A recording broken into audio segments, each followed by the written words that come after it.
It was asked that we have all the treasurer's matters first after we get through our preliminary approval of minutes and that sort of thing. And that's generally how the agenda goes, but except for the Board of Deposits. And there is one approval item for the Board of Deposits. So with your blessing, I would ask that the board take the Board of Deposits after the state investment matters in order for the treasurer to accommodate his ability to join at that time. Okay. Thank you very much. Okay, Mr. Chairman, the first item on the agenda are approval of meeting minutes. We have 4 sets of meeting minutes. The regular June State Loan and Investment Board meeting minutes, June 13th, July 13th, and July 21st.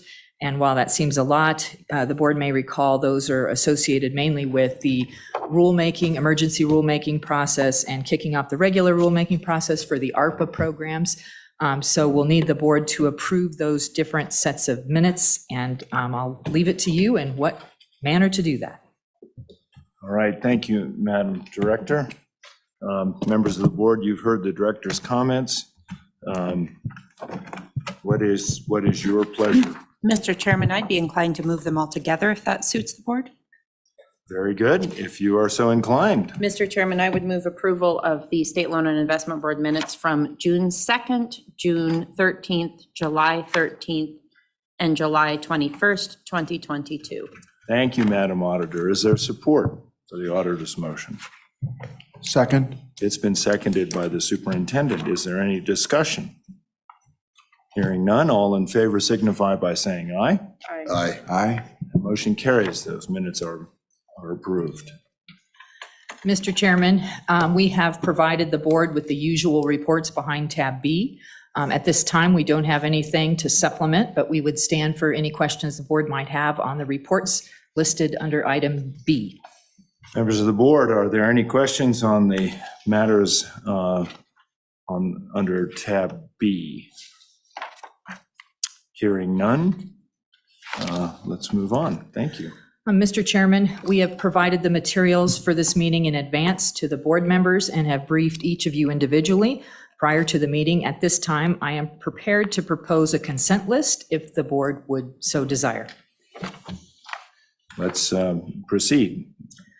The following items for the State Loan and Investment Board agenda for August 4th, 2022 appear to be amenable to treatment on a consent list. They are E1, F1, G1, and J1. Thank you, Madam Director. Members of the board, you've heard the director's recommended consent list. If you think that's the right thing to do, please, let's have a motion for the consent list of E1, F1, G1, and J1. So moved, Mr. Chairman. Thank you, Mr. Secretary. It's been moved by the Secretary for a consent list of E1, F1, G1, and J1. Is there support? It has been seconded by the Superintendent. Any discussion? Mr. Chairman, quick question. What is J1?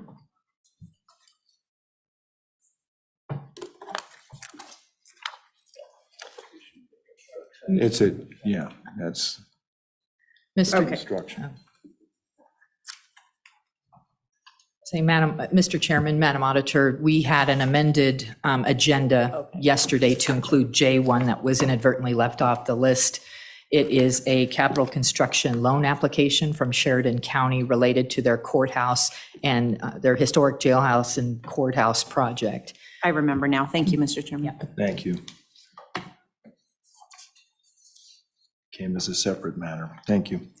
Okay, any further discussion? Hearing none, all in favor signify by saying aye. Aye. Ladies and gentlemen of the board, we have a consent list that consists of E1, F1, G1, and J1. That motion passed. I would now entertain a motion to accept the director's recommendations on those matters. So moved, Mr. Chairman. It's been moved by the auditor. Is there a second? Second. Thank you. Moved and seconded. Is any discussion? Hearing none, all in favor signify by saying aye. Aye. Aye. Matter carries. Madam Director, thank you. Thank you, Mr. Chairman. That brings us to the D matters, which are the state investment matters. I would yield the floor to the treasurer's office. I'm not sure if the treasurer is on the line, but I'm sure his staff is here. Thank you.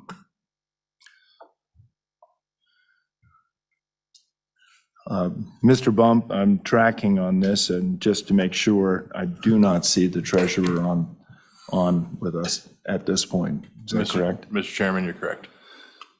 So let me recognize Chief Investment Officer Patrick Fleming. Mr. Fleming, thank you. Mr. Chairman, Patrick Fleming, CIO for the State Treasurer's Office.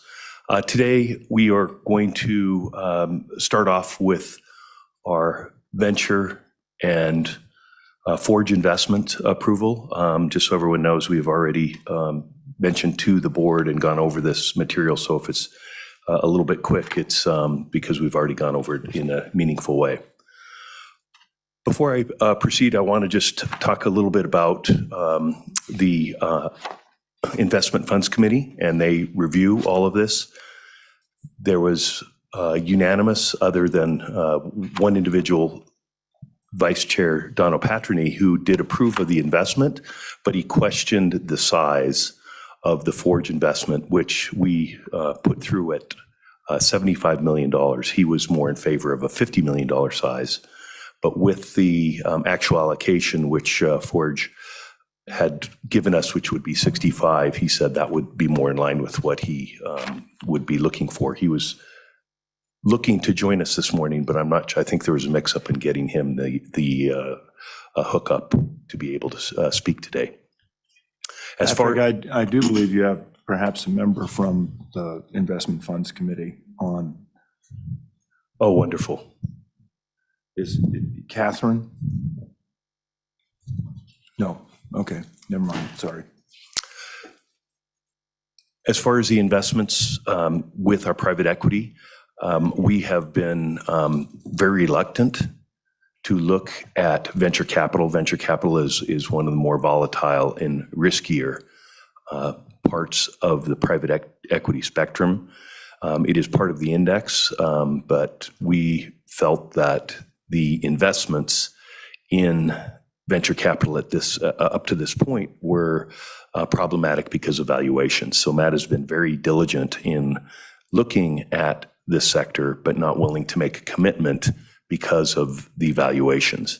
Now we are starting to see some more relative value coming into the market, and we're not market timers, but we believe that over the next 5 years, when the Bessemer, if approved, would be looking to make the investments, we feel that there would be an opportunity set to make an investment into venture at a much lower price than what they've been in the last few years.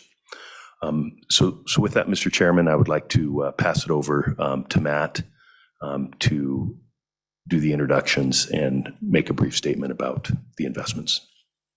Thank you. Matt, Mr. Smagatz. Mr. Chairman, member of the board, I'm Matt Smagash, SIO for the state of Wyoming. Here to discuss BVP 12. As many of you know, and Patrick just reiterated this, I've been reticent about venture for several years. I had found valuations, purchase prices, everything to have gone beyond the realm of reasonability to create what I would consider to be sufficient value. What we're beginning to see in markets is we're starting to see the retracement in those values. And this culminated in a really attractive opportunity for us to build an allocation of one of the most sterling nameplates in venture investing. I am confident at this point, looking over their 5-year investable period, that BVP 12 will find themselves attractive opportunities to generate. And with that, it is my pleasure to introduce you to Brian Feinstein of BVP. Thank Pleasure you. to meet all of you. Can everyone hear me okay? Yes, we can. Thank you. Excellent, excellent. My name is Brian Feinstein. I'm one of the managing partners at Bessemer. I've been with the firm for 15 years, and it's my pleasure to be here with all of you to share the Bessemer story. So I'm just going to quickly share my screen for the group's benefit. Is my screen visible? Yes. Excellent, excellent. I know our time here is limited, so I'm going to try to move at a quick pace to give you A snapshot of Bessemer: we are a global technology investment platform. We are one of the oldest, maybe the oldest in the world, and one of the largest technology investment firms globally. We invest across all stages of technology, across many geographies, and across a variety of different sectors in technology. And that diversification, that breadth, that scale enables us to deliver a track record of success with perhaps less volatility than is typical in the venture capital asset class. If you think about the venture industry and you boil it down, there are two things that make us unique. The first is our people model, and the second is our roadmap-driven approach to investing. And I'd like to talk about each of those. Our people model is special. Most venture capital firms rely heavily on recruiting from the outside to grow their partnership. They'll recruit famous CEOs or experienced investors and rely on that recruiting engine to scale. We have taken a very different approach. I started my career at Bessemer as an analyst 15 years ago. I've grown up from within the organization. 16 of our investment partners started as analysts or associates and were mentored by prior generations of partners. And every one of our managing partners at Bessemer started as a junior investment professional and grew up from within. And we intend to take a similar approach in future promotions within our new private equity practice, the BVP Forge Fund, which we'll talk about later. We take a lot of pride in our people development model. We focus on developing, on training, on promoting. This slide shows you our investment partners. There is a deep bench of talent beyond this slide for future generations. And this has enabled us to deliver great returns for decades across many generations with very smooth generational succession and no key man risk. There is no individual on this slide who, if they retired tomorrow, Bessemer's returns would suffer. Our investment approach is also unique. So I mentioned earlier, we take a roadmap-driven approach to investing. A roadmap is an investment thesis. Every partner at Bessemer is tasked with answering a simple question: what is changing in the world that is creating a discontinuity in the technology industry that enables startups to take market share and succeed? Without that break in the world, without that discontinuity, the advantage goes to the incumbent. But when things change in the world, a group of small, talented, hardworking individuals can break through and build multi-billion-dollar businesses. And that's the core of technology investing. And so each of us takes it upon ourselves to develop roadmaps, to develop these investment theses, to ask ourselves what's changing, why now? And what you see here on this slide is a visual representation of all of the roadmaps that are currently being pursued across Bessemer's 25-person partnership. What it enables us to do that's different than other firms: most firms rely on what I would describe as kind of an inbound or opportunistic network-driven approach to finding, identifying, and pursuing investment opportunities. And that can work very well. That is not our approach. We build these roadmaps and we map out all the companies within those roadmaps, and we proactively pursue those investment opportunities, and we often create those investment opportunities, which is why you'll notice in the Bessemer portfolio, you'll see companies off the beaten path. Most of our portfolios outside of Silicon Valley, that is a testament to this roadmap-driven approach.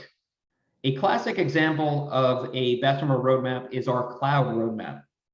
This is obvious to all of you today, but about 20 years ago, this was a bit contrarian. We developed the point of view that cloud software would take significant market share from traditional on-premise software. That was a contrarian thesis at the time. We believed in it, and it enabled us to build one of the largest and most successful cloud software portfolios in the technology business, with 30+ IPOs and a long history of investments we're proud of. Not only does the roadmap enable us to build a great portfolio, it enables us to build a dominant brand and thought leadership within that market. And so, leaning into this cloud software example, not only did we make great investments, we also developed thought leadership and branding in the software market, which continues to accrue dividends to our investment practice. If any of you buy an ETF to invest in cloud software, you're probably buying the Bessemer index. If one of you decides to build a software company and it becomes one of the 100 most valuable private software companies, you'll be attending the Bessemer Cloud 100 event, which we like to think of as the Oscars of the software industry. And if you're reading about the state of software, you may be reading the annual State of the Cloud report, which is one of the most widely consumed records of the software industry. And the beauty of road mapping is we can take this industry expertise, we can take this thought leadership, we can take this portfolio and extend it into other technology investment strategies and areas, which brings us to BVP Forge. We're excited to have the state of Wyoming potentially join us as an LP in our flagship venture fund, which you see here on the left, which is focused on early stage, hyper growth, high burn companies. And then we have a new growth-oriented software private equity fund called BVP Forge, which is focused on more mature businesses that are self-sustaining, that are break-even or profitable, and are looking for a majority partner. And the idea, when we started discussing Forge about 3 years ago, we met at a partner offsite, and we realized that we could take all these Bessemer assets, the brand, the road mapping, the investment team, and the sourcing engine, and we could use it to have an unfair advantage in the software private equity field, which you all know is a pretty attractive asset class. And so what we've done is we've taken the Bessemer platform, the brand, the network, the roadmaps, the sourcing engine, the industry expertise, and we've combined it with a dedicated private equity team, the BVP Forge team. This is a group of individuals who we spent the last 3 years bringing into the Bessemer family with collectively 30 plus years of combined lower middle market software private equity experience prosecuting these transactions. We've married them with a group of some of our most experienced Bessemer partners, myself, Jeremy, Bob, and together we represent the leadership team of BVP Forge. The goal is to invest in high growth technology companies that are looking for a majority capital partner, that are frequently founder owned or owned by smaller investment institutions, and join forces with them to create value, to unlock growth, and to ultimately sell them to strategic investors or other private equity firms. It is a growth-oriented, lower middle market software private equity strategy. We are deeply proud of our history as one of the top venture investors with our core Bessemer Venture franchise, the flagship fund that you'll hopefully join us in pursuing. And we're even more excited to build a top-tier investment franchise in the software private equity world at BVP Forge. And we're in the final innings of closing our flagship, our initial $800 million fund. So with that, I will yield the floor and thank you all for your time. Thank you very much, Brian. Mr. Smagatz. Yeah, Mr. Chairman, member of the board, what we found with BVP Forge, something is a place in the early software space that I've been staring at for a while. There have been a lot of players in that space that create extreme values over many decades, and but you know they've been victims of their own success, and they've been kind of forced out of that space by higher fundraisers, whatever it is. Bessemer creating a bespoke kind of vehicle to attack these self-sustaining software companies that, again, in these sorts of things that we like with fundamental unit economics at work. And I call them low duration companies because they're self-sustaining broadly, and that have they're in the less than $50 million in revenue space. That's just not where you're going to find a lot of the longstanding people to focus. So them putting a bespoke fund where they've dedicated singular resources to focus on this space was extremely attractive to me. Thank you very much. Do the members of the board have any questions? I do note that the treasurer has joined us. Any questions? Mr. Treasurer, any comments? I think the comments I have that Matt has identified and brought to us a opportunity that I think will be a good long-standing fit with our investment policies, and we'll hopefully look forward to a long and productive and profitable future. Thank you, Mr. Treasurer. Any comment, Josh? Thank you, Mr. Keevan. Chairman. Thank you. Yeah, Josh Keevan with RVK. RVK supports this recommendation. And you have, I think, some summary memos in your materials from us. Bessemer is a longstanding premier venture firm, very difficult to get access. I don't think their track record has been mentioned, but they've got a long and very successful track record, consistently above median, often well above median. And we do think that deal sourcing is critical here, and they do have a unique and very, very strong sourcing engine.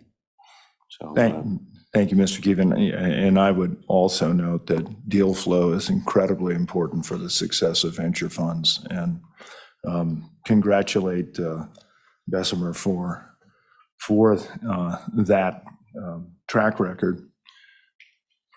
I do have one question, Mr. Keevan, just relating to venture. We've always been a little bit anxious. I think people often sort of say out of 350 firms that you might invest in, 10 might actually be valuable, of which 3 would succeed. Bessemer seems to have a better track record than that, but it's a very risky class by many sort of classifications. And I was looking at where it fit in our asset allocation, and I think it sits under private equity.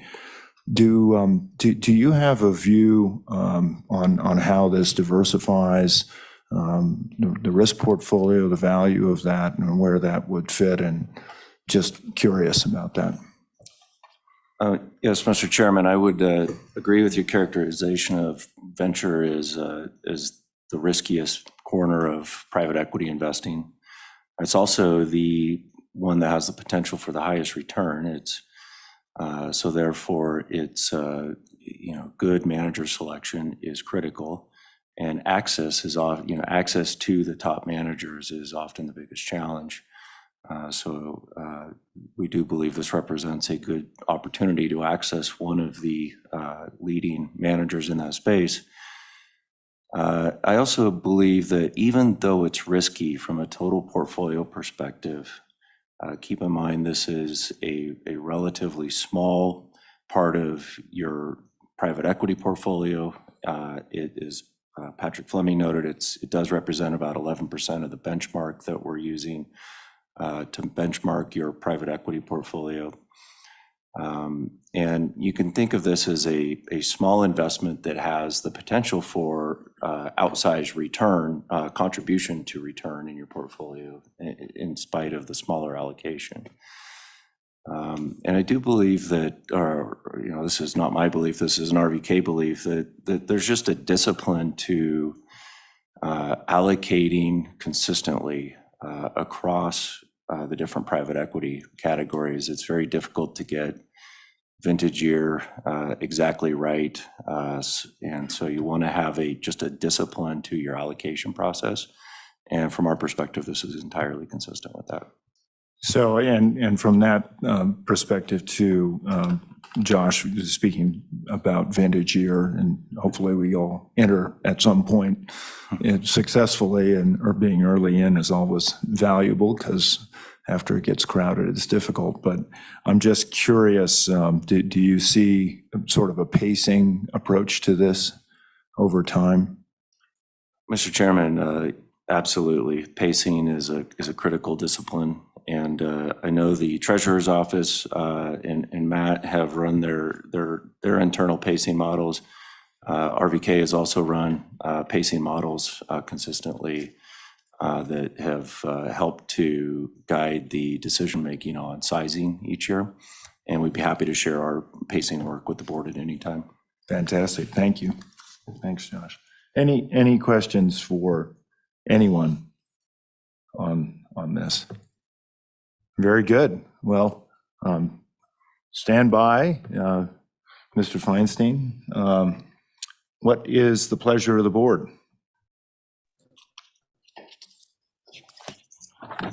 Well, Mr. Chairman, Mr. Treasurer?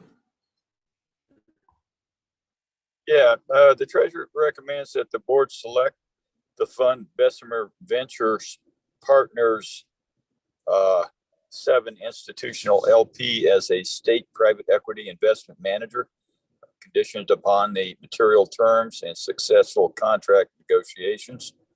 Mr. Chairman, I would ask that we do these in 2 motions that as far as the recommendations, and that this one stand by itself and the other one also.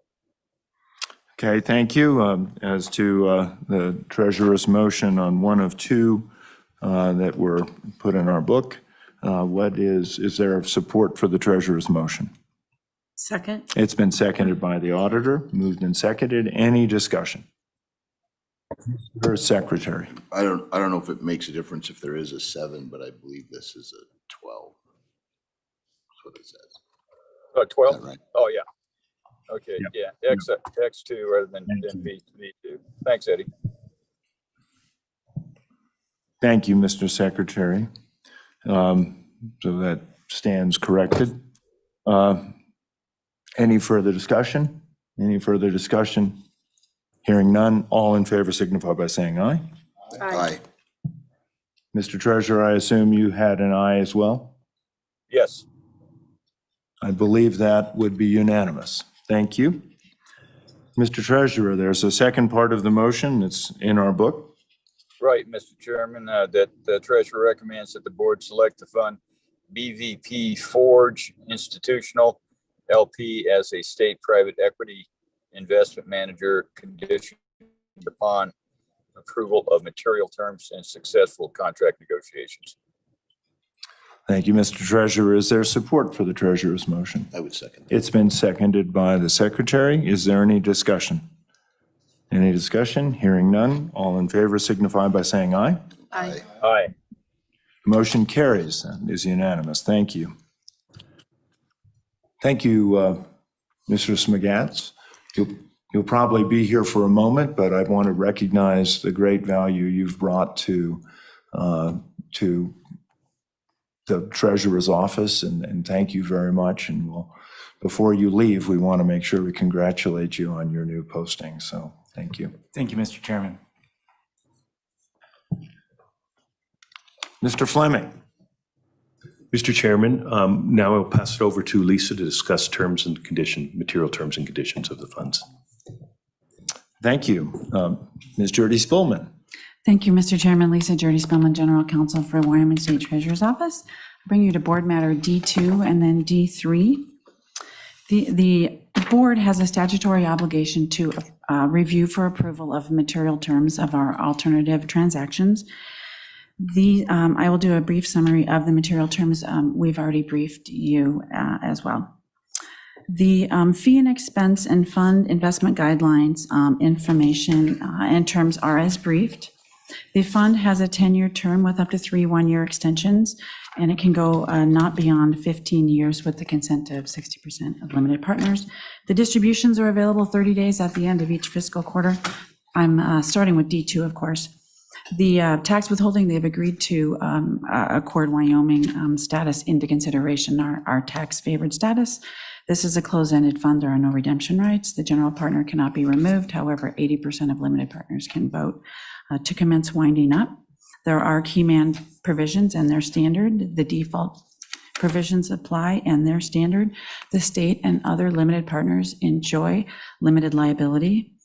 There will be the potential for leverage with consent of the advisory committee only. There are the potential for distributions to be recalled as provided and subject to the limitations of the LPA. As is general, limited partners generally cannot sell their interest. However, the general partner will agree to not unreasonably withhold the state's their consent for the state to transfer to an affiliate. Disclosure, transparency, and reporting are standard and compliant with what our office requires. They've agreed to comply with the Wyoming Public Records Act. They'll acknowledge their fiduciary duties, both the GP and the manager. There will be potential conflicts of interest as provided. There is an LPAC, an advisory committee. The valuation policies have been reviewed and are conservative. There are most favored nation status and indemnification provisions, which we will take advantage of in the LPA.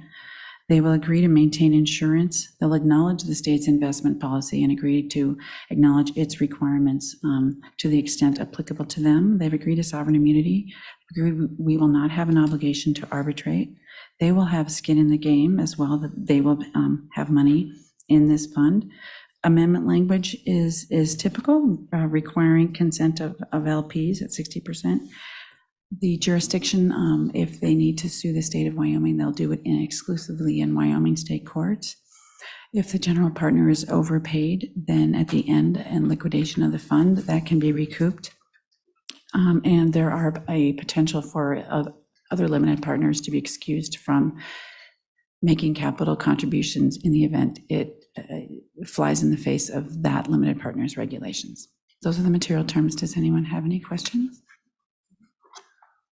Thank you, Ms. Jurdy Spillman. Are there questions for Ms. Jurdy Spillman? Clark Stith is on the screen. Representative Stith, thank you. Governor, thank you for allowing me to participate this morning.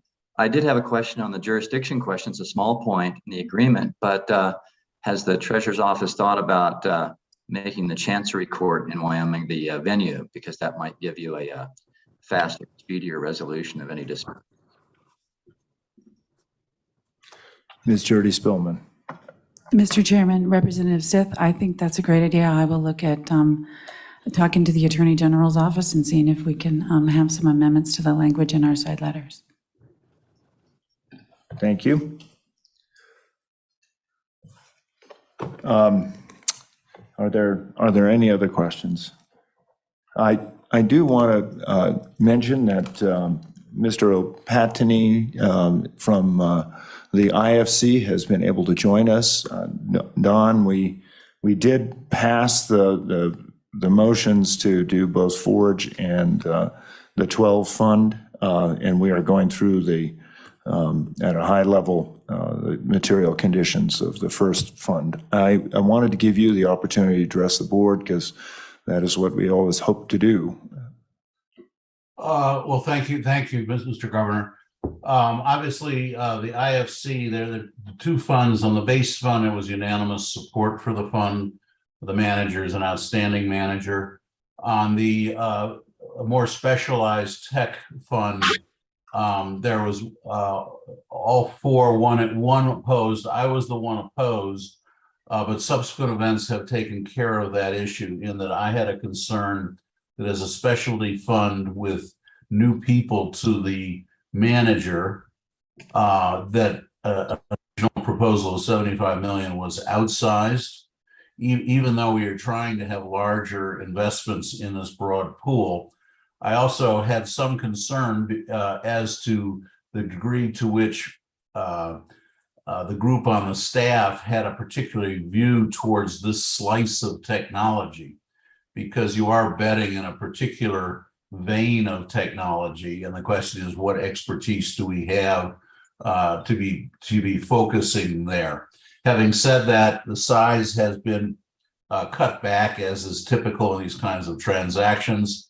And I think we've had subsequent conversations with the staff in terms of the performance. And so we're completely supportive. Thank you, Mr. O'Patney. And I would also note, and you probably can double down on this, that funds like Bessemer are not easy to get access to. So I really want to compliment the Treasurer's Office for doing that. Yes, Mr. Governor, that's deservedly so. I think it's important we build out the venture aspect, but it can be very, very slow going. $20 billion funds are frequently getting 5 and 10 hour slices. So it takes a while to build this up. So that's why having two bigger slices here is advantageous. Thank you. Any further comment from the board? Any further discussion points? If not, I would entertain a motion on the first of the two matters of material terms. This would be item D2. Mr. Chairman, Mr. Secretary. I would move to adopt the state treasurer's recommendation to approve the material terms of the state's investment in the Bessemer Venture Partners 12 institutional LP. Thank you. That has been made by the secretary. Is there support? Second. It's been seconded by the I auditor. would second. Thank you, Mr. Meyer. Any further discussion? All in favor signify by saying aye. Aye. Aye. And Mr. Treasurer, I assume that's an aye. You're locked up. Is that an aye, Mr. Treasurer?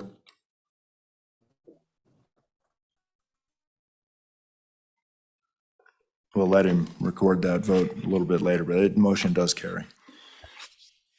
Ms. Jody Spillman. Thank you, Mr. Chairman. The second matter is board member. Thanks. Noted. The second board matter is board matter D3. This regards the Fort investment. The material terms include that the Yep, got it.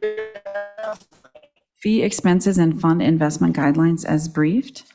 The fund here again has a 10-year term with 3 additional 1-year terms, and they cannot go beyond 15 years without the consent of the limited partners and parallel fund limited partners. It has a 5-year investment window.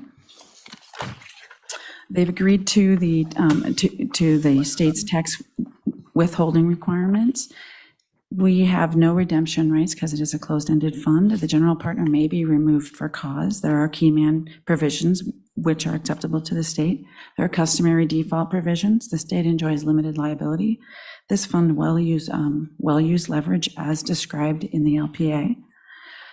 There is a potential for distributions to the state to be recalled subject to limitations in the LPA and for the reasons in the LPA. The limited partners generally cannot transfer state interest in the fund. However, they've agreed not to unreasonably withhold their consent to transfer to an affiliate of the state. The disclosure, transparency, and reporting is provided and is consistent with what the needs are of the state treasurer's office. They've agreed to the Wyoming Public Records Act provisions. They will acknowledge their fiduciary duties, both as the general partner and the manager. They will have potential and actual conflicts of interest that have been disclosed. There is an LPAC advisory committee. The valuation policy has been reviewed and is conservative. They have most favored nation and indemnification provisions, which comply with our requirements, and we will take advantage of those in the LPA. They will maintain insurance. They will acknowledge the state's investment policy and abide by applicable provisions. They will give us our state's sovereign immunity. They will not require that we arbitrate. They will have skin in the game as well. Their amendment language is consistent. The jurisdiction will be given to the state of Wyoming exclusively in state courts if we're sued. The general partner, there are a time at the end of the fund and in the interim where we can claw back overpayments to the GP. And as I mentioned earlier, there is a chance that our distributions are subject to recall, but there are limits and rationale for that in the LPA. And there is a potential that other limited partners will be excused based on regulations and policy from contributing. Are there any questions of the board? Thank you, Ms. Jody Spillman. Are there questions or comments to the treasurer's office? Mr. Secretary. And just to confirm, I know you said this on the 12, but both of these are the 3 possible 1-year Yes. extensions on the term. Yep, 3 possible 1-year extensions and then up to 15 years with the consent of 60% of the limited partners. Thank you. Thank you, Mr. Secretary. Any further questions? Any further comment? Hearing none. I would entertain a motion. Mr. Chairman, Mr. I Superintendent. would make a motion that the board accept the treasurer's recommendation to approve the material terms of the state's investment in the fund BVP Forge Institutional LP. Thank you, Mr. Superintendent. It's a second by the secretary. I do see that the treasurer has dropped before we record this vote. So all in, is there any further discussion? Hearing none, all in favor signify by saying aye. Aye.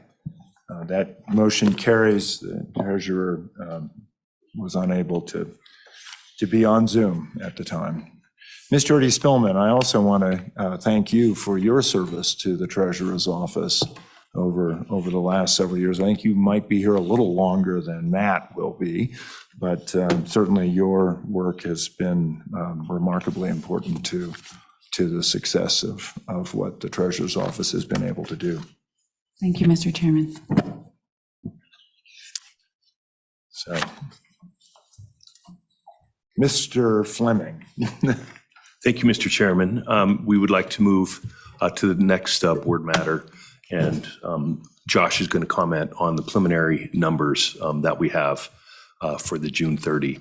One thing I would like to note and let everyone know on this is just the work that RBK does on these reports. So for instance, we were able to get the information from JP Morgan late on Friday. We sent them over to Josh, and then Josh and his team, Colin McKee particularly, worked all weekend to be able to get these numbers for us for this meeting. And this isn't just a one-off event. They continually do this all the time. So I just want to mention it's greatly appreciated for Josh and Colin and the rest of the crew at RBK to be able to do the type of work to allow us to have this material in a timely fashion. Thanks, Mr. Fleming. Mr. Keevan, you have this remarkable role that this board hires you to help us with evaluations by statute, and you also end up helping to consult with the treasurer's office. So thank you for both responsibilities. Thank you, Mr. Chairman. It's truly our privilege and our honor to do so, and we greatly value the longstanding partnership that we have with this board. So I'm going to, as efficiently as I can, walk you through the preliminary performance numbers as of June 30. And keep in mind that this is, a good read on June 30 performance for the bulk of the portfolio, but some of the private assets, we don't have the valuations yet for a few more months. So the final fiscal year numbers for this year that just ended will still have some updates that come in, but I think this will give you a good sense for largely where we're at. And I'm going to start, it's page 2 of our report, which is the quilt chart, if you will. And if you look at the calendar year to date column on the left-hand grid there, where it says CYTD as of 6/22, that's just what's going on in the last 6 months of your plan year. And you can see that the returns range from +12 to -23. So most of the returns, though, are negative. You can always kind of tell how good the year is when depending on how far up the page cash is. Cash is the 4th best returner on this page, so that tells you most things aren't doing that well.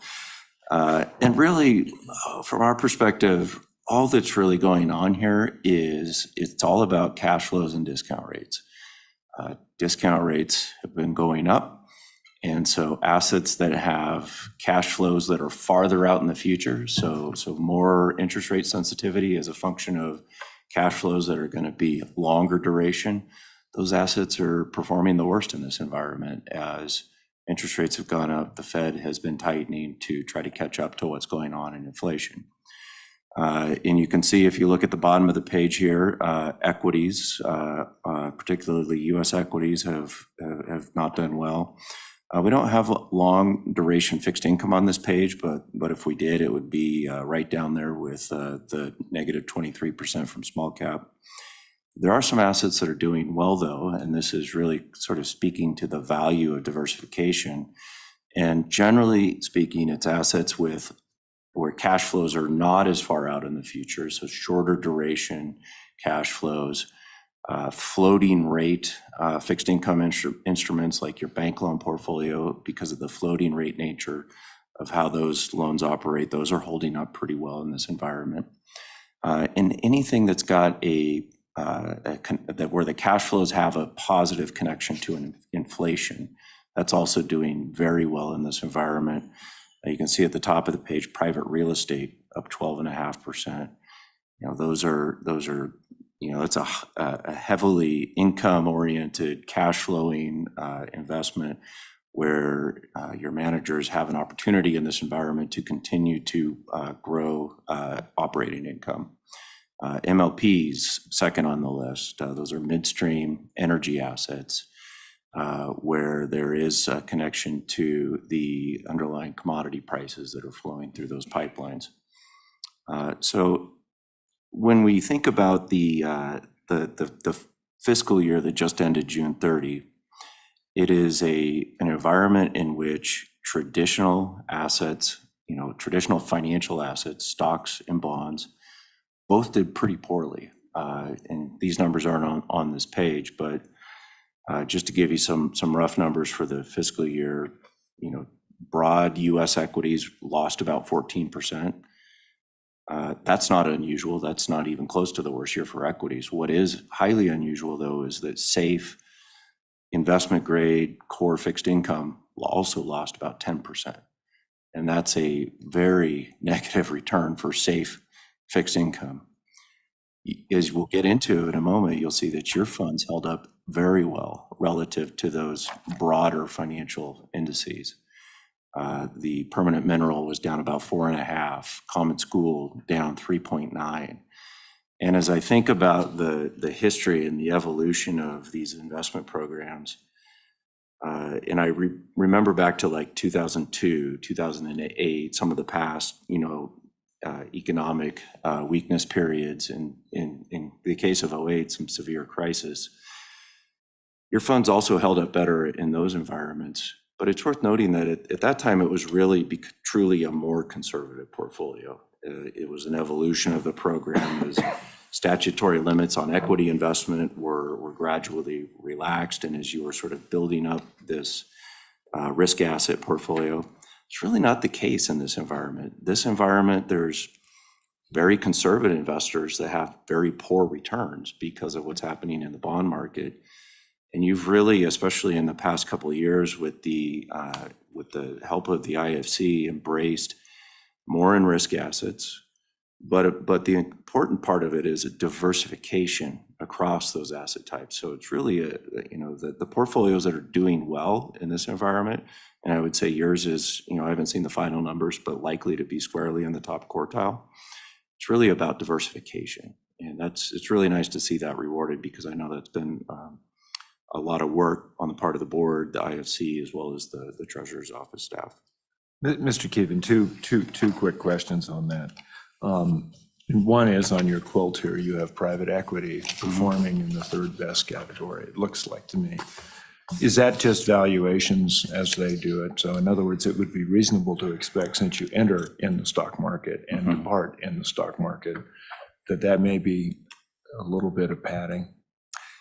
Mr. Chairman, I would note that a couple things on this. Number one is it does not yet include the second quarter. So that's just the first quarter of this year. Nobody has their private equity numbers as of June 30 yet. Number two, and I think this is more to your question, it is privately held, not traded by the market, so there is just simply less volatility in the valuations. But ultimately, you should expect that if there's an extended period of economic weakness that affects the equity market, it's going to have a negative effect on the private equity market. It just won't show up in the same pattern as the public equities. the other thing that's worth keeping in mind is different funds have taken different approaches to how they measure their private equity. You are not lagging. You're actually recording the actual results for the time period. So in this case, for this fiscal year, what we'll show for your private equity returns are your July 1, 21 to June 30, 22. One way that a lot of funds have changed that in order to get their numbers more quickly is they essentially just set the private equity back one quarter. So for a lot of funds out there, what you'll see in their June 30 numbers are not really their June 30 numbers. They're their April 1 of 21 through March 31st of 22. And so that you want to be aware of that, I think, just as you look at some of the returns that are being reported, especially for funds that have a lot of private equity.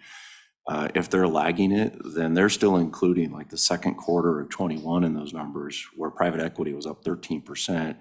And so there's a real apples and oranges thing that comes into play here when you do these comparisons. Yeah, and that's a little bit my point. I think it's great that it is performing, but there is weakness there. And when you try to compare yourselves to a number of other funds that have much larger allocations to private equity, some of those are maybe just a little bit blue sky. So second question, and this goes back to, I think, when I was treasurer and we were stepping away and we were looking at a rising rate environment, and we had talked about putting in place a laddering strategy with Mr. Fleming, and my presumption is that we've kind of done that. How is that performing?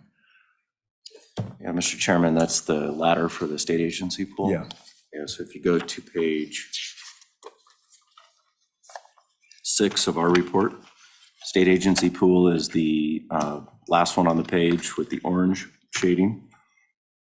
And because it's a ladder, these are really just mark-to-market numbers, but because it's relatively low duration, it does have negative returns, but it's not down 10%, it's down 2.5% over the last fiscal year. Thanks. Mr. Fleming, sorry, I wanted to give you a compliment. No, thank you, Mr. Chairman. Just to make sure everyone is aware of that, the reason that we did this is because the state agency pool cannot sustain losses. And so even though we're seeing that 2.6% negative return, those bonds will mature at par, which we bought all of them at a discount. So on a mark-to-market basis, as the rates have risen, you would see that loss. But because our inability to take a loss, that will come back and mature at par. So if you buy a bond at 99 and it matures at par or 100, that differential then would be your positive return in all of the bonds that we do, because we manage them internally. And that's one of the very large benefits that we have, is by managing it internally, where another manager might buy and sell and cause a loss. These bonds will not incur a loss, and we will have a positive return at maturity on the bonds that we had purchased in this laddered portfolio. Yeah, and thank you very much for that. That was back in 1980. That was the big issue. We were tailing down substantially, which is why we started trading bonds as opposed to buy and hold. So thank you very, very much. Josh. Mr. Chairman, I really don't have much more. I've sort of already talked about the bottom line perspective on returns, so I would maybe just close with you on page 4, just looking at the total fund versus the total fund benchmark. Now this is, again, a roll-up of all of the underlying funds that have very different policies. Some of them, like workers' comp, much different than the permanent funds. But what it does do is it gives you a sense of how your execution has been as it relates to any tactical asset allocation differences and manager performance. And the fiscal year to date, there was a positive alpha of approximately 70 basis points. And when we look at the attribution of that, it appears to be actually a pretty meaningful part of that comes from some tactical asset allocation decisions that the State Treasurer's Office has made in the past year. would welcome any input that Patrick may have on this, but one of the decisions we see that was positive was a decision in early April to not sort of go all the way back into equities, and so being underweight equities for sort of the worst part of the April sell-off was a positive in these numbers. But Mr. Chairman, I can stop there. I mentioned already page 5, the permanent mineral trust and common school funds. Both of those also outperforming their indices with very, very good relative returns given what's happened in the broad equity markets. And I guess you can get a sense for this. We do include this 70-30 benchmark as a reference point. So that represents a very simple allocation to 70% equities, 30% bonds. Over the last year, that would have lost 14%.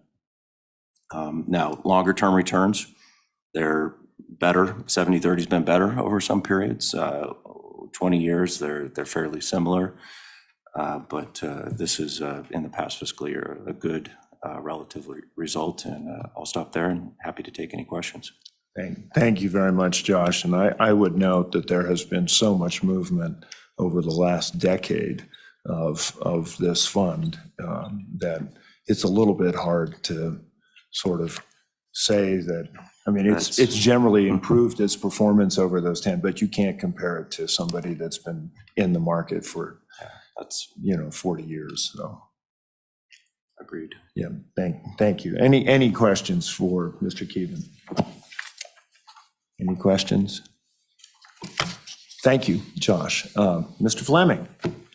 Mr. Chairman, I want to pass it over to Kyle Purnell. He is our summer intern. And I want to thank the support of Slib board and also our legislature for allowing us the funds to hire an intern. I think it's very useful to have, not only to be able to help students and learn the business, but also you never know on opportunities that could present itself, and knowing someone and potentially being able to hire or offer positions to some of these interns as this program continues to develop. So it's something that we're looking forward to.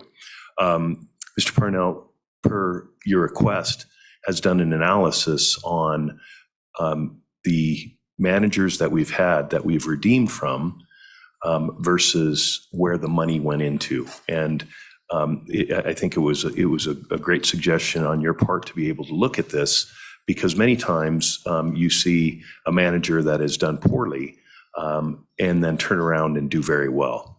And what we try to do is not necessarily look at a manager who we do not want to redeem from a manager who has done poorly, and we know their thesis and what they do, and we believe in it. But instead, if a manager has a tilt or more of a ability to or inability to do very well in down markets is one of the things, or if they change managers and have a different theory on how they want to do it. But as Josh mentioned earlier, with some of the tilts that we have done, we really felt that this environment that we are in now, we've talked about this for the last year and a half or what have you, that this is a more precarious time with the valuations, which were at all-time highs or top quartile or percent or deciles, that we wanted to be much more conservative. And so that is why we made the moves in most of these funds. Just one last thing on that 70 basis points in alpha that he mentioned. I just want to highlight what a great work the staff has done in not only working on some of these tilts, but also working with these managers. So I just want to do a shout out to the investment staff and what a great job that they've done. That 70 basis points, equates to approximately $170 million in excess return above the benchmark.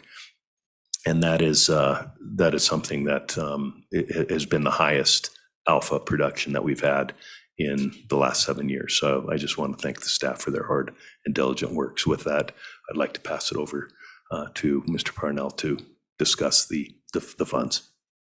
Mr. Parnell. Thank you, Mr. Fleming. Chairman, members of the board, before I start this presentation, I just want to express my gratitude and appreciation for this position in this program. It has meant a lot to me, and its experience that has expanded my personal and professional growth in ways I couldn't get in the classroom. Mr. Chairman, this presentation will be about performance of redeemed versus new managers and talk about how our investment philosophy of finding managers that do well in both up and down markets has paid off well for this fund and the state of Wyoming as a whole. As we move on to the first slide, we'll first be talking about the asset of emerging market credit, specifically Global Evolution versus our former and redeemed manager. The story here is that we redeemed our former manager because of their high beta exposure. High beta being they do well in up markets, but they do poorly in down markets. This is well illustrated if you look at the graph on December of 2021. This is when we started a downturn in the market, and you can see that Global Evolution versus our redeem manager, the performance of our redeem manager particularly started to slip. The percent difference, Global Evolution has outperformed by 1.47% or 1.5 million in real dollar terms. And as of today, we've redeemed the full position of 242.2 million in our former manager. Moving on to equity. This will be, again, the same story. Our former manager, being compared to Air Street, had a higher beta exposure than we are comfortable with. This is, again, well illustrated in the graph. As you see on December of 2021, when the market hit downturn, our former manager started to slip in performance and has been below Air Street ever since. Air Street in particular, I want to emphasize them just because of how unique of an investment they are, and they both do very well in up and down markets without taking the excessive risk.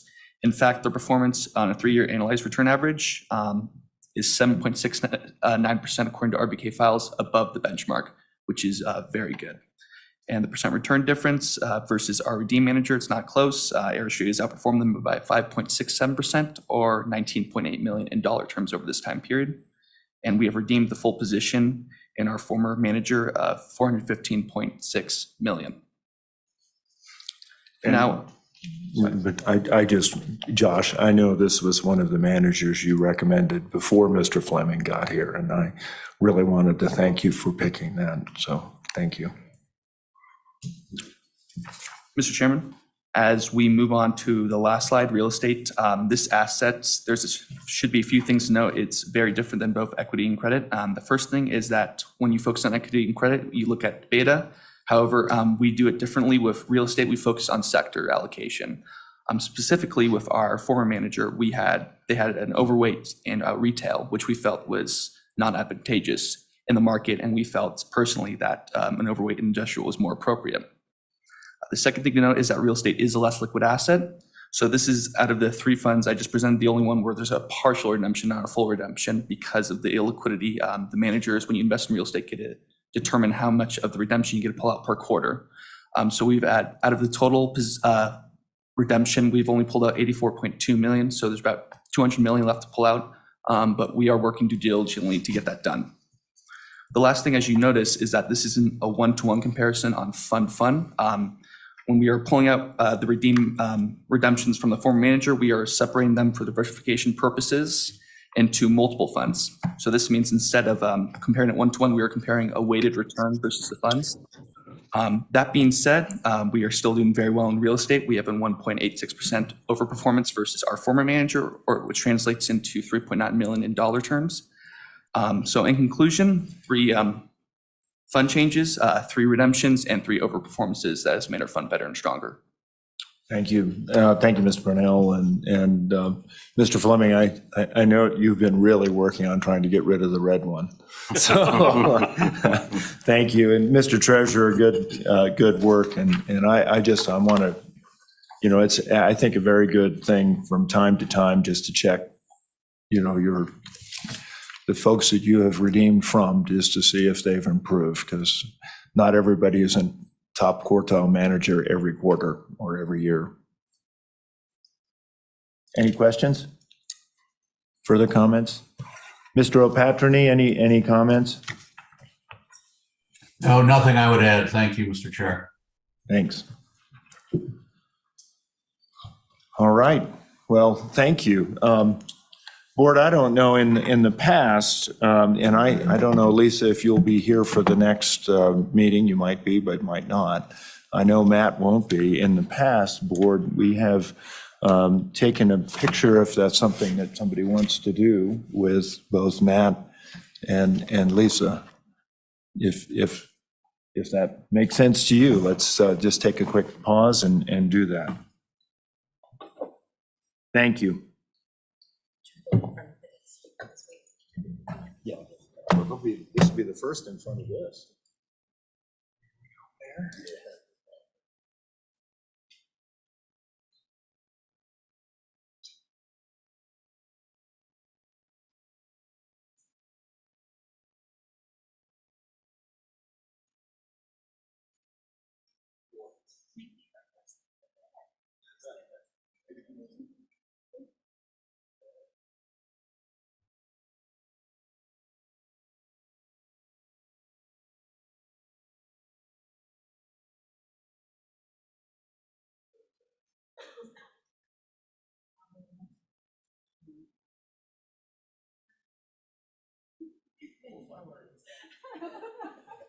Thank you. It's been a pleasure. Best of luck. Congratulations.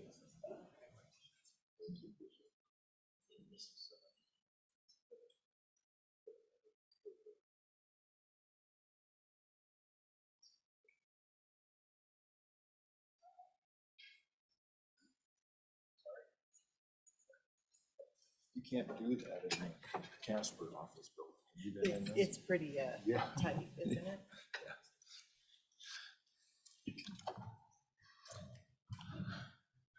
Thank you.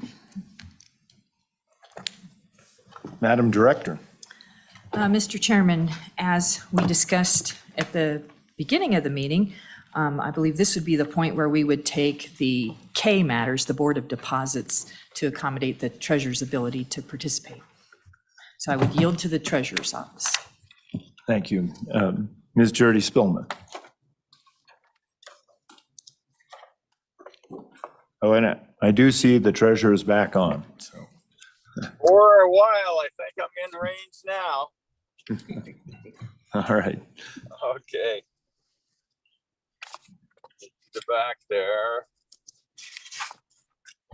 So, Mr. Chairman, we've got the approval of the TDOA program here, and the interest.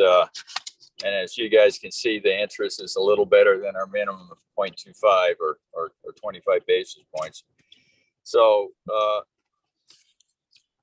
the calculation shows that the rate should go up to 2.2% for the second quarter. So, Mr. Chairman, if there's any discussion, on how that's figured or whatever, we can do that, or I can just move to the treasurer's direction. Mr. Treasurer, I think you pretty much set in statute, so Yeah. Please go ahead and make the motion. So, Mr. Chairman, the treasurer requests that the board accepts his recommendations of the TDOA rate to be established by using a one-year treasury bill average for the full calendar quarter preceding, I apologize, for the full calendar quarter preceding this meeting, April 1, 2022 through June 30th, 2022. The rate of 2.2% will be for the second quarter of the TDOA contract year 2022-2023 to be effective October 1st, 2022 through December 31st, 2022. Thank you, Mr. Treasurer, for that motion. Is there a second? Second. It's been seconded by the secretary. Any discussion? Hearing none, all in favor signify by saying aye. Aye. That motion carries. Thank you, Ms. Jody Spillman, or Mr. Treasurer. Well, Mr. Chairman, the next one is for informational only. That's the review of the collateral.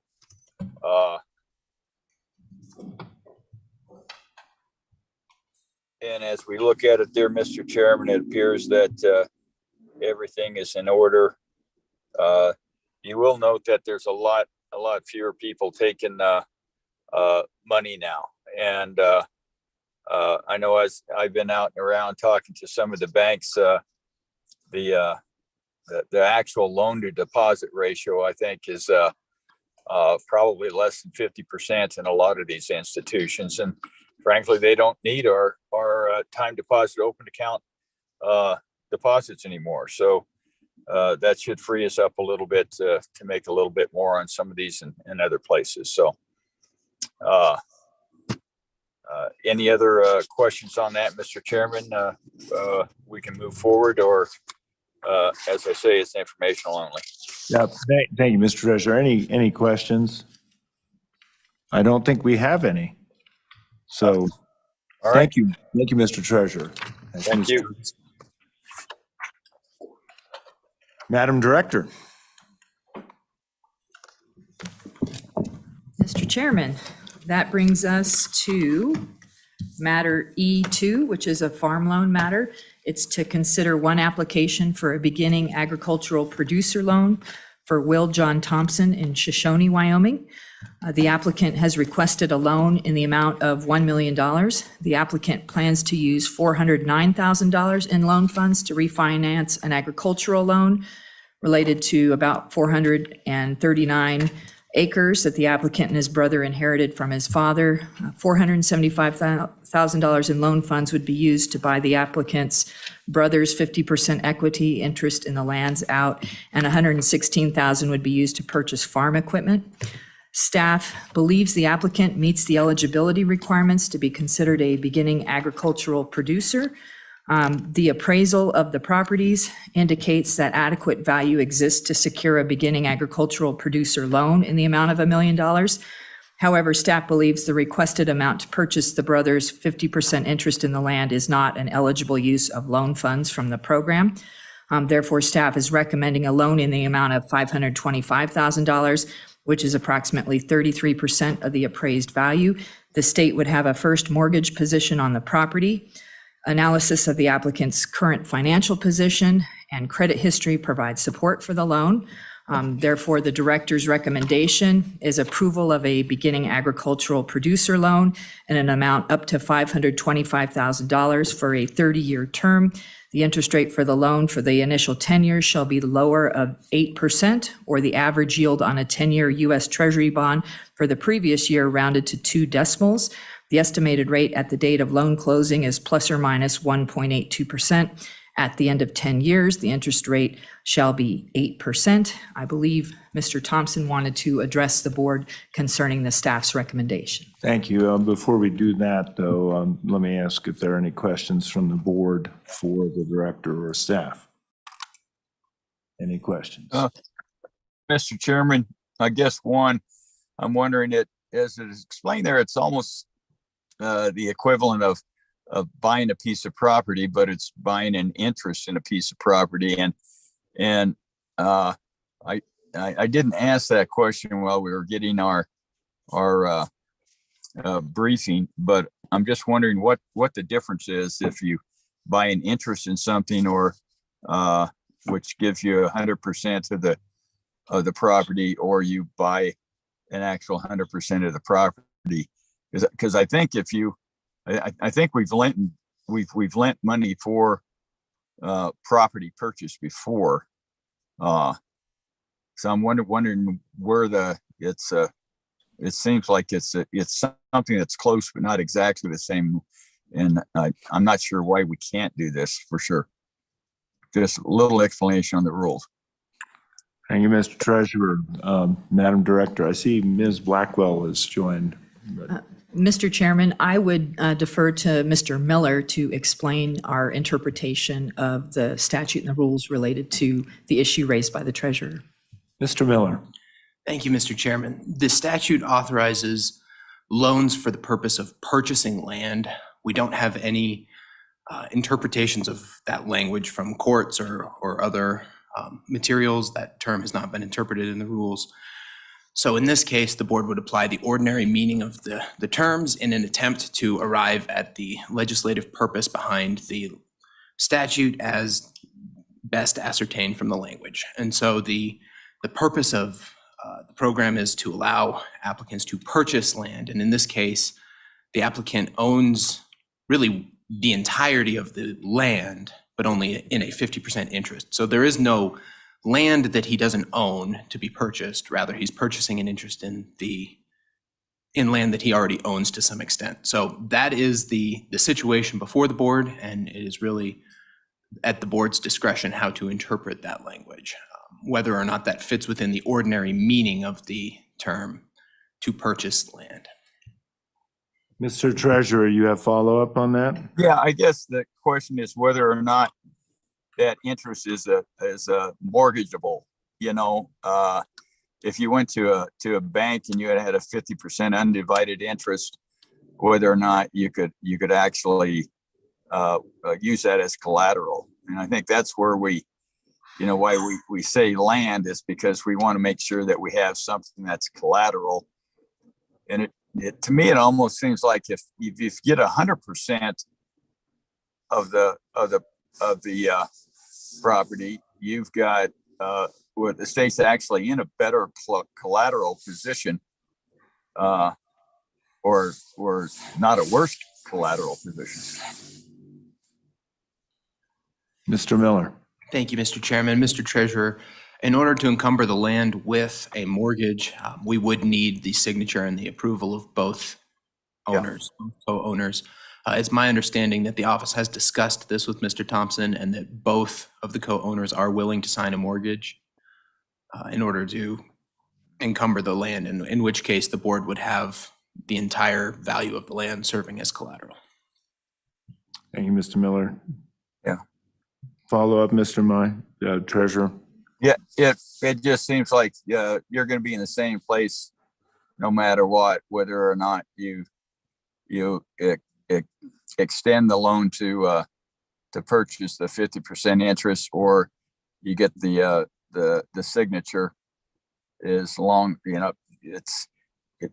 to me, the whole reason for the land is collateral in the intent of the statute. So I think that at some point in time, I think we're going to have some good discussion on that, Mr. Chairman, because this one is a hard one, not to say that we need to look at the interpretation, but with that, I have no further comment. Thank you. Any follow-up, Mr. Miller? Mr. Chairman, Mr. Treasurer, the state's position will be having the full land as collateral under either approval, but the state would also be putting a significantly greater amount of money out if it were to approve the full loan. And the question before the board is whether that money would be being used for the purposes authorized by the legislature. Thank you. Further questions for the staff? I do have one, Mr. Miller, and back in the day, I too used this program, but at the 8% level, if I remember correctly. And it was when interest rates were up well above that. And it always seemed to me that the intent of this law was to provide something of a safety valve, not to be in competition with the normal lending of banks and farm credit services and others, so that if rates went astronomically high, 8's well out of the range of where things would be now, and I had neighbors at the time who were paying 17, 18%, so 8% was a great relief to that. So I believe that was always the intent of this agricultural loan program. It wasn't supposed to be in competition with banks, so that was number one. But the second one, and I'm just curious what your particular appraisal of this would be, is there a definition for beginning ag? I guess I have a sister too. I've been ranching for 65 years, all my life. And if I bought my sister out using this program, would I be considered a beginning producer? Thank you, Mr. Chairman. And that matches my understanding of the purpose behind the statute as well. And then with regard to the beginning agricultural producer, within the board's rules is where the definition of that term is found, and that means an individual or entity that has never owned more than 320 acres of cultivated irrigated land or 640 acres of cultivated dry crop land, 1,280 acres of grazing land, unless such land was acquired within the last 2 years, has adequate working capital, substantially participates in the operation, and meets all eligibility requirements provided for in this chapter. So in this case, there's even a sub-program within the broader farm loan program, the beginning agricultural loans, which is really intended to help applicants acquire land in order to begin working it when they don't have a long history of working the lands. And in this case, I do believe that the applicant meets those requirements because he has just recently acquired the property. Okay. But the purpose of the program obviously is to help with the acquisition of property, not necessarily to help consolidate ownership of property that's already fully owned and able to be managed. Thank you, Mr. Miller. Any further questions? Hearing none, is Mr. Thompson here? Could you please come up? Thank you.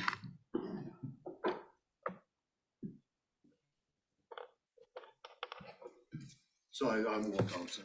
I appreciate the time to come here and talk to it.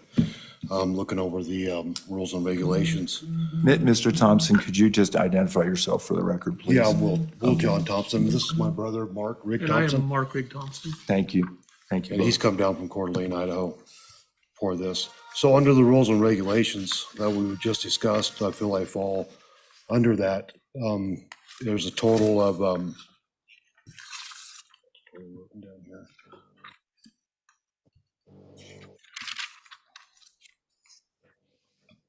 207 irrigated acres and 264 non-cultivated acres. So I still feel like I fall with under the regulations of what I do own now. And then of course I fall under the, I've just acquired that less than a year ago. So then I fall under the category of not owning it for over 2 years. Sure. So I'm still pitching the, the full loan amount.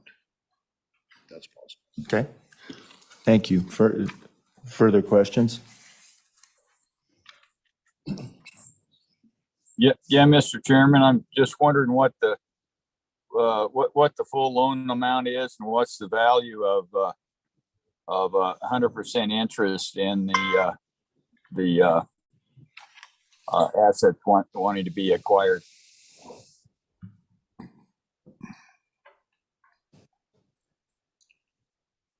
What's it worth and how much are you borrowing? The full million is, the estimated value of the land is 1.6 million, 1.63, and I'm going for the $1 million loan. Mr. Chairman, that's correct. The application is a loan amount of $1 million. The appraised value is $1,630,000. Okay. Mr. Chairman, this is Beth. That gives us a loan to value of approximately 61%. And I just want to address Mr. Thompson's comment that we're not saying that you're not eligible for a beginning ag loan. You do meet those qualifications. You are correct. So that's not the issue at hand. It's more whether that estate adjustment is an eligible activity under the program. I guess, Thank you, Ms. Blackwell. sorry, I don't quite understand the eligible activity of the program that you just mentioned. Mr. Miller. Thank you, Mr. Chairman. The question is whether buying out an interest in a co-owner qualifies as purchasing land under the purposes of the program. Yeah, and Mr. Thompson, the reason I'm in an analogous situation. My sister is a 50% owner of a ranch. My dad died a couple of years ago. So I'm trying to walk this through in my mind. And I'm also very mindful of this program is a very competitive rate. There's no question about that. And And I've fought hard to protect this program because it is a valuable program for producers, but it is not meant to be a competition or a way to, not go get a regular loan. And that's always been one of the big concerns, I think, with this program. So Without this program, I don't know if I'd be able to make it possible. sure. Even with owning 50% of it, with the way the agriculture has been headed, it wouldn't be possible without this program. So I'm extremely grateful for this program. Understand. Mr. Secretary. Thank you, Mr. Chairman. This is for staff. In mentioning the idea that, we want to preserve the amount of capital that's available. Maybe I missed this, but what's the status of the program as far as usage, available capital, those types of questions? Mr. Chairman, the usage of the farm loan program as a whole is not high. However, the beginning ag program is the program that is most used. In my tenure with the office, we have not made a farm loan. It's always been a beginning ag loan. I believe we have over $100 million or more available that is appropriated or allocated to this program. However, those funds are out of the Permanent Mineral Trust Fund, and so we're always very cognizant of the opportunity costs when it comes to making these loans and making sure that the loans are in line with the purpose of the program, that we're not competing with regular banks. We are making sure that we're in compliance with the statute. And one of the things that was discussed with me when I started is the purpose of this program is not for developers or anything, and it's also not for estate planning. So all those ideas go into our decision when it comes to making our recommendation to the board. It's very thoughtful. We try to make sure that we are being the best stewards of these funds for the state.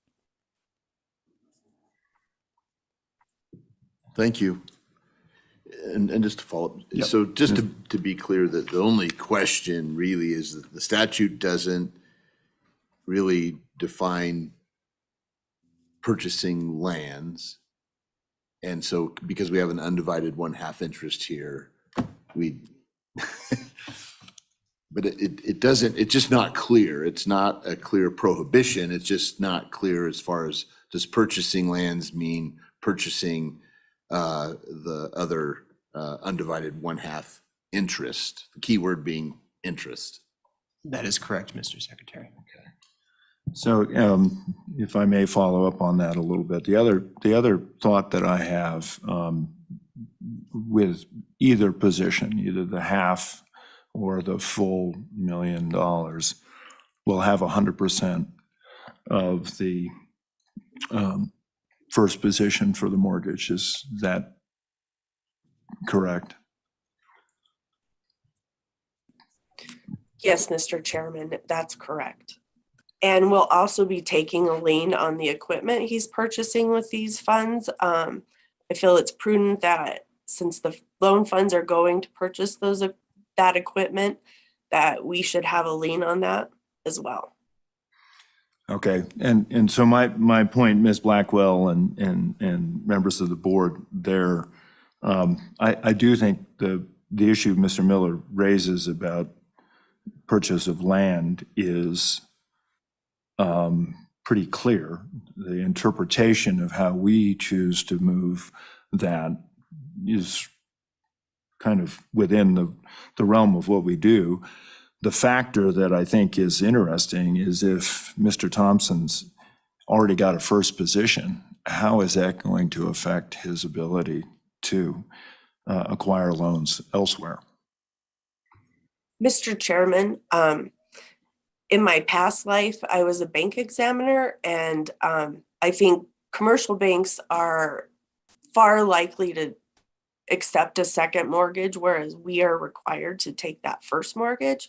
We, I think, especially since the loan to value of that loan, if we don't make the full $1 million loan, is approximately 33%. That would give a commercial bank adequate value and collateral to make the loan to Mr. Thompson to buy out his brother. Okay. Thank you, Ms. Blackwell. Mr. Chairman. Madam Auditor. So, and I think maybe a question for staff and or you, Mr. Chairman. I think my concern and Mr. Thompson, thanks for driving over. I struggled to understand the issue at first as well, but I think in essence that the interpretation under the law is we'd be lending you money to purchase land you already own. That's sort of the rub on that other part. You own 100% of the land, you control 100% of the land, you own a 50% share, but, and the way I worked through it in my head to understand it is if your father had said, this chunk goes to Mark, this chunk goes to Will, and they don't get to go to each other's sections, then that would actually make it a lot more clear under the law. So anyway, I'm sure you understand it, but that's sort of something in my mind that helped me to understand it as well. So my concern or question is, this is different. This is substantially different than what we normally do. And I guess what sort of precedent does this set down the road for other situations like this where we are, and maybe none, but that's my question of what sort of precedent or might we be setting. My concern would be opening up the floodgates on just buying out family members of operations. And is that a concern or and that's my question, Mr. Chairman. Thank you, Madam Auditor. Representative Stith, I see you're paying attention to this. I didn't know if you had any comment on this or not. Mr. Chairman, I don't want to muddy the waters further. I've kind of been spinning it around in my head too, but I think you all are on the right track. All right, thank you. Further questions, further comments?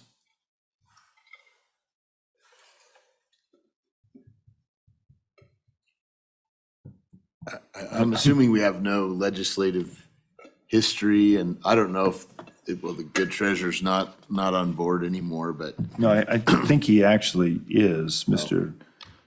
Treasurer, are you on? At least your phone indicated. Yeah, there you are. I just didn't know if we had legislative. Yeah, can you hear? History, or was this question ever contemplated? Because it seems like to me what's going to happen one way or the other is somebody brings this back to the legislature and says. Can you hear me? Yeah, we can hear you now. Did you hear what the secretary was asking? Treasurer? Can you hear? Yeah, we can hear you. Did you hear what the secretary had said? He just said, I don't know if the treasurer's on board, but go ahead if you want to repeat it there. Oh, yeah, no, that was in reference to whether you're on the line. My question was, Okay. did you have any recollection of legislative history, given your time in the legislature, regarding this very instance? Was there any legislative intent that you can recall? Well, Mr. Secretary, I wish I could recall something, but necessarily I can't. I'm just trying to figure out in my mind, as far as the land, it's an undivided interest. I know if we got both co-signers, we're covered, but we're still buying, or we're still loaning on an undivided interest, but both people agree. I don't know why we can't segregate it if both people agree in it, but I do know that to the auditor's point, that if we open this up, then I think you'll see a lot more people using it for estate planning purposes,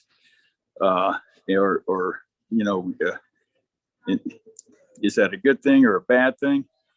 and, from the standpoint of if you keep an operation operating by a farmer or a rancher that wants to operate it, I think it's a good thing because they're not making too many more farmers and ranchers. That's why we have the beginning ag program in the first place.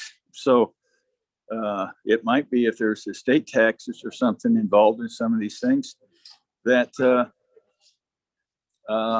we'll just lose more beginning farmers and ranchers. So, the real intent for this whole section in there was to try to make sure that is with the capital that it takes to get into agriculture, that the state step in and make those make that easier to happen. So this, I think, going down the road I think it's going to make it harder to happen. But if we go down the road to make it easier, whether it's going to make it without some clear rules that put some sideboards on it, we may be opening it up farther than what we would really like to intend. So part of the problem is that this thing is only a one bite of the apple, that you can't come back in and structure something to where you can make these decisions and then come back in and get it again. But I wish the interest rates were still down to 2 or 3%, but they're not. So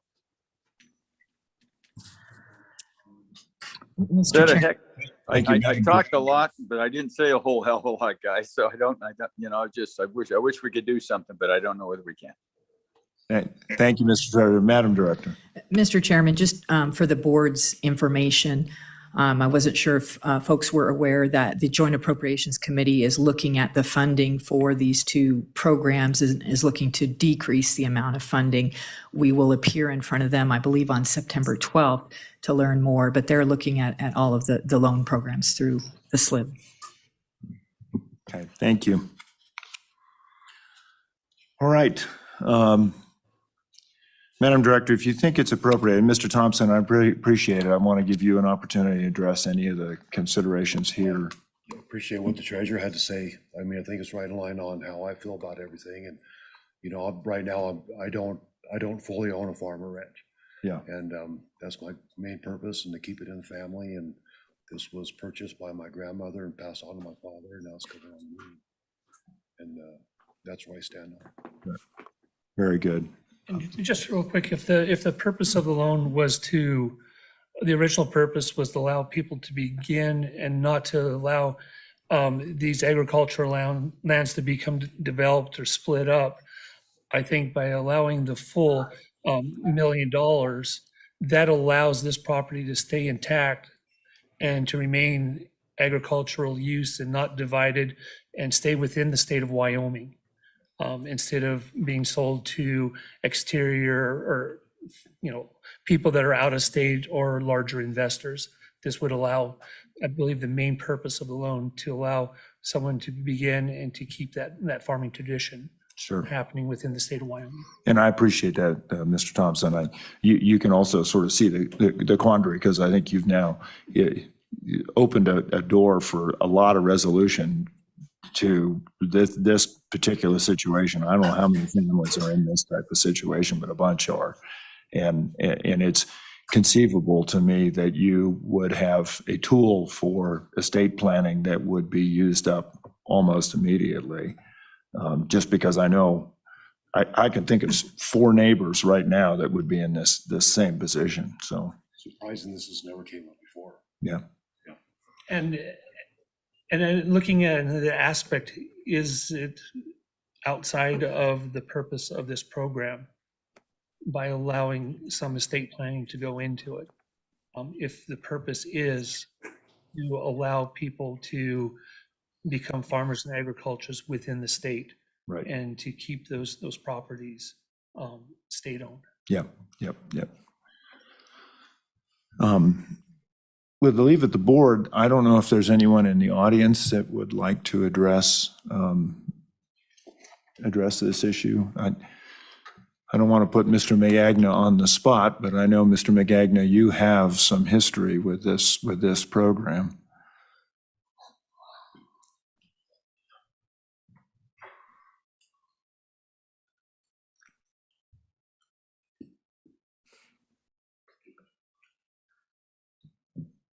Well, thank you, Mr. Chairman, and I certainly can't comment on the applications before you today. I've not looked at that or anything. I was involved in the development of the Beginning Farmer Rancher program with the legislature and would just offer a couple of comments.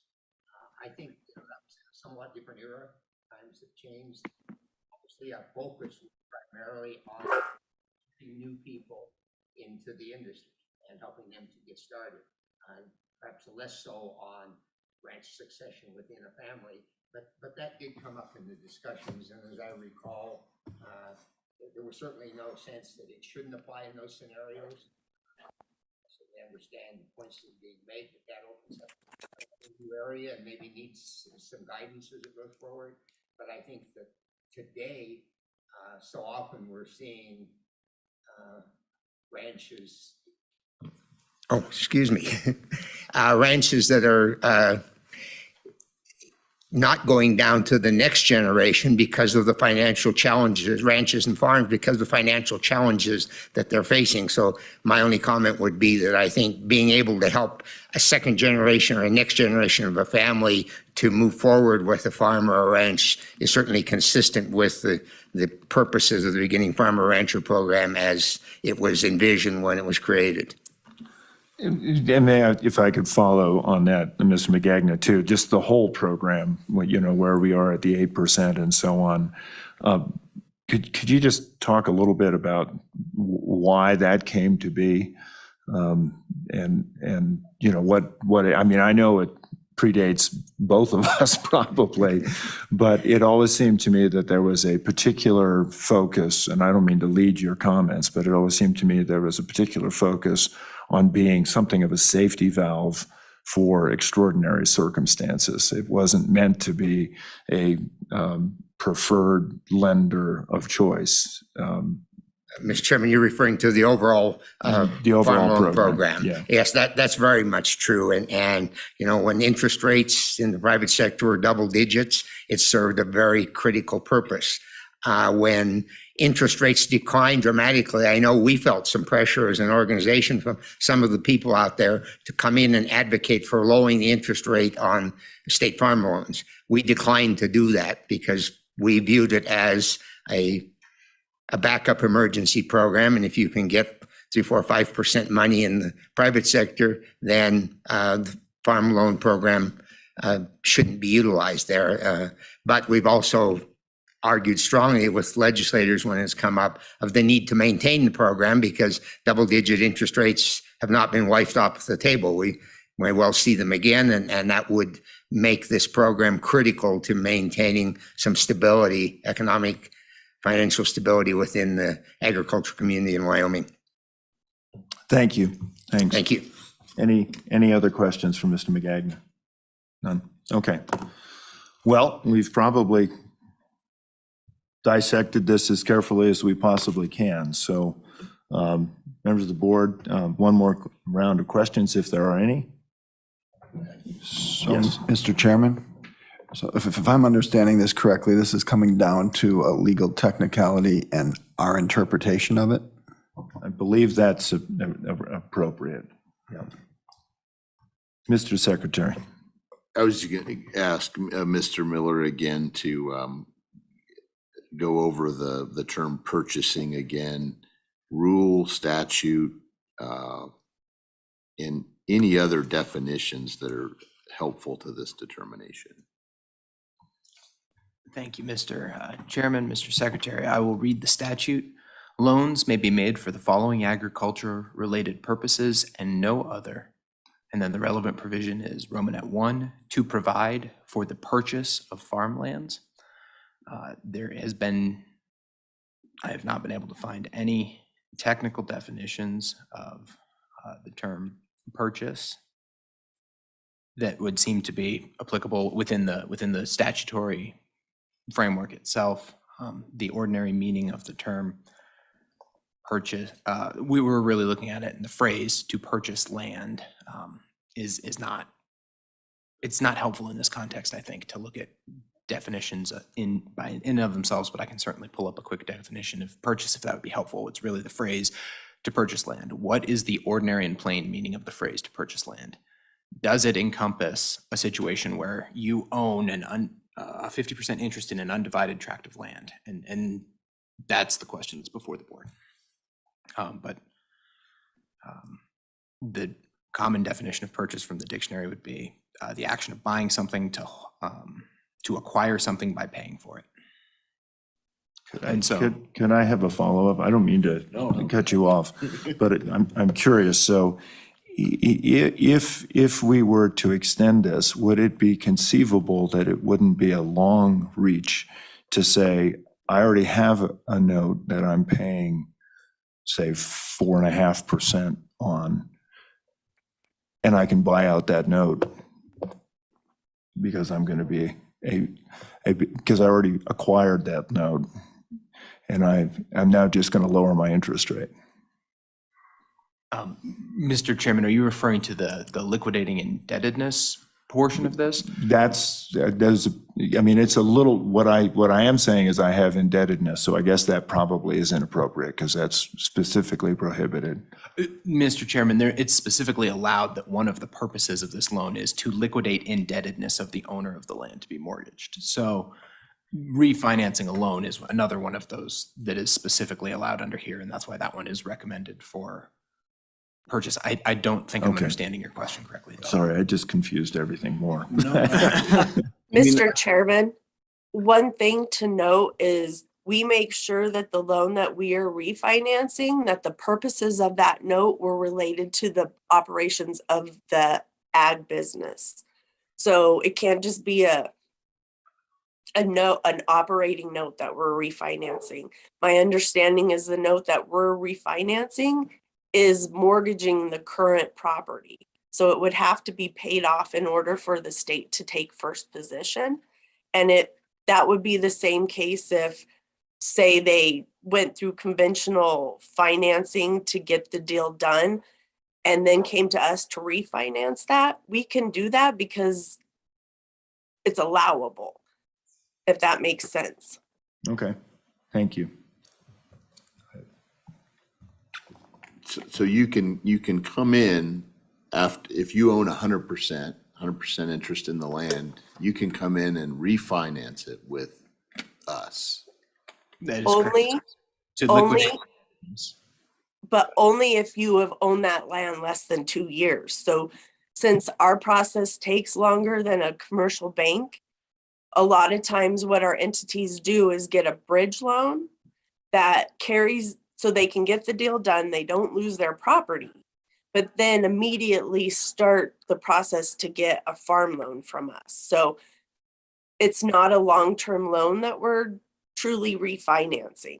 I mean, the definition of beginning ag limits the ownership of property to 2 years prior to requesting our loan. And I guess my point is if we're looking to add some color to what purchasing lands is, we have a separate part of the statute that says you can refinance within 2 years an existing loan. So ostensibly you own 100% of the land you're refinancing with us. So you're not purchasing anything. You already own it. And so you go back, and I understand it's a separate piece of the statute. But with that instance, the original loan was used to purchase the land. A lot of times we're in discussion with these borrowers when they do that, when they go to the commercial bank. They double check with us because a lot of times the process with us can take 6 months or longer from the time you submit an application to the time that it gets approved at the board, because our staff appraisers go out and appraise these properties. And so depending on the time of year that the application comes in, it can take us longer to get those appraisals done. Therefore, it takes longer to get the deal closed. And if a borrower just waits on our financing, a lot of times they're going to lose the property that they're trying to purchase because another borrower will have a conventional loan. Therefore, their money is readily available.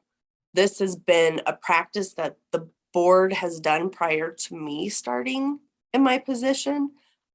We've never bought out interest in a piece of property in my 10 years. If that helps.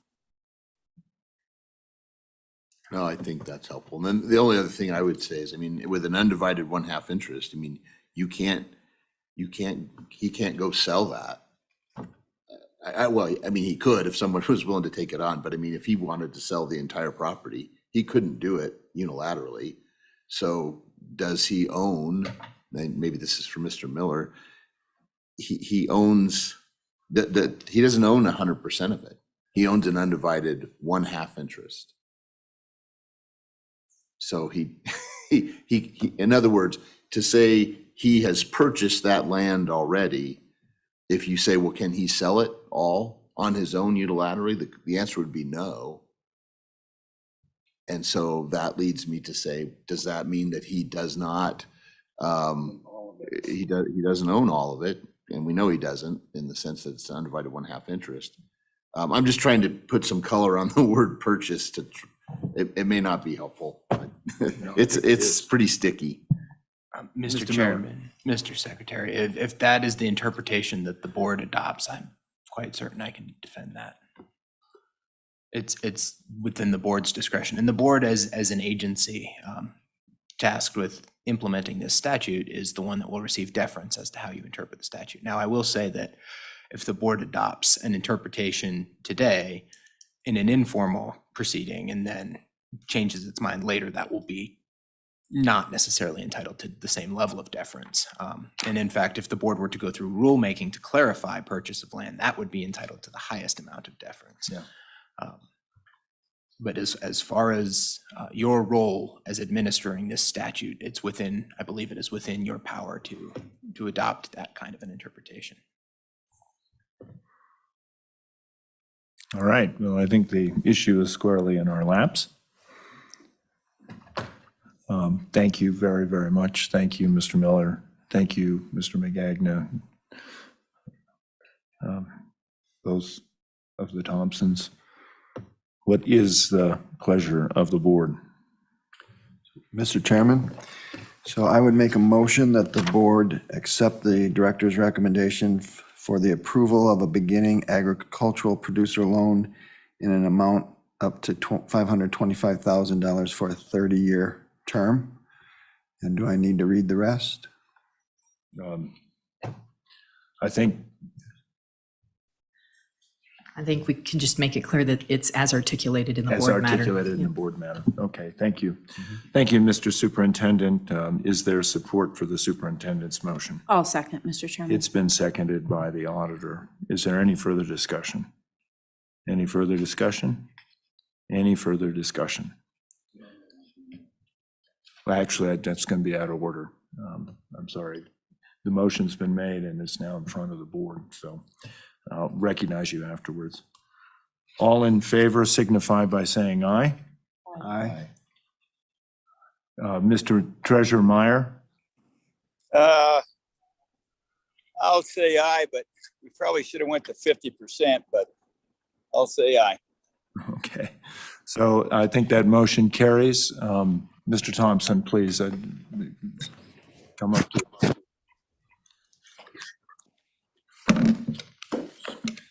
That motion carries, by the way. So with kind of that in line, in order for me to go forward on the farming, once I put this loan and stuff together, I put down all the prices of equipment and stuff like that. The prices came up substantially. So I was hoping. Treasurer, yeah, thank you. Go ahead. Who I worked with, putting the loan together. he suggested I come in and suggest additional funds to buy the additional equipment that I need to farm. And talking with various outlets, the amount that I came up with was $207,000 to purchase the additional equipment. And that just gets me to start to begin farming. Sure. It doesn't even cover all the bases that I need, but I can sub out the smaller pieces that I need with All right. sources. All right. Ms. Blackwell, since you're familiar with these programs, I think the motion's been made and passed. Are there all opportunities to modify the loan for Mr. Thompson at some point, or can he start working with you on that? He, as far as working with us for a new loan, he could work with us, but I believe the new loan would be a farm loan rather than a beginning agriculture producer loan. I'm not positive about that. However, amending his current loan that was just approved in my tenure, we've never done that. Generally, what we see is people prepaying loans, and that's the amendment to the loans that we get, or paying more than they are supposed to. So I've never increased a beginning ag loan after our analysis has been completed and all of that stuff. And I guess my other question is, would Mr. Thompson really want to finance that equipment for 30 years? So that's been brought up. I'm on the 10-year program. So I would actually only be financing for 10 years. After my 10-year initial through this loan, then I'll go to an outside source and finish up the rest of the financing there. So it would actually only be a 10-year loan on that. So Mr. Thompson, I think what I'm going to say at this point, trying to figure out how to negotiate on this probably is inappropriate. So okay.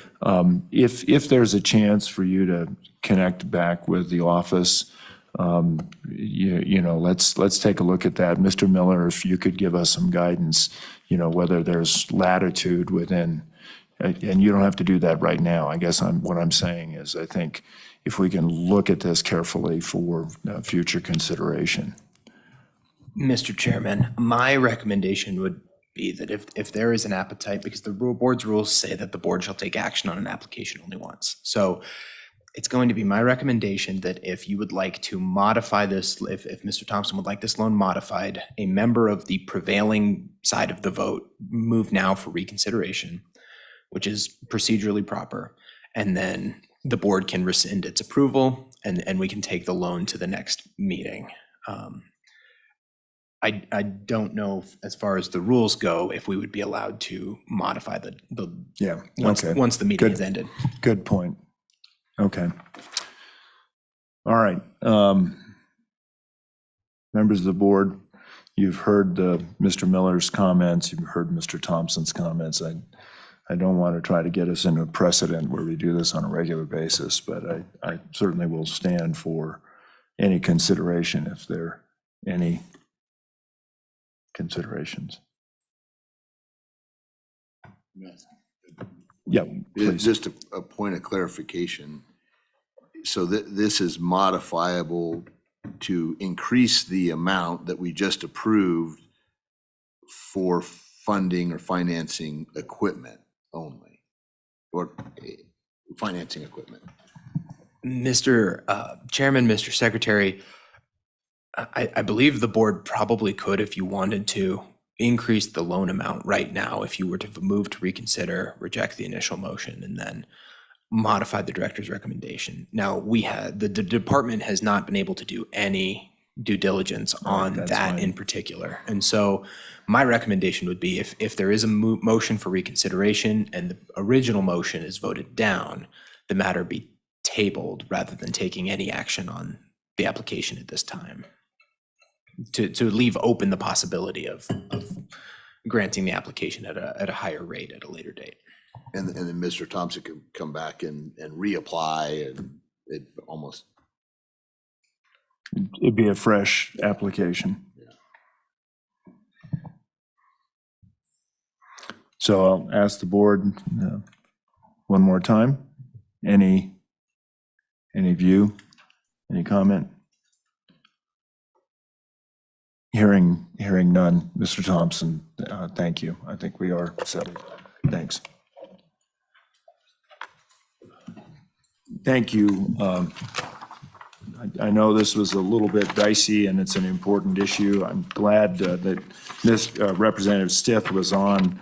You know, there's good value in having the legislature aware of the kinds of circumstances that are coming forward. Madam Director. Mr. Chairman, that concludes the agenda for the State Loan and Investment Board. However, there was one more issue that I wanted to bring to the board's attention. Staff had a request from Mr. Boley with the Wyoming Hospital Association to extend the deadlines for the ARPA HHS applications. Apparently, some of the potential applicants are running into issues preparing their independent assessments that are required as part of the application process. He said also they have a lot going on with committees and whatnot. So we asked if the board might consider extending the application by 2 weeks. We suggested that rather than extend the application for 2 weeks, we keep the application deadline and then work with them under our rules for completeness that would allow them additional time to supplement with those independent assessments if they are not part of the original application materials. It's important in our mind to move forward with the process and get the money out, particularly for those capital construction type projects. However, this is the board's call. If the board would like us to extend the deadline from August 12th into the end of August or some other date, it's certainly within the board's purview to make a motion and do that. Members of the board, you've heard the director's comments. What is your pleasure? Mr. Chairman. Madam Auditor. Gosh, I'm hesitant to push back, you know, OSLI being able to get started by 2 weeks. So if we can say, and you know, I don't know that we need to formally say, but sort of informally say, submit your slightly incomplete application. And I just think people are beating down the door for us to start addressing these, so I would struggle to push it back even further. Thank you, Madam Auditor. Any other views? I agree. Okay. Very good. Does that Thank you, help Mr. Chairman. Yep, that works Very well. good. And Mr. Boley seemed okay with that sort of compromise to work with them on the completeness piece of it to provide potentially additional time to get those assessments in. All right. So thank you. Thank you very much. So, Mr. Chairman, that concludes the Slib agenda. So we're ready to convene the Board of Land Commissioners at your pleasure. Okay, members of the board, we have in the past taken a break. If you want, we can do that for, it is now 10:03. Can we be back here at 10:15? So moved, Mr. Chairman. Thank you. So we are adjourned from the board. Right. And Governor and members of the board, thank you so much.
I think we now have our quorum. I note that the treasurer is not on Zoom to my knowledge, but we do have a quorum with the auditor, myself, the secretary, and the superintendent. Madam Director, the floor is yours. Thank you, Mr. Chairman. The first item on the State Board of Land Commissioners agenda for today is approval of 2 sets of meeting minutes.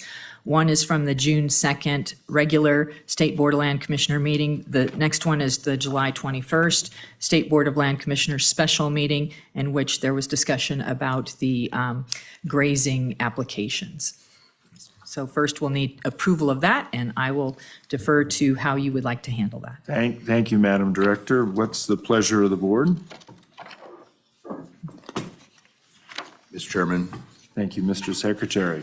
I would move that we adopt the June 2nd, 2022 State Board of Land Commissioners meeting and the minutes for the July 21st, 2022 State Board of Land Commissioner special meeting minutes. Thank you. That motion's been made by the secretary to approve the minutes of both meetings. Is there support for that motion? It's been seconded by the superintendent. Any discussion? Hearing none, all in favor signify by saying aye. Aye. Those are accepted. Mr. Chairman, we have provided you with the usual reports behind tab B. We do not have anything else to add at this point, but we would stand for any questions on those reports. Members of the board, any questions for the matters behind tab B?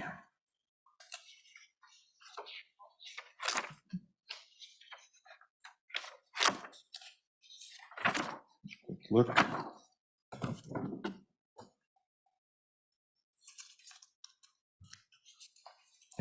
Any questions? I particularly want to thank you for the explanation of the revenues for state lands over time. So that would be my only comment. So thank you very much.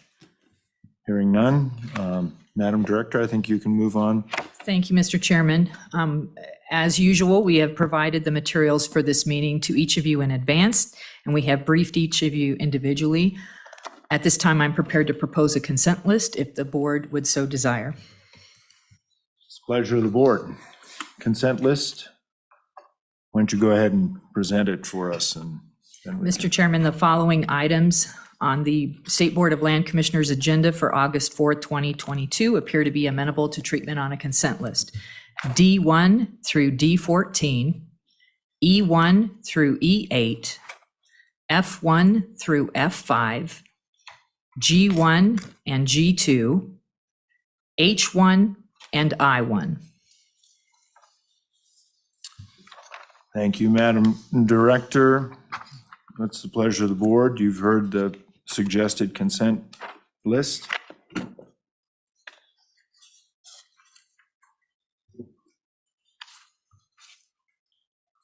Mr. Chairman, I would move a consent list as enumerated by the director.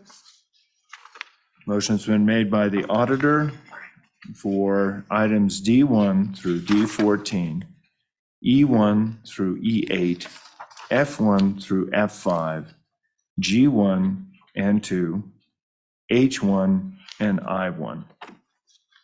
Is there support for that motion for a consent list? It's been seconded by the superintendent. Is there any discussion? Mr. Chairman, Mr. Secretary. I think the proper procedure is after we approve this, then I can request a matter be removed from the consent list. That would be correct. So just FYI. Yep. Very good. Consent list has been moved and seconded. There's been some discussion about any matters that need to be removed. Following the consent list, any further discussion? Hearing none, all in favor of the consent list as enumerated, and that consent list is items D1 through D14, E1 through E8, F1 through F5, G1 and 2, H1 and I1. All in favor signify by saying aye. Aye. We have a consent list. Mr. Secretary. Mr. Chairman, I would request that item E3 be removed from the consent list.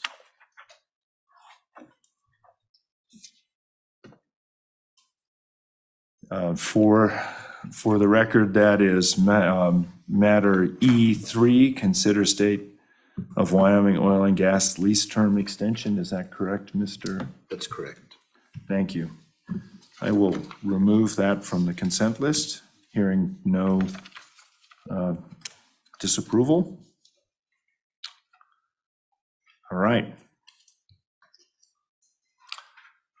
So we now have consent list consisting of D1 through D14, E1 and 2, E4 through E8, F1 through F5, G1 and 2, H1 and I1.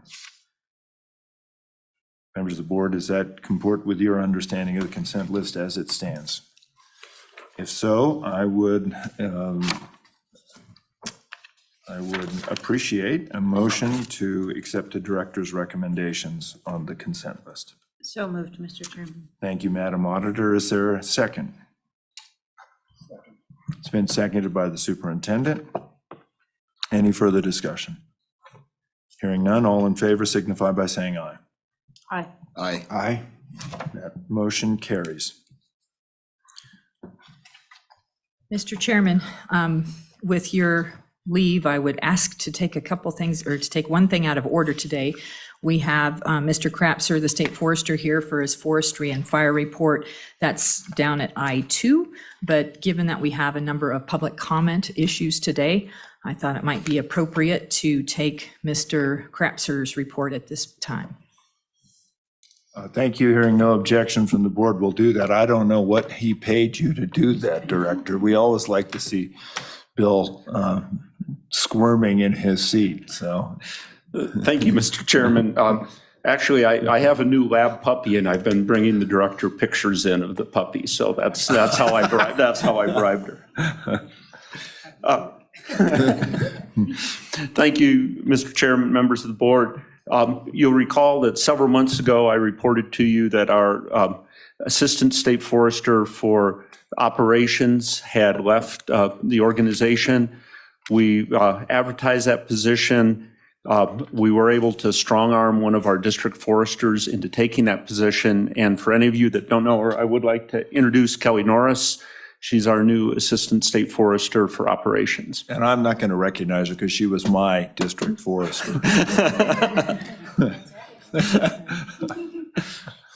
Mr. Chairman, the last week has been really busy fire-wise. We've had a lot of initial attack. Our hell attack and our single engine air tankers have been really busy. As of this morning, we've got 2 large fires in the state of note that I'd like to report on. First, the fish fire up in the Black Hills south of Sundance. It's about 50% on Forest Service land, about 50% on private. Little tiny smidgen of state land, but it's pretty much 50-50 between Forest Service and private. As of this morning, it's 6,668 acres. They have it 20% contained. Rocky Mountain Team 1 is managing the fire. They've got 401 personnel on the fire, assigned to the fire. They're looking right now, if things go as planned, they're looking right now to be able to turn it back to a local management organization by late Sunday. So they're making good progress. One thing of note to that fire, it's just west of the Mosque property that the board purchased through the Legacy program 2 years ago. So we've been a little nervous on that one, but we're looking in pretty good shape. The Sugarloaf fire is north of Garrett on the Medicine Bow National Forest. It grew a little bit yesterday. It's 839 acres now. They did some burnouts to tie in some line on the west side of the fire. So far, and it looks like we're going to be able to keep it completely on U.S. Forest Service land. They have 367 people on the fire. They're calling it 23% contained. That's lower than actual because a lot of the east side, the heat went out of the fire and they don't have containment line on it, but the fire is not going any place to the east. they're actually looking to turn that back. It's Rocky Mountain Team 3 is managing that, and they're looking to turn it back to the Medbo Forest probably on Sunday. So the two large fires are in the state right now are looking pretty good. We've had a little moderation across even the northern tier of the state on weather, so initial attack has lightened up.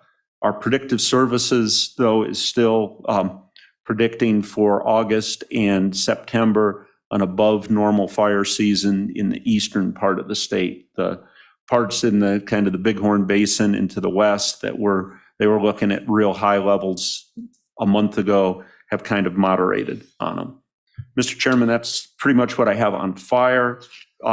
Moving on, you'll recall in the at your October board meeting, you approved a timber sale, Trail Creek timber sale up out of Cody. The neighboring landowner, Trail Creek Partners, had some concerns with the road package and with the timber sale overall.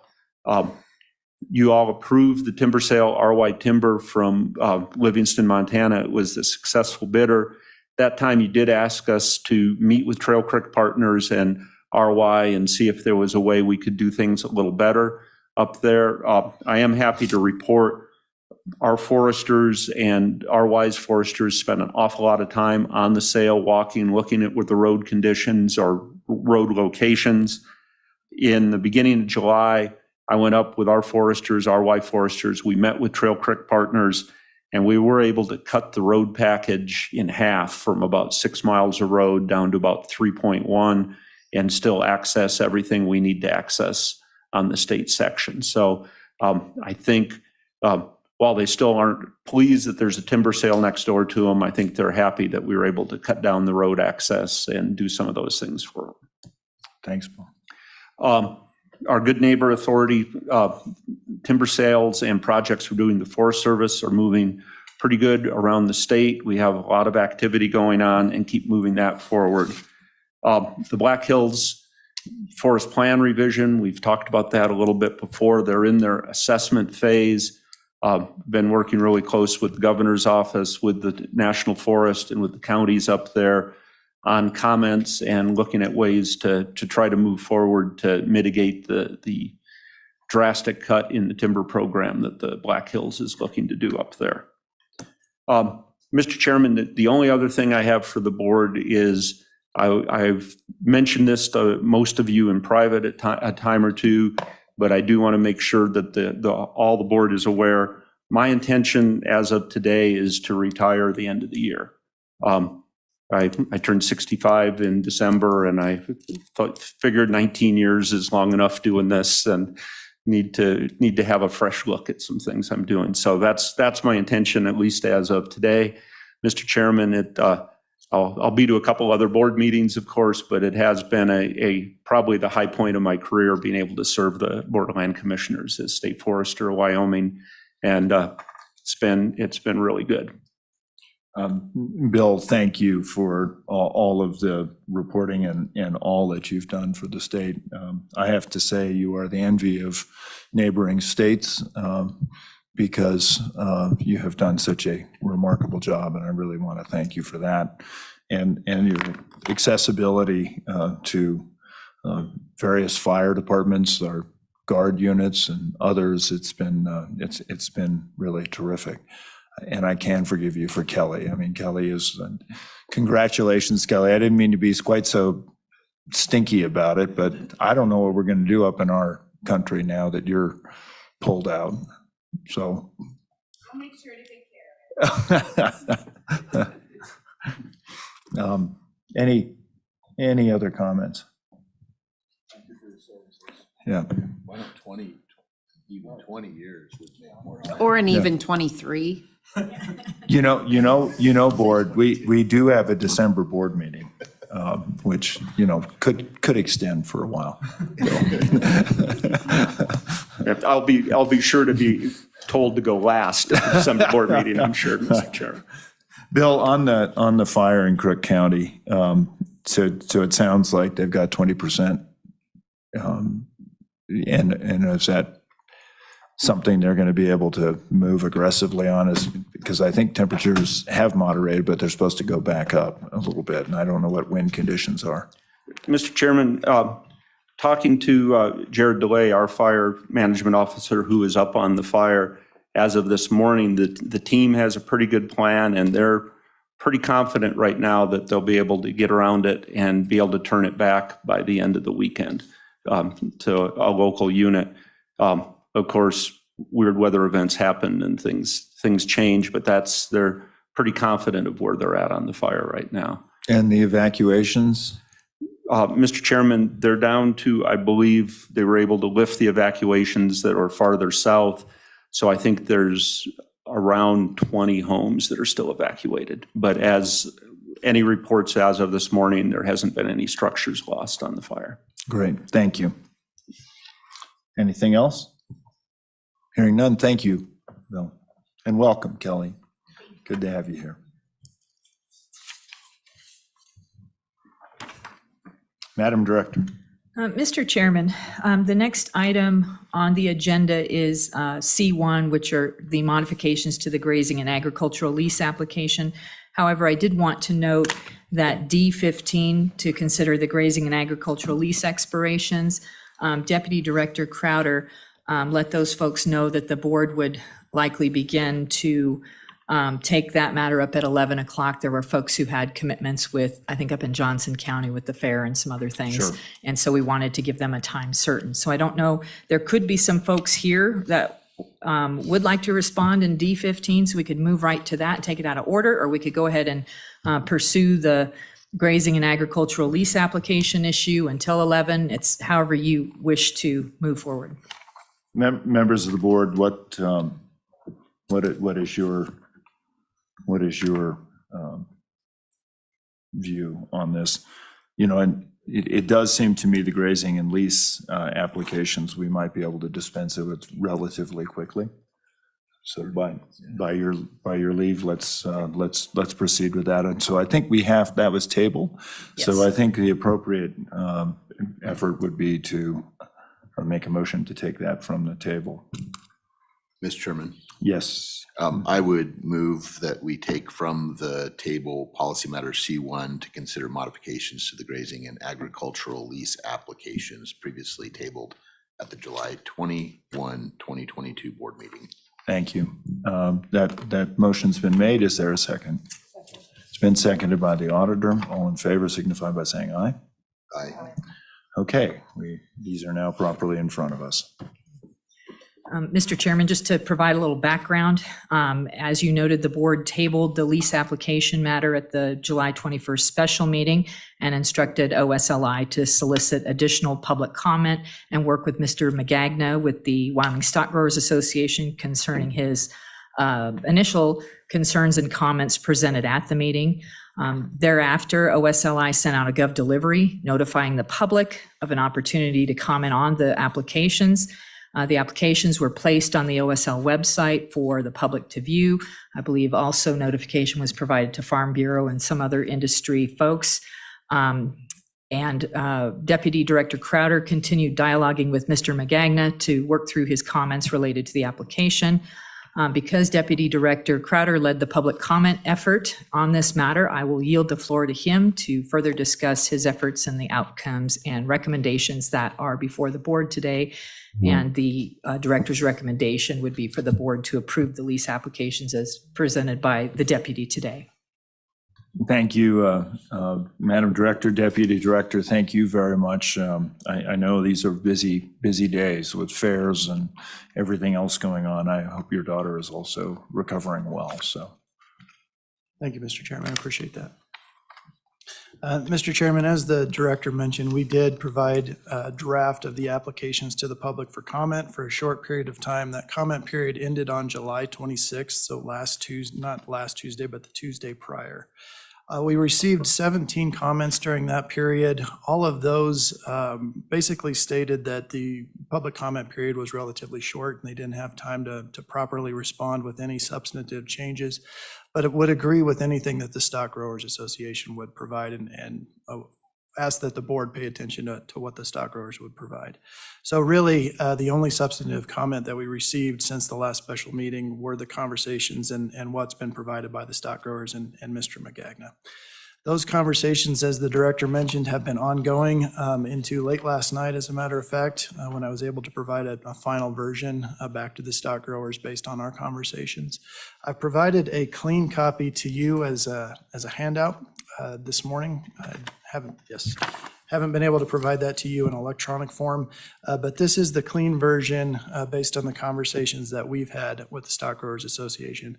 Of course, there are points where we don't agree with the Stock Growers Association, or they don't agree with us. And I'm happy to go through line by line all of our changes that we could agree on and allow the stock growers to present whatever information that they would like to as well. So real quickly, I'll go through it line by line so that you know what the changes are. Sure, and just, there are 3 separate applications, and the vacant land one, we pretty much said was fine. But Mr. we Chairman, didn't resolve that issue, so go ahead.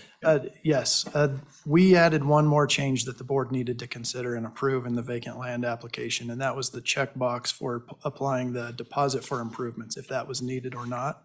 The stock growers didn't seem to have a problem with that, so we were able to move forward with it and not present it to you again with any changes. The third one is the conflicting application. There are some comments related to it. I believe that what we can do, if the board approves the lease renewal application, is to be consistent and pull any of those changes that are required into that vacant or conflicting application. Okay. And ask the board to give us that guidance or leadway to do it. So you're going to walk us through the lease renewal then? Yes, sir. Okay, thank you. Mr. Chairman, the first change happens in the first paragraph. The request was that we be very clear that this is a renewal of a lease and not just an application for lease. So we've added new language into there, specifically towards the end of the sentence there, to be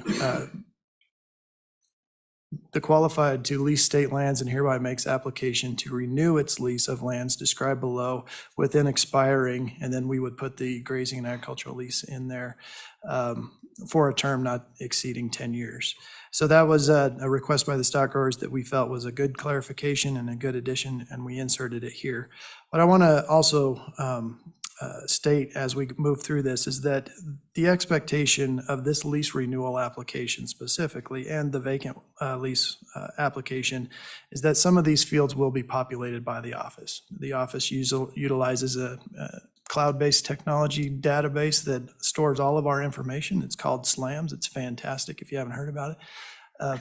But it pulls information and can populate these applications for us. And since we have a lot of applications, typically 400 to 500 each year that are renewed, we rely on that system to populate needed data, and that helps us efficiently move through that process. So as we move through here, I'll state where the system will automatically populate some of this information. Thank you. And the first place would be that lease number there in that first paragraph. The second comment by the stock growers was that we need to make sure that the address and the lease name are accurate, and we agreed with that. And typically, we just have the lease name inside that box in this next section.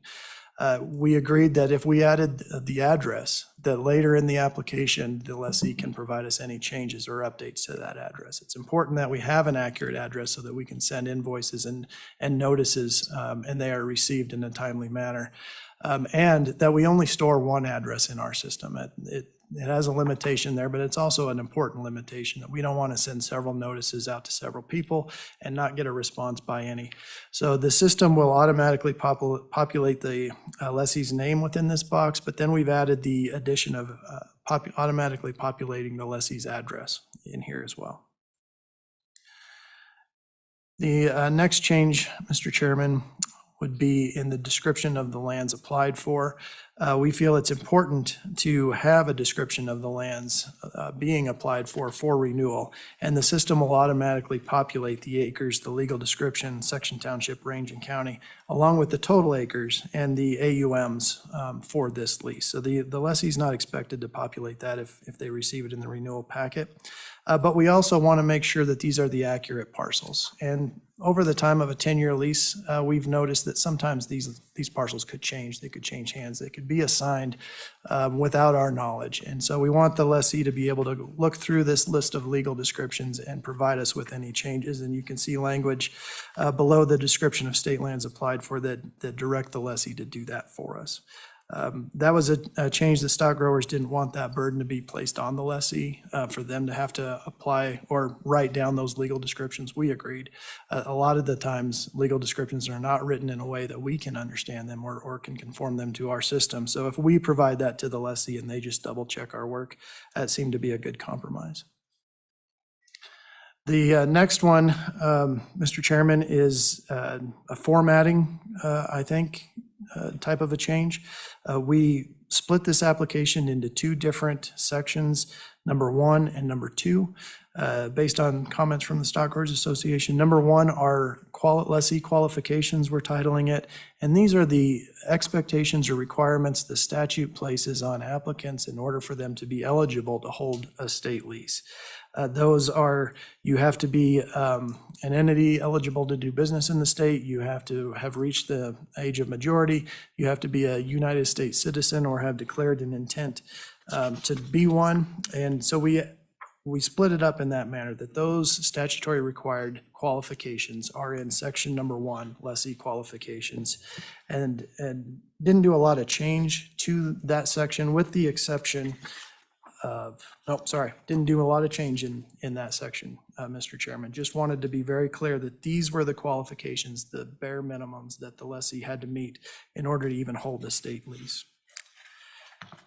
And then we created a section number 2, and it's on page 2 of the application. We titled it Additional Information. Now, these aren't the core qualifications as the statute provides that I just represented, but they are either highlighted in statute as being important and things that we may need to know if we go down different avenues in the lease renewal process, and land management type questions, so that we can, and the board can have some idea of how the land will be managed for the next 10 years. One of the not major, but important changes would be to subsection Li, and that is, does the applicant hold title to lands does the applicant hold title to lands adjacent to the state lands applied for? And that is a question directly out of statute. It's 36.5.108. If we were to receive even rental offers during this renewal period, the statute requires that the board, issue the lease to the applicant holding title to the lands nearest to the lands applied for. And so we're asking that question.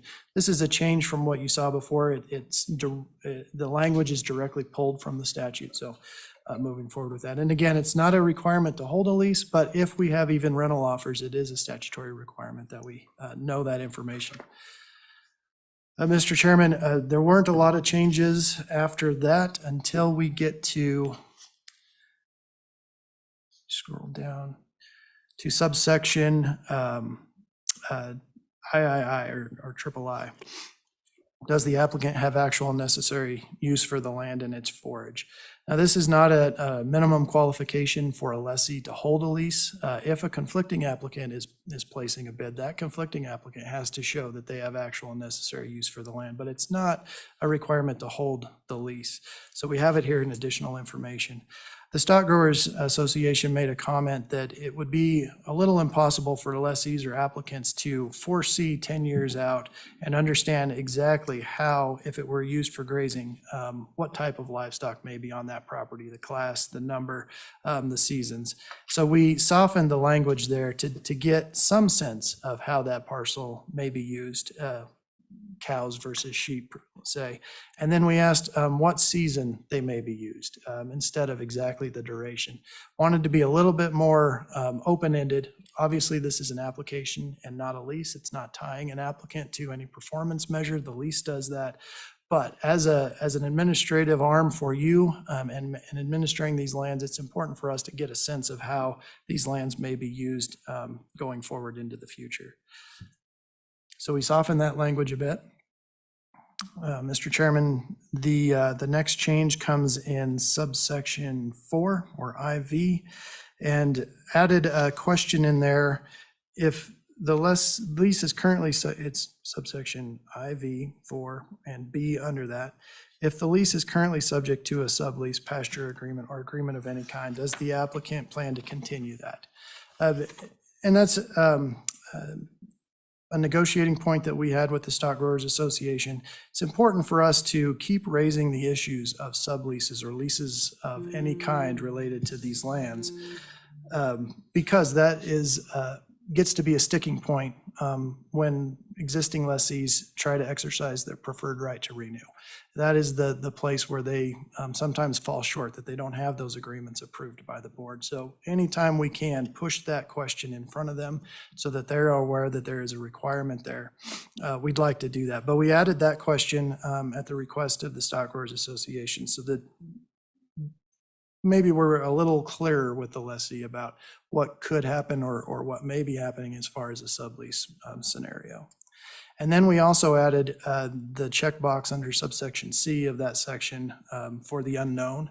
Obviously, looking into the future, if the applicant plans to enter into a sublease, they may not know that right now. We don't have the expectation that they do know that, so we added the checkbox of unknown. But if they plan to do it, if there's something on the horizon that leads them down that road, we want to make sure we're in communication with them and all the requirements are met as they move forward with it.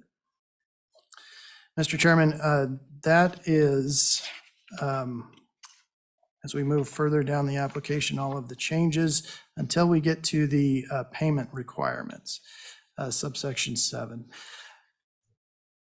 8, sorry. In that subsection, if you recall from the last version of the application, we split it up into two pieces. One is the minimum payment, or the payment for the first year's renewal the applicant is expected to provide by statute with this application to have a full and complete and acceptable application. The second piece we had in there was if we did receive a conflicting application, there was another set of to-dos for the lessee.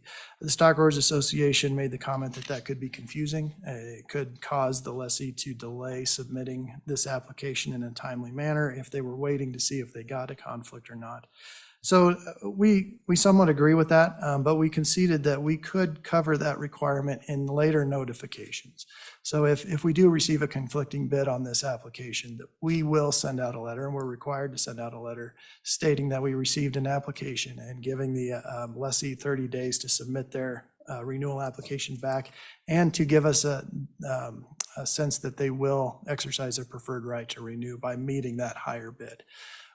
The questions and the assertions that were made in the previous section can be part of that notice, and we're happy to try and see if that's a workable solution for us when we get applications, conflicting applications going forward. So we removed it completely from this application to make this just very clear. It's a renewing application, has no discussion about any conflicts coming or may not be coming. Mr. Chairman, the very last comment made by the Stock Growers Association is on the very last page, page 6, and it's the requirement that this map be filled out by the applicant to help us understand where our state lands lie in relation to the applicant's deeded lands, any other federal lands that they have under permit or lease, and any other state leases that they have, just to give us a sense of where our lands sit in there from a managerial standpoint. This isn't a requirement, obviously, by statute. We feel it's important from an administrative managerial standpoint. I'll mention that all of the programs the board manages require a map of some kind. This is probably the most rudimentary type of a design for a map. We oftentimes ask for surveys by certified surveyors so that we understand exactly where certain applications are happening in a special use lease or temporary use permit world. But this is just a general sense. And obviously it needs to be filled out. And in the past, this is a little onerous for some lessees to draw in, and they may not fully know exactly where all of their lands lie. It is a requirement. We made it a requirement of this lease. It has been a requirement of the lease going back to previous to 2009 when that revision to the application was made. It's always been a part of the application, but When applicants call us and say they're having trouble or they just simply don't have time to do it, we ask them, has anything changed from the last application? And if they tell us no, then we're happy to make a copy of the previous map, accept it. If they have a ranch map they can take a picture of, can make a copy of, we're happy to accept that as well. They don't have to draw this in. So we try to be as accommodating as possible. But we do feel it is an important piece to the management side of this application. Mr. Chairman, those were all of the changes that we made after conversations with the Stockbroker Association. Thank you, Jason, and thank you for your work on it, particularly in short notice. And I think everything was kind of humped up for that, so appreciate everybody doing this. On the map, quick question. You know, most county assessors at this point now have map serves that are publicly available. If you were to print a map off of that, would that be acceptable, do you think? Mr. Chairman, that's correct. And we'd also like to know if a BLM permit is in play here or other private leases or state leases. That doesn't come from the assessor's map, so they could possibly draw it in or help us understand that situation. But yes, if it satisfies how is this lease being used with the remainder of the operation, that would be great. You know, and it seems to me there's a value in this idea. I did an exercise recently with the Bureau of Land Management on a renewal of a lease, and we found out we were paying for something that there was no way we could use, but it was part of the lease that they had. So I think it's also helpful at times to go through that exercise. So you're basically, because I know map skills are, not everybody has them, and not everybody has a technology available to do that, but you're willing to take substitutes that can be more than approximate, but not necessarily survey grade. Mr. Chairman, you're absolutely correct. We're happy to do that. And you raise a good point. This is also to be another clarifying point for us. Not only double check the legal descriptions on the first page of the application, but let's look at it visually as well. Perfect. Thank you. Questions? No questions? Public comment. Mr. Magagna.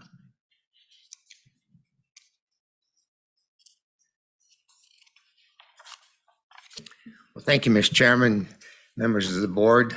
First, I want to express my appreciation to the Office of State Lands, particularly to Deputy Director Crowder for working with us on this. The time frame was very short. We feel far too short, but I believe we all operated in good faith the best we could, and appreciate the sense of your office in coordinating our efforts to get together on this. Regarding the draft that's been presented to you now on renewal of state leases, it does reflect a lot of the issues we had raised. It's not everything the way we'd like to have it, but we think it's an improvement, very workable. There are a couple of key issues that I will raise for your consideration at this point in time. At our request, Mr. Crowder created those two categories of issues, the things that are necessary to be an applicant, and then just other information that the office would like to have. It's our view on a reading of the statute, and I was actually very involved with the development of that statute, that having actual necessary use for the land is a requirement in order to hold a state grazing or agricultural lease. So our request would be that that particular comment be moved from the additional information section up into the section that he has designated as applicant information, to emphasize that that's not just for informational purposes, that that's a requirement. If there's disagreement from the board or that is required, then our commitment would be that we would be planning to go to the legislature and ask for clarification of that. But based on the history of that and our reading of the statute, we believe that it is a requirement, whether you're a conflicting lessee or whether you're a current lessee, that you have a necessary use, actual necessary use for the land. In other words, it fits into an operation that you're doing. You're not just leasing it to keep it out there as a piece of vacant land that isn't used for agricultural purposes. The second one that is a major concern continues to be that you just addressed, Mr. Chairman, and that is the mapping requirement. As I visit with state grazing lessees and across the state, particularly on the grazing side and in areas where there's a lot of public land and that, the biggest complaint I hear is, and one of the things that most delays their completing their applications is the need to sit and draw those maps. And it's not a simple process. I'm aware of state leases out there that include in one lease in excess of 20 parcels of land. Trying to map all that out on a map, show your private land, show BLM or land that's associated with it is a huge burden. And we failed to see what the benefit of that is to the state land office on the broad array of leases that are simply renewed and continue time after time. If there's a request for an assignment or a sublease or something like that, a change, then at that point, requiring that information would make some sense to us, but not across the board. A possible compromise I would suggest there, and I will say this, I've looked back quite a lot in history, and I can't say when that practice began, but to my knowledge, it was not for many years a requirement that a map be submitted with a lease renewal. For a new lease, that would be different.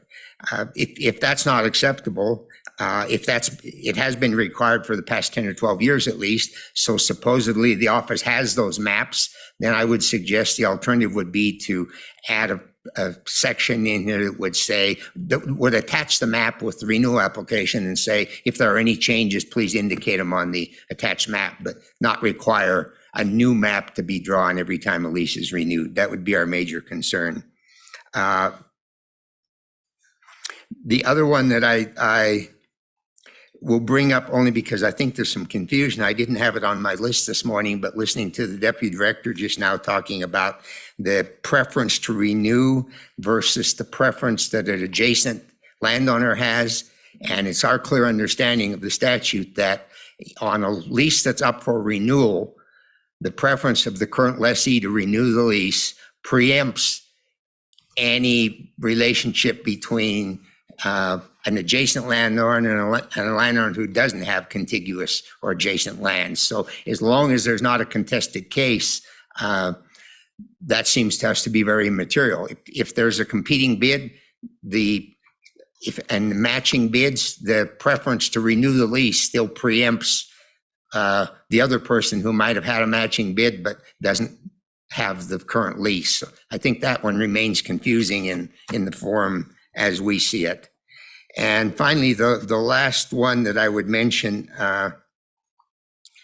that is not anything to do with what can be handled here today, but a matter that I think might need some legislative attention, and that is the use of the term contributory value. And Mr. Crowder and I had significant discussion on this. How do you determine contributory value? If I build I'll use an example that I used in our discussion. If I build a set of sheep corrals on my state grazing lease, that has significant value to me as a sheep producer.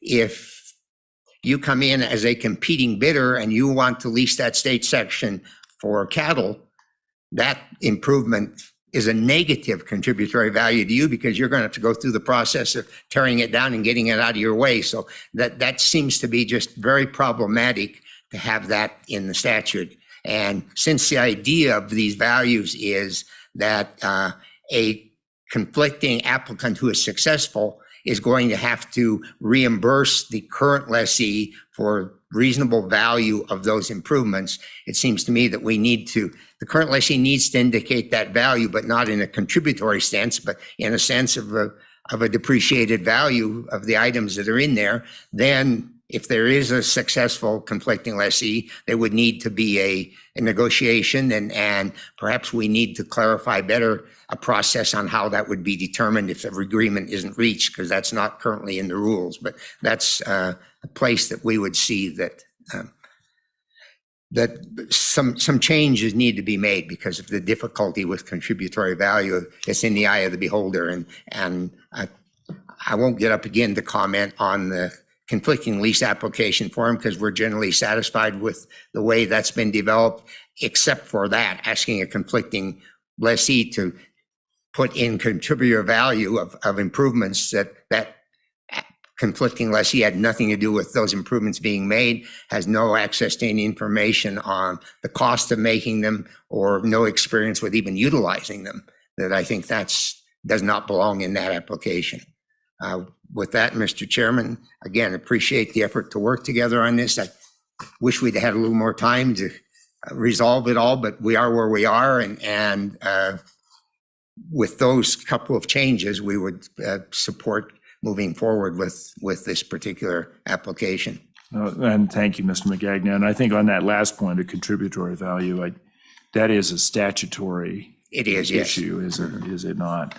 Yeah, and I think the points you make are really good points to make, so I appreciate that. On the first point you made about moving does the applicant have actual and necessary use for land and forage, there are subsections which I think help inform the actual and necessary use. And board members, and I think particularly secretary and auditor in my mind, thinking of one issue in Sheridan County where it was a little bit unclear how the land was going to be used, those subsequent sections to me seem to help fill out what the actual and necessary use is. So, Mr. McGagnon, I guess my question to you on that one, do you want to move that entire section, or were you looking at something different? Because you have, if yes, does the applicant anticipate utilizing the lease for grazing, agricultural, cropland, both, and then there's the if used for grazing, et cetera, et cetera. Mr. Chairman, no, what I'm recommending is moving just that one question up under the applicant information. So one of the qualifications of the applicant is that they have actual necessary use for the land. So that would appropriate be, in our view, under applicant information, not under a category of additional information. Okay. So it would just be that one question. And so, but you could reference that. I guess here's my point. As we see a lot of places broken up and a lot more lands, and I can think of state leases that, we have at this point, for example, and we now have where we had maybe one or two lessees before, we've now probably got 16 because they've been subdivided and everybody backs up on the state land. And every one of those people would have the ability to use those for, running their horses or whatever they have. And that, from my standpoint, not that it qualifies it one way or another, but just understanding who's actually using it for grazing purposes rather than potentially for recreational or just having a good place to ride. And that's why I was hoping these questions would be tied to that. And Mr. Chairman, I certainly respect the need to know that. And it's just that I think it's not just a question that's there for informational purposes. Right. It's there as a requirement, and not to take up your time, but I can give you a quick history on that particular language in the statute because I'm personally involved in it. Back some 20 years ago, 15 years ago, my leases, state leases were up for renewal, and an environmental organization came in and bid against me for those leases, not with ever intent of ever grazing them, but just keeping them as open space. Right. And I was saved by the fact that they hadn't properly registered with the Secretary of State's office.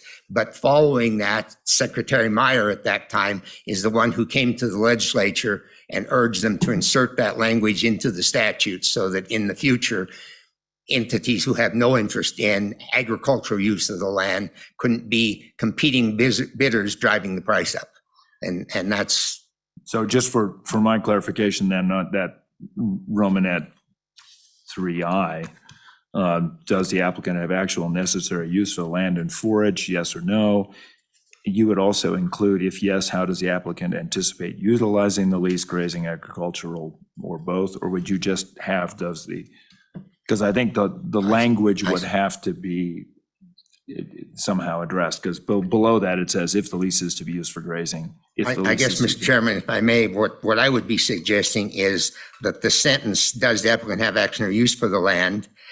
And I had put in parentheses in my recommendations that in parentheses would say actual necessary use is a requirement to lease state lands for grazing agricultural purposes. That's one way to handle it. The other way would be to move that sentence, just that sentence, up into subsection 1 And then down here, just say instead of if yes, would say, how does the applicant anticipate utilizing this lease? Okay.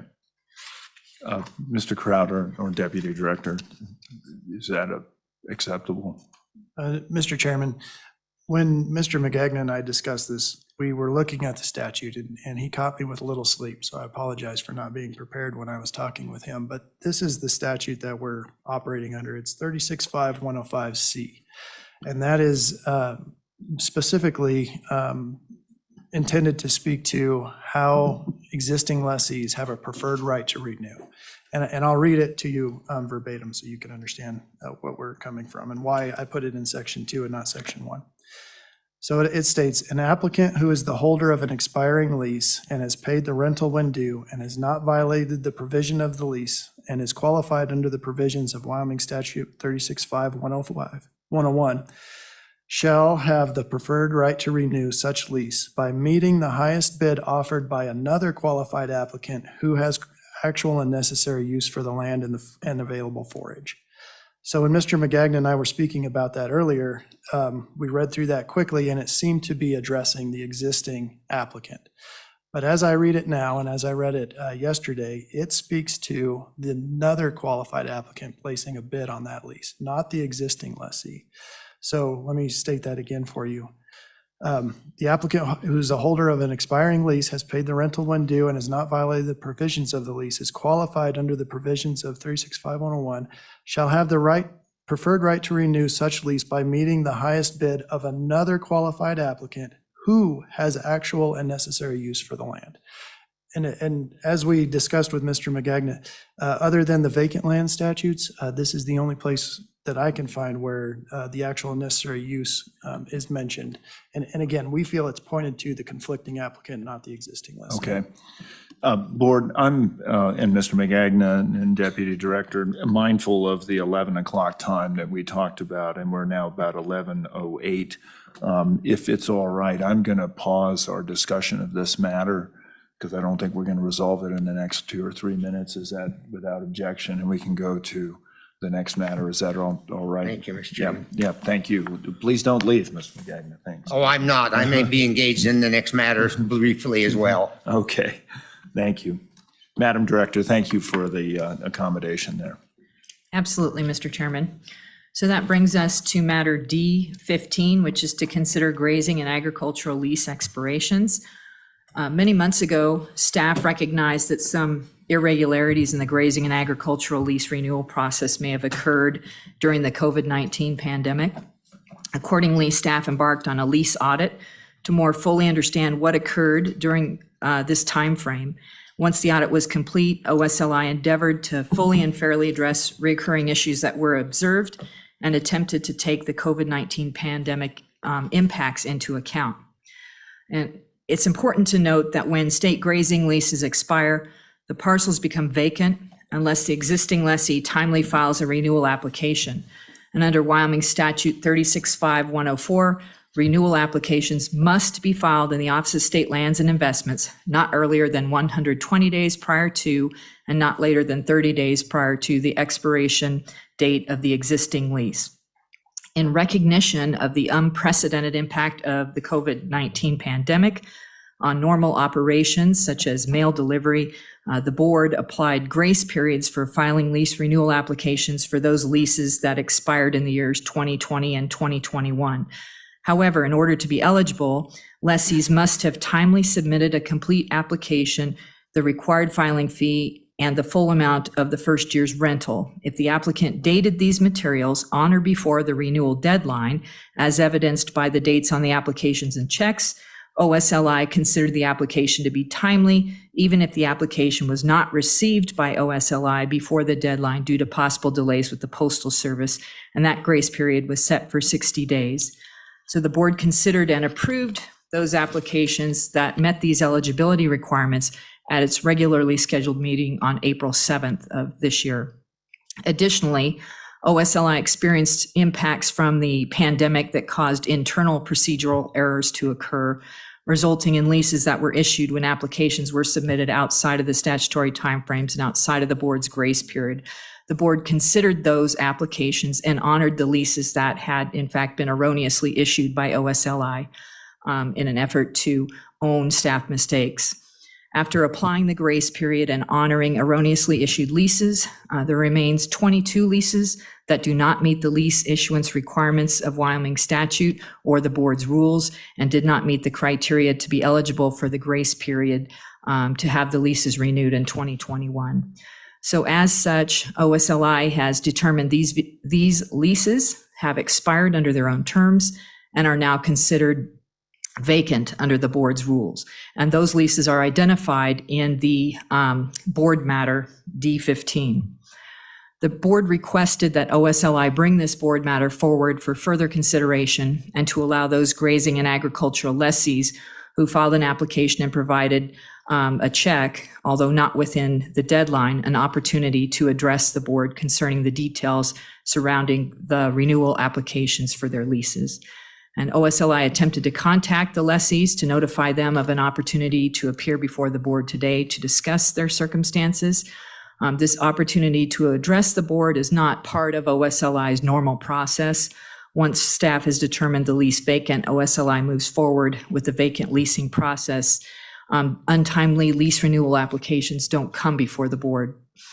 So for purposes of this board matter, the director's recommendation is that the board take no action, as OSLI has affirmed that these grazing and agricultural leases described in the board matter have expired under their own terms, as they were not timely renewed by the applicant pursuant to the requirements of the statutes and the board's rules.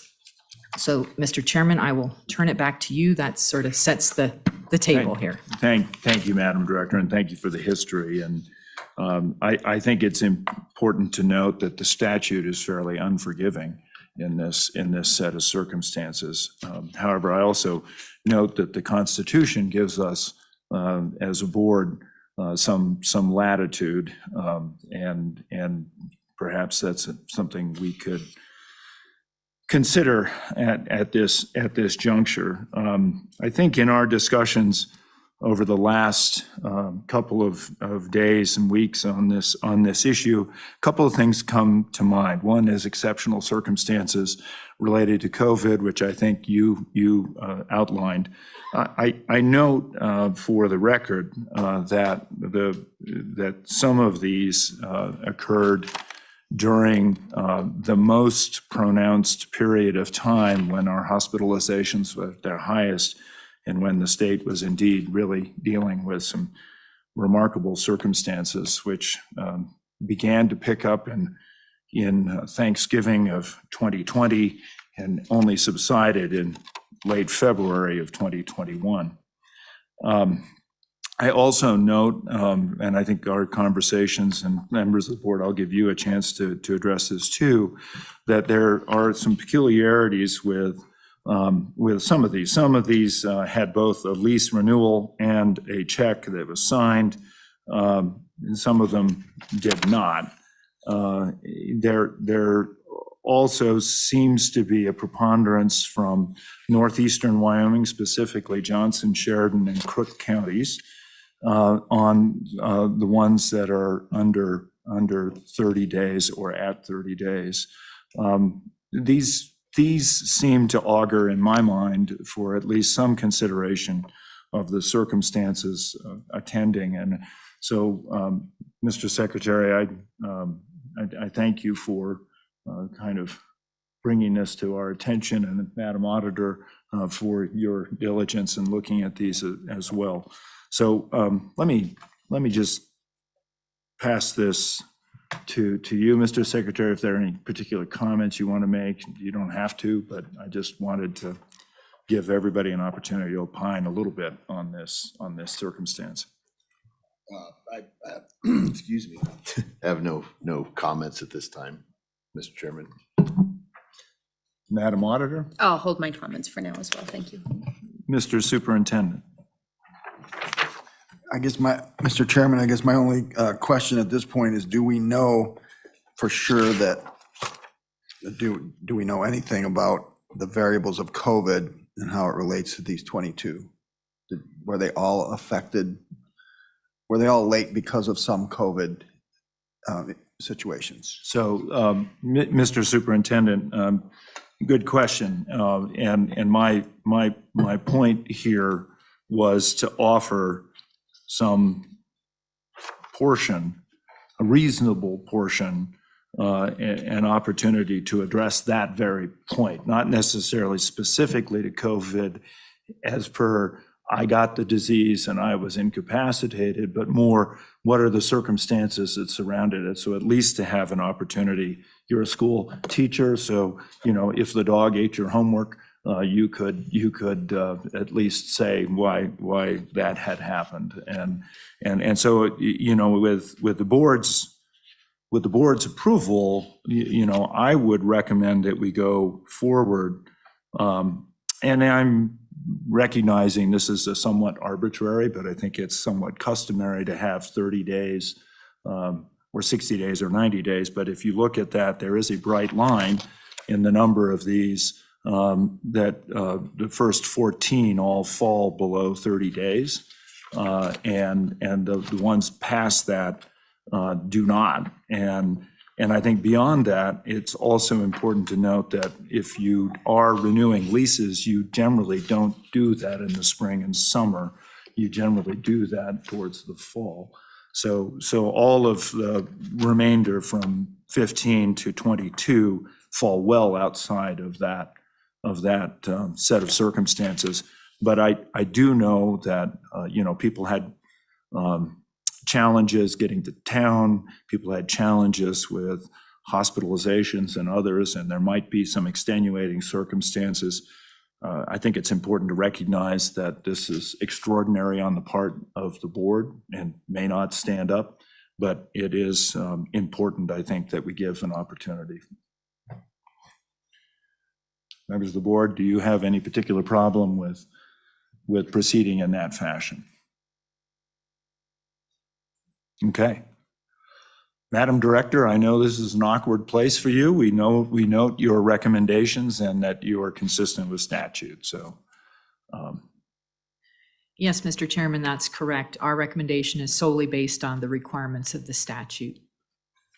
So, well, if that's the case, we have 14 potential people here to talk about the circumstances that might have led to a tardy renewal. And where there's no guarantee of the board saying yes or no, we wanted to give an opportunity. So let me just go through those. Number one would be SR Cattle Company, lease number 2-3598. Is SR Cattle Company here? Let me just walk through these on each one. Thank you. I've got them here. Number two would be Dry Fork Land and Livestock LLC. That's lease number 2-5664. Are they here? Mr. Chairman, if I could interrupt for a second. We did offer the Zoom option as well as a call-in number. So if any of these individuals are online, we might check there as well. Yes. Mr. Bump, can you kind of track that, see if somebody raises a hand? Yes, Mr. Chairman, go ahead and raise your hand if you'd like to comment. Just note if you're here or not. We have Mr. Smith to talk about that. Jack V. Martin, 2-3539. Is somebody here to talk about that lease? Raise your hand if you can. We have Mr. Smith here. Okay, number 4 is Charles K. Lawrence Order Buying Company Incorporated, 2-3578. Do we have someone here to address that matter? Mr. Bump, do you see anyone? Mr. Chairman, we turned on Jeff Smith a little bit ago. He's got his hand up. Okay, but it does just, okay, fine. Number 5 is 2-3587, Anthony Bates. I have a letter from Bates, okay. Number 6 is Cole D. and Elaine, 2-5621. Okay, thank you. Oh, that would be Benton, yeah. Number 7, this is Perla Benita, 2-5506 from Crook County. Mr. Chairman, Ms. Bernita could not be here today, but she left me with some notes to provide to you. Okay, thank you. Fortification Creek LLC, 2-3524. Is there a hand up for that? Mr. Hayden, I assume. 2-3624, Air, Land, and Sea, Wyoming LLC. Is there anyone on this one?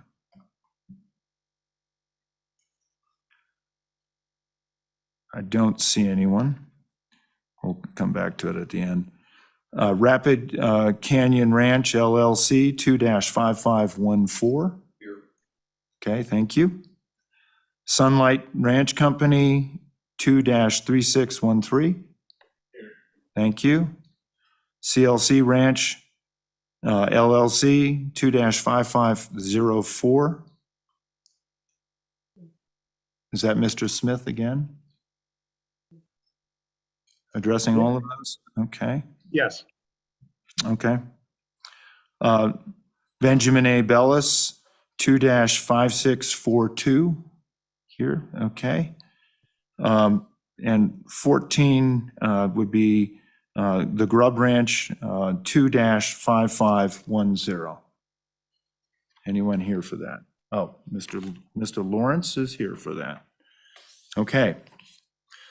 All right. Well, let's take those in order then, and everybody's here to address those.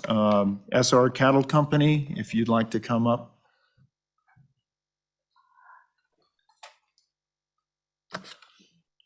Thank you both for being here. That button or this? With the light. Okay, great, thank you. Mr. Chairman and members of the board, I want to thank you for allowing us to speak with you today. Can you identify yourself for the record, Yes, please? yes. Yeah. David Kane and Terry Kane of SR Cattle Company in Sheridan County. We received 2 renewal applications in September of 2020 because they were both due at the same time. So I did set them aside and I thought I had time to figure them out. I cannot blame this on COVID, but there were other things going on in our lives. So David was just recovering from cancer, radiation and all that business, surgery and radiation. I did find it on January 7th of 2021. I panicked and I immediately called the OSLI office and I talked to Kevin Shea.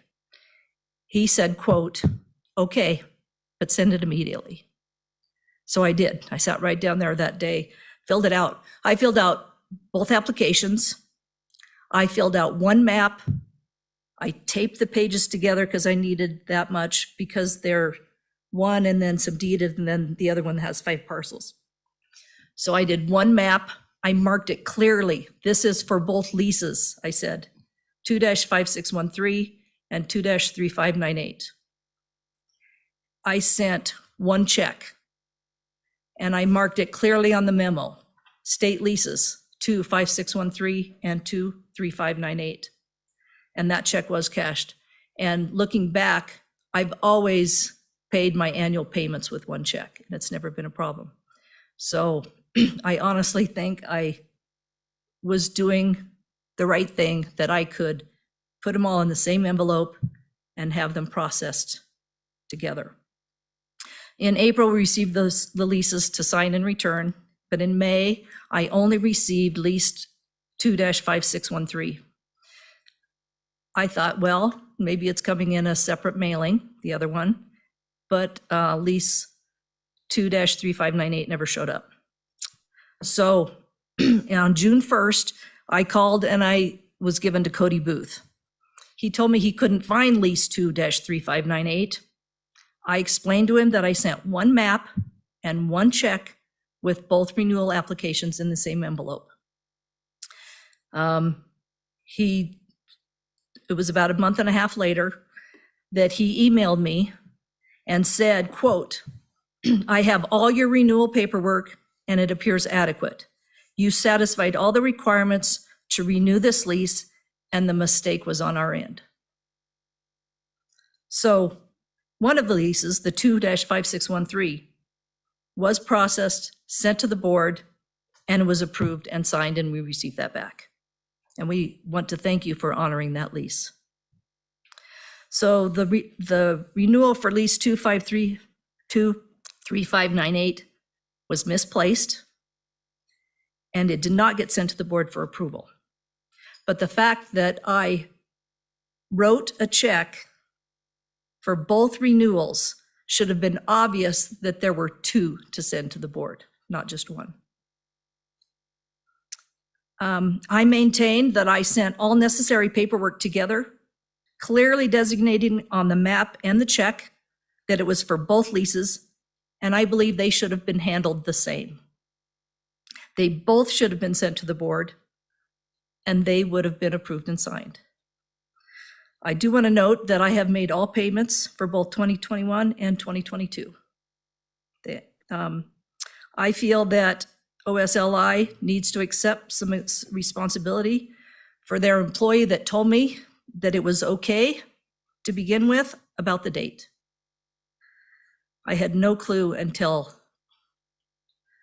October that it was a problem. And they need to take responsibility for mishandling that second application. There was a multitude of emails, phone calls, and in-person meetings trying to clean this up for a year and a half. But ironically, just this spring, we were told again that the renewal application for lease 2-3598 couldn't be found. So during an in-person meeting at the end of April, I asked to see the file. I just wanted to look at it. And I opened it up, and there on the top of the left-hand side was the renewal application along with the map and the signature, right where it should have been.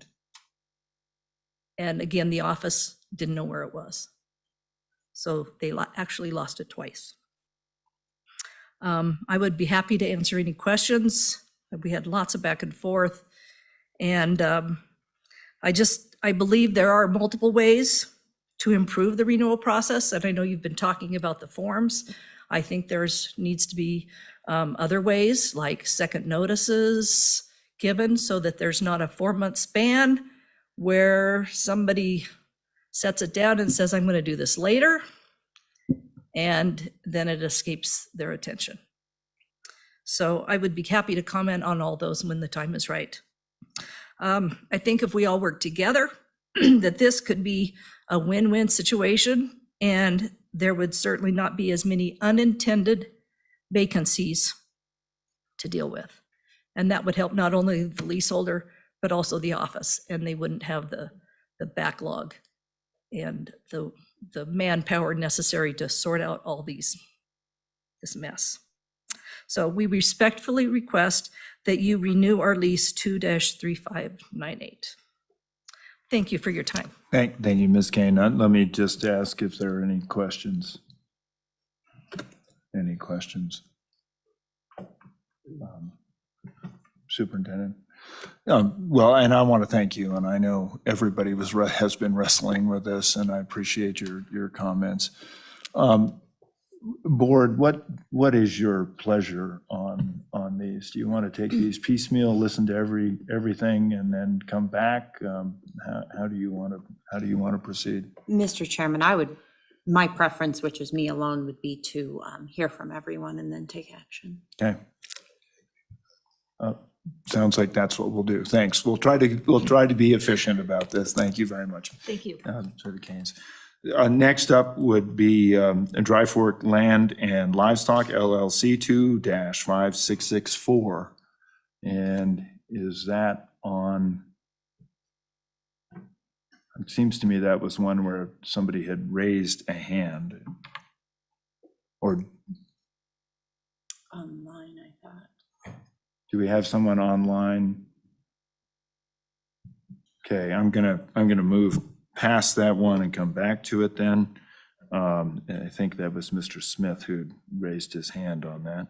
I'm gonna go to Jack Mr. Chairman. Martin, Jack V. Martin, 2-3539. And who's here for that?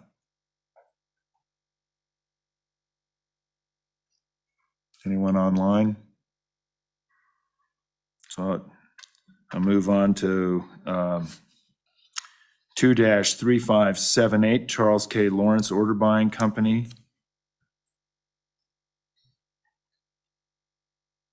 Again, if you're online, now's the time to raise a hand.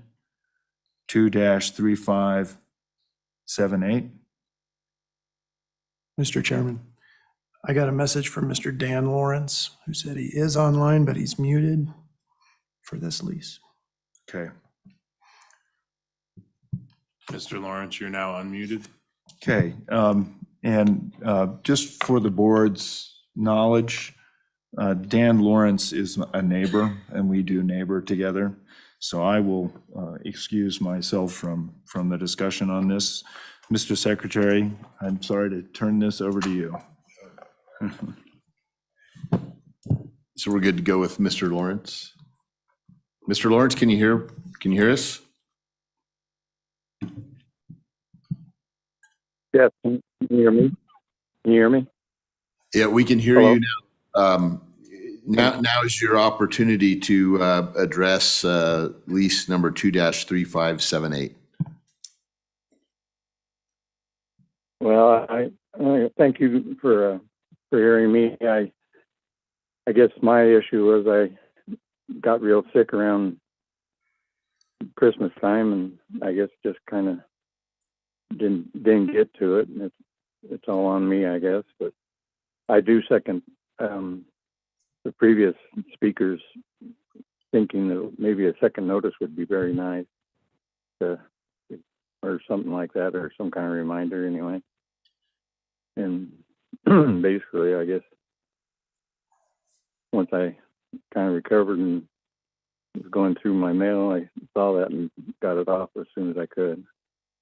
That's all I can say for myself. Thank you. And thank you, Mr. Lawrence. Any, Madam Auditor? Mr. Lawrence, thanks for calling in. Do you have any recollection as to when you received that notice? I'm sorry, but I don't right now, I guess. Thank you. It's probably, like I say, it was on me, I guess. I should have been more proactive on it. Any other questions from the board? Mr. Superintendent? My question, Mr. Lawrence, is did the sickness that you suffered around Christmas time, did that impinge on your ability to get the application in on time? Well, I basically wasn't doing much of anything for a couple of weeks there, yes. So you would say yes, it did? Yes, yes. Thank you. Thank you. Any other questions from the board?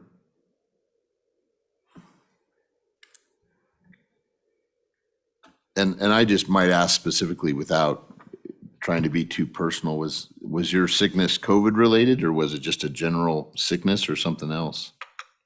And if you don't feel comfortable answering that question, that's fine. No, it was very similar to COVID. I guess that's about all I can say. Thank you very much.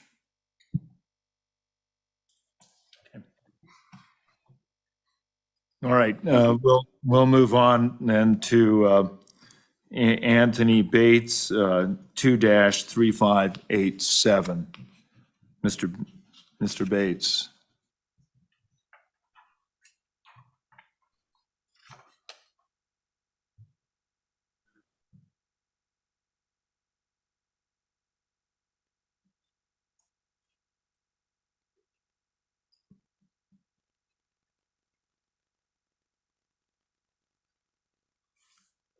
Mr. Chairman, and I'm kind of in the same boat as the other And two. you are Mr. Bates? Yes, sir. Okay, thank you. Sorry, we have to do that for the record.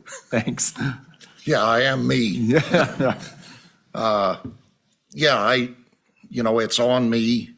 We totally misread the deadline in the application.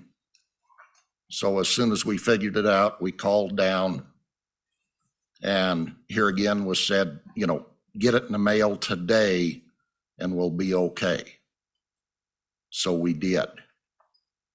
And, here again, it was in the middle of the COVID thing.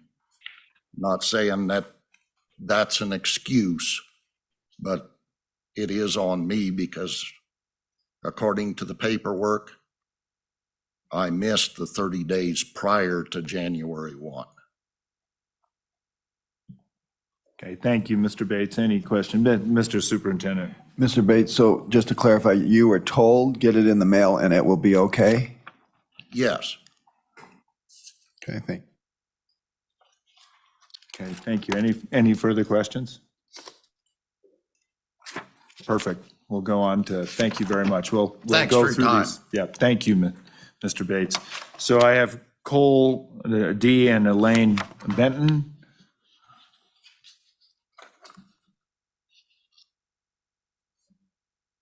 This is lease number 2-5621. I'm Cole Benton. Thank you, Mr. Chairman, Governor, Board. I guess same way, no excuses. I was not sick. We quit. We got quite large hunting operation besides a yearling operation. We quit hunting the 15th of December. I've got all my year-end reports to do, all my license renewals.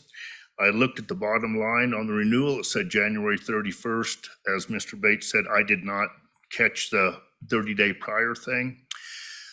We paid for it, sent our paperwork in the 19th of January. Until 9 days ago, I had no idea there was a problem. No one said a word, no nothing, and all of a sudden I get a call from this gentleman over here, and he said, you're late. You have a chance to talk to the board. We're probably going to take your lease away from you because of this. And I said, really? Can we do something to fix this? I'll come down and talk to the board, but it's legislature. And I said, well, I kind of need that school section. I'd really like to fix this thing if we can. I'm like these other people. I think there should be like a 10-day notice. You have not renewed. Just some sort of a notice. I'm with the State Board of Outfitters. And if we have any outfitter that is not renewed and we're getting close to deadline, our secretary send out a notice, you have not renewed yet. And give them an opportunity. Dang it, I forgot. And this is 100% on me, not my wife. I just looked at the bottom line. It said January 31st. I said, okay, we'll get our other paperwork done. We still have time for this. Sent the check in the 19th of January, thought everything was good until 9 days ago. So that's all I have to say, I guess, on it. Apologize. I've had that lease for 33 years, never missed an annual payment, was never late on an annual payment, have never missed an outfitting lease, always on time. And Mr. Crowder said, well, that doesn't have any effect on this. This is your 10-year. And I honestly had no idea what he was talking about. I thought this was something I did this year. I thought I don't remember any late ones. I had no idea this was a year and a half ago. So that's all I can say. I would like to get the lease renewed, of course. The check's been cashed, but apparently there's a chance I could lose that lease over this. Thank you. Thank you, Mr. Benton. Any questions? Oh, sorry. Nope. None. We're good. You're good. We'll be. All right. Fortification Creek, 2-3524. That's Mr. Hayden. Is that, you want to address the board, Mr. Hayden?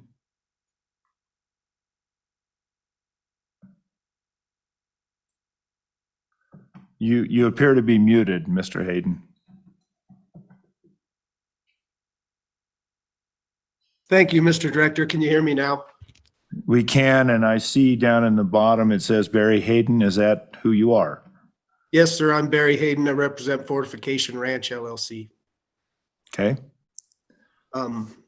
My story is similar to the other folks. I first off want to thank you for your time and thank you for this opportunity. I want to thank Mr. Crowder for communicating with me of late. His communications have been good lately.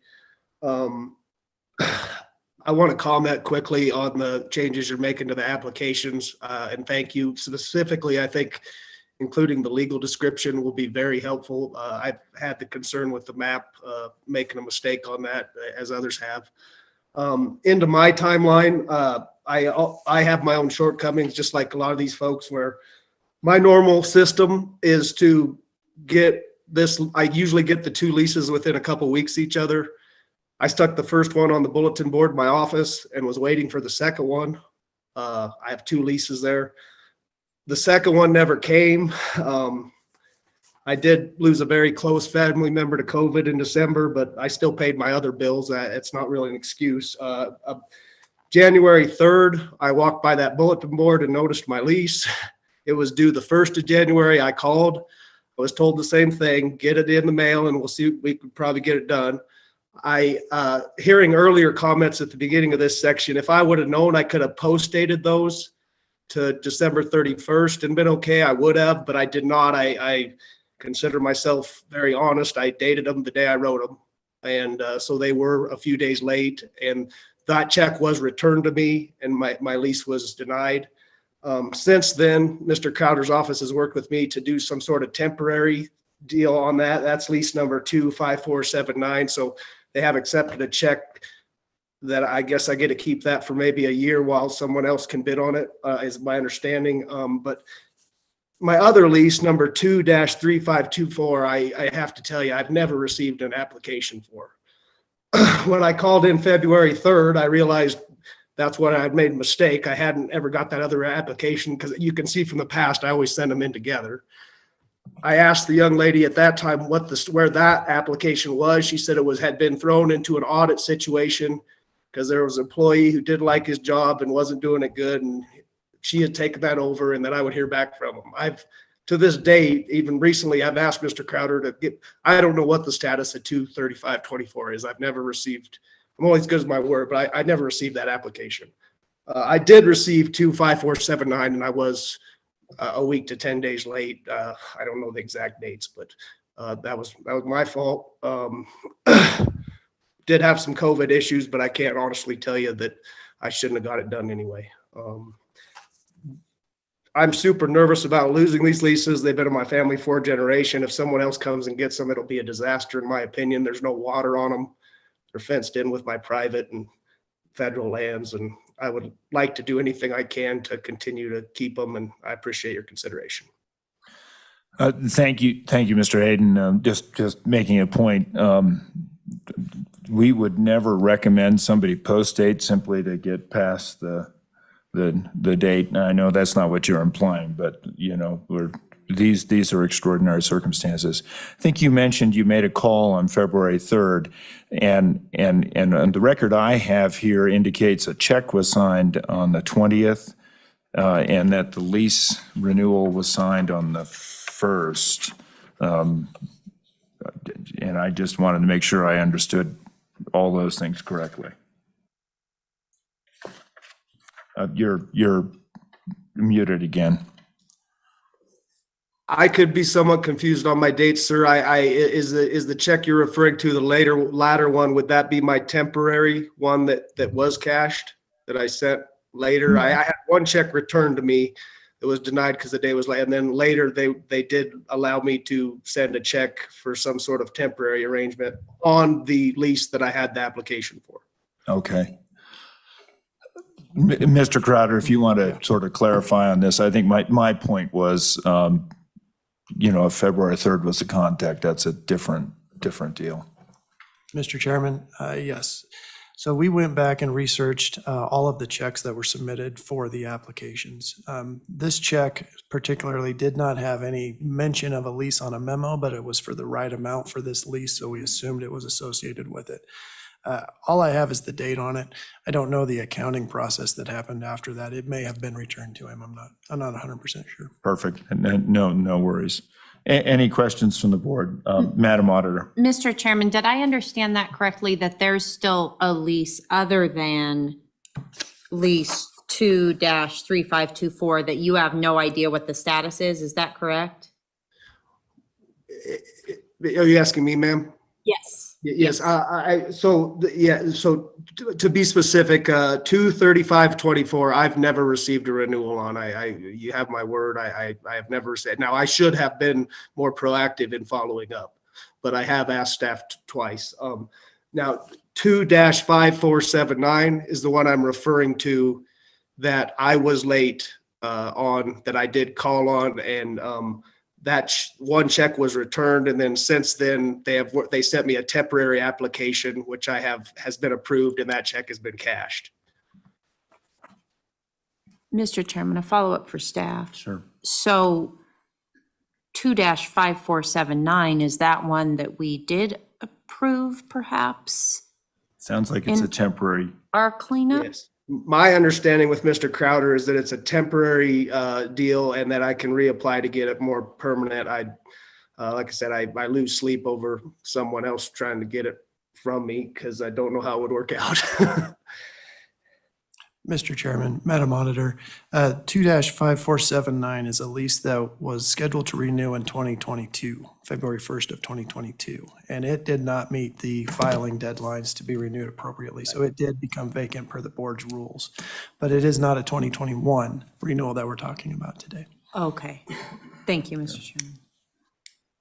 Thank you. And so that process is underway, temporary use, and okay, very good. All right, further questions? Just a quick follow-up, Mr. Chairman. So the lease 2-5479 is not on this list, so we're not voting on that, correct? That is Mr. Chairman, that's Okay. All right, thank you, Mr. Hayden. Thank you. Well, stay tuned. We'll hopefully get through this fairly efficiently. I'm going to go to Air, Land, and Sea Wyoming LLC 2-3624. Do we have somebody online for that? Or somebody here? This is Dennis Lawrence. Can you hear me? We can hear you, Mr. Lawrence. Hello? We can hear you, Yes. Mr. Lawrence. Yeah, I'm representing, yes, appreciate it, Chairman. Mr. Chairman, I'm representing the lessee on this, and so I can explain the process that went on here. I'm the accountant for the LLC. So our situation is we got a notice in the fall of 2020, it's renewal, and the previous lessee had passed away. The owner of the LLC had passed away and had the lease in his name. And so we're in the process of trying to get it into the LLC name. That's where it appeared to be most appropriate.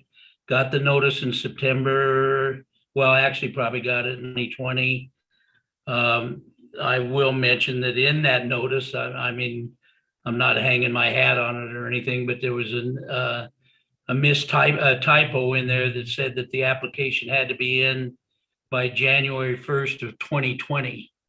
And it was a September 25th, 2020 notice. Obviously, they meant January 1 of 2021, but I knew we had a 30-day period, and so I contacted the office. I'm uncertain at this point. I think I contacted it in December and asked them about the assignment process, and they told me how we go about doing that. So we submitted, did an assignment application, submitted the $40 assignment fee, and at the same time, we filled out the lease application and submitted a fee in that regard. Both of those checks were dated January 20th of 2021, and all documentation was sent in, And never heard anything again, one way or the other. Never was notified that it was vacated or anything of that nature. Got a notice dated April 8th from the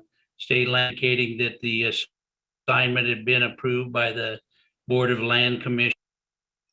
So that seemed normal to us, that everything was in order. We, of course, had paid our lease and really had never heard anything since until probably last Friday. Mr. Crowder called and said that our lease had been terminated or whatnot, notification whatsoever during all of 21. And of course, the checks were cashed and the lease was in place, and we've continued to operate that way. Now, admit that we have not paid anything for 2022. I normally deal with these things when I get notification, and I'm guessing now that the reason we didn't get notification is because this was terminated without any notice to us, even though our check for 2021 was cashed and the lease, I assume, was in place. And we got correspondence in spring of 21, assignment had been done. So everything I thought was in order, but when I was looking today in the accounting records,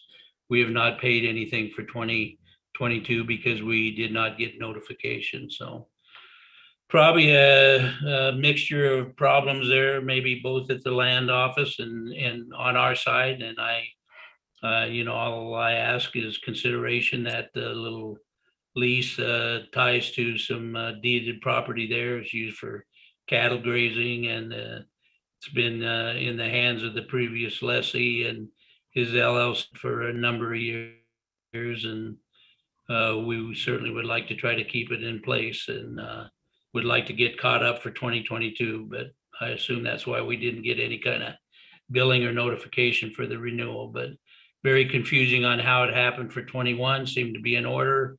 Get a call last Friday, and here we are. So appreciate your time, consideration.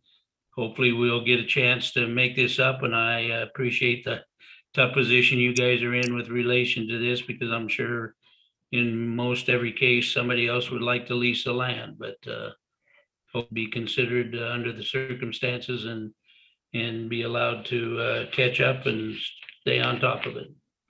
That's all I have. Thank you, Mr. Lawrence. Any questions for Mr. Lawrence? Okay, thank you. Stay tuned.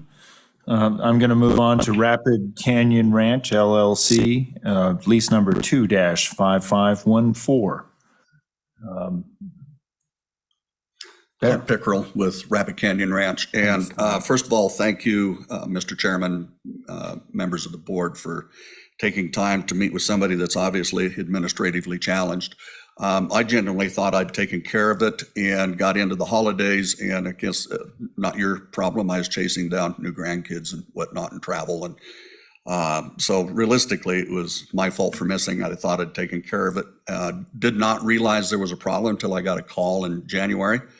Any delay of response on my part is the first week of January. I tried to blow a finger off, and following getting healed up or partially healed up from that, I had COVID. So that kind of explains after the first year, but I have no excuse before other than just mistake on my part thinking I had it done.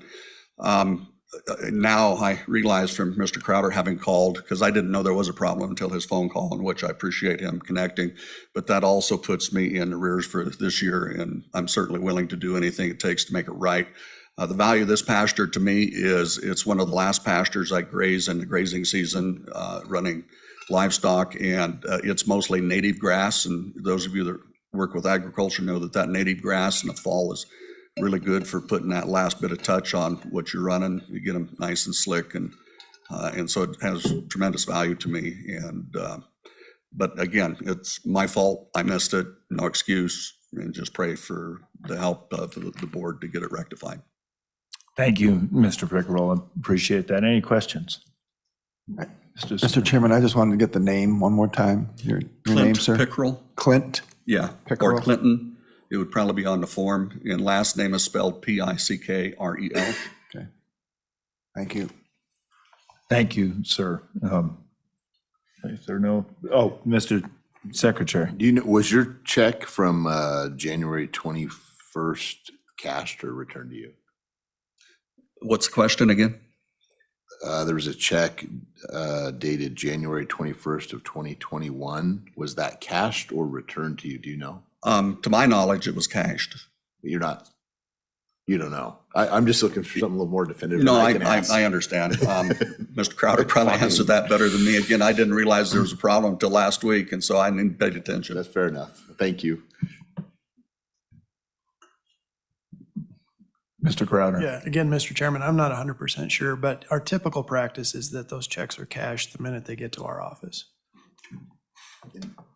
May I ask a follow-up? Sure. Did we have a refund process where like for the previous gentleman that said, I don't know if it was the previous, but another one that said the check was cashed, once you said this is late, did we issue a check going back the other way? Mr. Chairman, Mr. Secretary, typically, yes. But because these were special in the 2021 audit, we haven't refunded any of that money yet. But Thank you. All right, moving on now to Sunlight Ranch Company, 2-3613.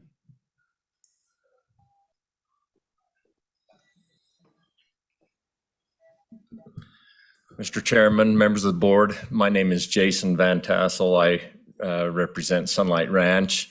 I'm general manager there. With me is Mrs. Holding.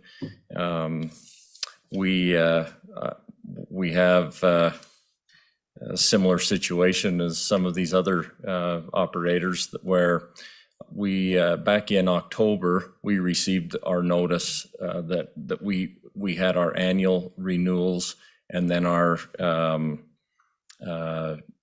excuse me, we had our payments plus our annual renewals. And we have had a change of management over the last several years, the last 3 years. And not being familiar with the whole lease process and looking online, we found it very difficult to find what the due date was for what we saw was expiration date of January 31st. And so we contacted the office. February 1st. Oh, That we found. February 1st, excuse me. And so we contacted the office and spoke with Kevin Shea there, and he gave us that assurance that it would be the end of January, 1st of February to make that payment.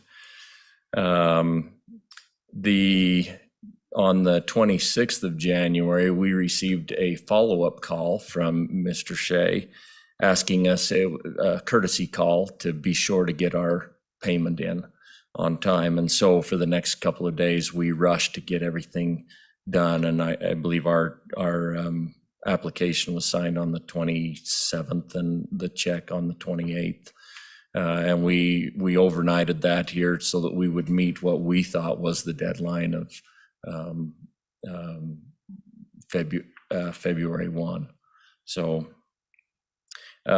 we found it very difficult to find clear information of what that renewal date, the expiration dates were. The expiration date was, we could see, but we didn't see a renewal date. It wasn't obvious for us to be able to find that. We did speak with Deputy Director Crowder and on the issue on a couple of occasions, and we appreciated his direction and his assistance in helping us try to meet the deadlines and to make things work for us. These lands are important to our operations. They do sit within our deeded ground, and having other lessees on these lands would definitely make it a challenge for us to operate our operation in a successful way. So it does create an issue for us there. We do hope that the board would consider this extension and the good efforts of each one of these that you've heard from today, who have all shared the same thing. Is their efforts were sincere in that we've sent the check, we've filled out the applications, and in our best effort, trying to make sure that we are able to manage these lands and operate our businesses on them. We've been leasing state lands operating since 1983, and that's been an important part of our operation. So if you have any questions, I'm happy to answer any. Thank you, Mr. Van Tassel. Any particular questions? Any particular questions? Okay, thank you. Ms. Holding. Yes, I'd just like to thank the board for their consideration and especially pay tribute to the director and deputy director, because we really appreciate working with such professional folks and a great office, and recognize that across the state of Wyoming, there are thousands of these. So as Mr. Magagna pointed out, these are intricate and complicated applications, and we each tackle those maybe on a 1 or 2, but the office here tackles hundreds, if not thousands of those, and they come before the board. And so I just wanted to personally thank each of you for your attention and dedication to these, because the land in Wyoming is precious, and those of us who operate it value it greatly and value your service. So thank you. Thank you, Ms. Holding. Mrs. Holding's first name for the record. Sure. My apologies, and it's not Mrs., it's Ms., it's Kathleen. My mom is Mrs. Holding. So, yeah. Thank you, Ms. Holding.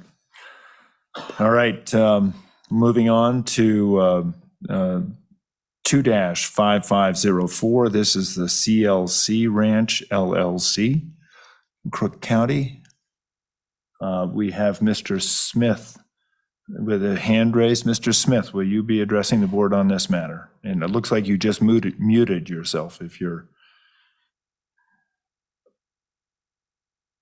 Yes, Director and Chairman of the board, this is Jeff Smith. I live in Sundance, Wyoming. I'm actually representative for CLC. I'm actually the ranch manager. I'm also the neighbor to the place. So in the circumstances of the CLC ranch, Mr. Clay Clayton from Mississippi purchased this ranch from the Chatfields, and the final sale of the ranch, I guess, went through probably early November of 2020. Till we got the paperwork and got around from the Chatfields to apply and transfer that state grazing permit. By the time I got the paperwork, I turned it in. I was the one that done the paperwork. I found that in January, I looked back in my books and I seen that it was January 28th when we did send that in. So I know the importance of being in on time. I did not realize that it was past the deadline until a couple of days ago when Mr. Crowder contacted me. I do serve on the state board of outfitters also, and I do know the importance of getting in with your permit and that kind of thing. I actually have some special use permits on National Forest, and this permit would be very valuable to this CLC ranch, Mr. Clay Clayton. The Chatfields have had this ranch for, I guess, since the early 1800s, had that state permit. It actually does border a National Forest grazing permit that Mr. Clayton acquired from the Chatfields, and it actually does border his private property too. So this little piece of state land would be crucial to the ranch to be able to keep it. My apologies, I'm the one that did it, that got it in late, but however, I never knew there was an issue until the other day when I talked to Mr. Crowder. Thank you, Mr. Smith, and I'm glad to know it's not the Canadian Lord Calvert Ranch. So, that's many people get that confused. Actually, Mr. Chairman, actually, it's Clay and Lisa Clayton. So they had to brainstorm to come up with a CLC ranch. All right. Any questions for Mr. Smith? Okay, thank you, Mr. Smith. And thank you, Mr. Chairman. I must apologize. I did prematurely raise my hand on it earlier when you were first going over the ranches. I'm the only one I am representing is CLC. Thank you very much. Thank you. That helps. That helps a lot. Thank you. I'm going to move on now to 2-5642, Benjamin A. Bellis. Okay, we'll come back to that. 2-5510, the Grub Ranch. Mr. Chairman, the direction given to the office was to invite individuals who were less than 30 days late. They were Yeah. right on the cusp of 30 days, so I did not approach the Grub Ranch to be present here today. Okay, thank you. All right.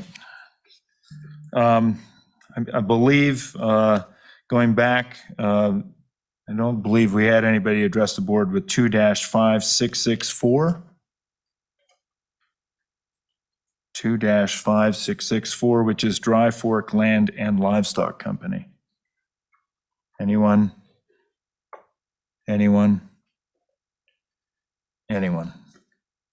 Okay. I don't believe we had anyone address the board on 2-3539, Jack V. Martin. Anyone? Anyone? Anyone? Okay, those two are, and now I think we come back to Mr. Benjamin Bellis, if he's returned to the room. Mr. Chairman, we also missed 2-5506, it's number 7 on your list. Okay. All right, yes, yeah. Let me, yes, and you have notes on that one, I'm sorry. Yeah, Mr. thank you. Chairman, that's correct. Ms. Perella could not make the meeting today, but she left me with some notes to provide to you yesterday. She told me that she was in the middle of moving to a new house, simply forgot about the deadline. She called in and the office said, just send it in and it would be okay. The parcel sits in the middle of her place. There's no boundary fence around it between her and her private land. She indicated it was her fault. Timing was on her, but she doesn't want to lose the lease. Okay, she does want to renew the lease. Yes, Okay, doesn't want to lose it. Thank you. All right, so that leaves us with 2-5642, Mr. Bellis.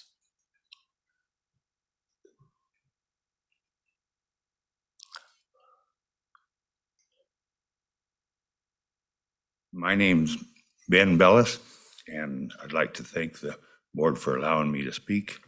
I was really hoping, this is my sister. Does she announce herself, or can I? If she's going to address the board, it'd be great if she does, or you can announce for her. She'll address her. She's got the more fine notes. So my cases, I was really hoping I was going to hear a lot more like mine, but not really. There are some similarities. I took over, I took possession in 2020 of some land in the lease. I believe it was right at 1st of February when the inheritance was finally dealt with, and we took possession, and pretty lengthy and took quite a bit of time, and I was glad for that to be over. It was February 28th of 2021 when I received a call from Kevin, and Kevin told me that he asked me why I hadn't renewed the lease, and I told him I had not received a lease. I said I had no idea. I mean, I just took possession. I had no idea that I was already needing to renew the lease. Anyway, I said, and I was in a panic. I asked him, I said, when is the lease due? And he said it was due, it was due then, it was already due. And I'm like, look, I said, I can't lose this. I just got it. I said, what do I got to do? I'll get in my pickup. I'll drive the 6 hours. I'll hand deliver that check. I'll fill out the application, whatever I got to do. And he said, not necessary. I asked him, should I send it overnight? Should I go down and overnight it? He said, not necessary, just send it regular mail. So anyway, of course, he emailed me a form to fill out. And I found that it was pretty foreign. I'd never done this before and wasn't real familiar with everything yet. So I asked him if he could possibly send me a previous form that my dad had, so I just to kind of help speed things up, and he did. And then I sent it off, and he reassured me everything was going to be fine. And so, and then I watched my bank, and it was I'm gonna get the date a little bit off because she knows it. February 4th, I seen the check had went through the bank, and I felt confident that the check had went through, everything was good. And I quit worrying about it. And then in 2022, of course, I was being reminded by several people, have you paid your lease? And I said, well, I haven't received a lease yet. And I actually started calling. I didn't have nothing really numbers. I just got on the internet and I punched in state land, Wyoming lease, and I started calling every number I could find, leaving messages. For about 5 days, I believe I left messages. And finally one day, and I was calling from my workplace. And finally one day, and I don't have the name, but I got a hold of a gal and I said, look, I haven't received my bill for my lease. I said, am I talking to the right person? And she said, yes. And she said, well, the reason you haven't received it, she looked it up, is because in my memory, your lease is under review, is the way I remember. And she says, well, she said, not to worry. She said, it's not the end of the world. She said, there's 300, the board or the state lands have 300 cases they're reviewing. And she said, I will tell you, this is going to take a long time. But she put me at ease, feeling that things would be handled. And so it was a while later that I guess June, when my sister got a hold of me and she asked me, would you like me to take care of the annual payments to the lease and things? So because I have a lot on my plate. And I said, yes, that would be great. And so she started looking into it. I didn't tell her about it being in review. I wasn't sure what she'd come up with. And next thing you know, she's calling me up and saying, you don't have a lease. And so you don't even have a lease. And anyway, and I think she's been on the phone. She's been pretty ruthless, trying to get to the bottom, do what we can with this to resolve it. I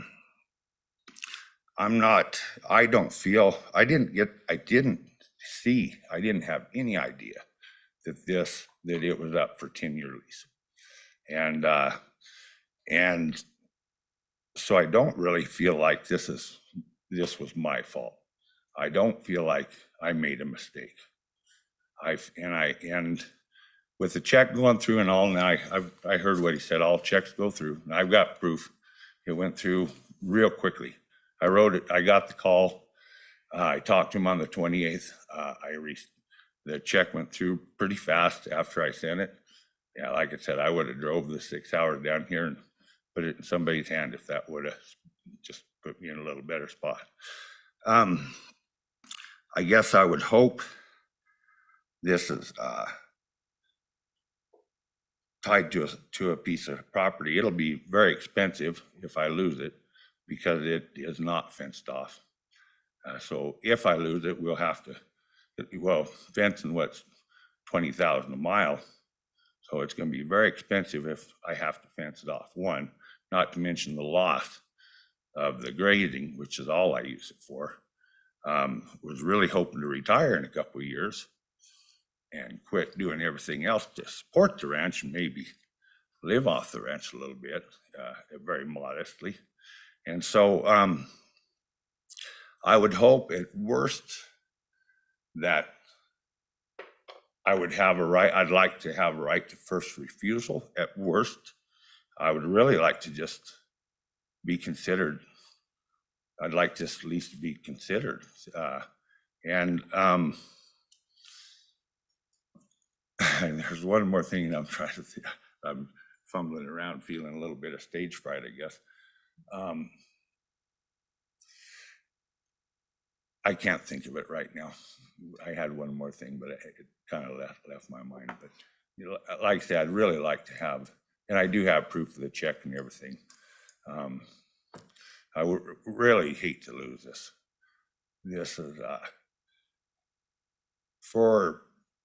I'm hoping when, you know, the ranch is paid off that I've been buying all my life, that I might live off of 30, 40,000 a year.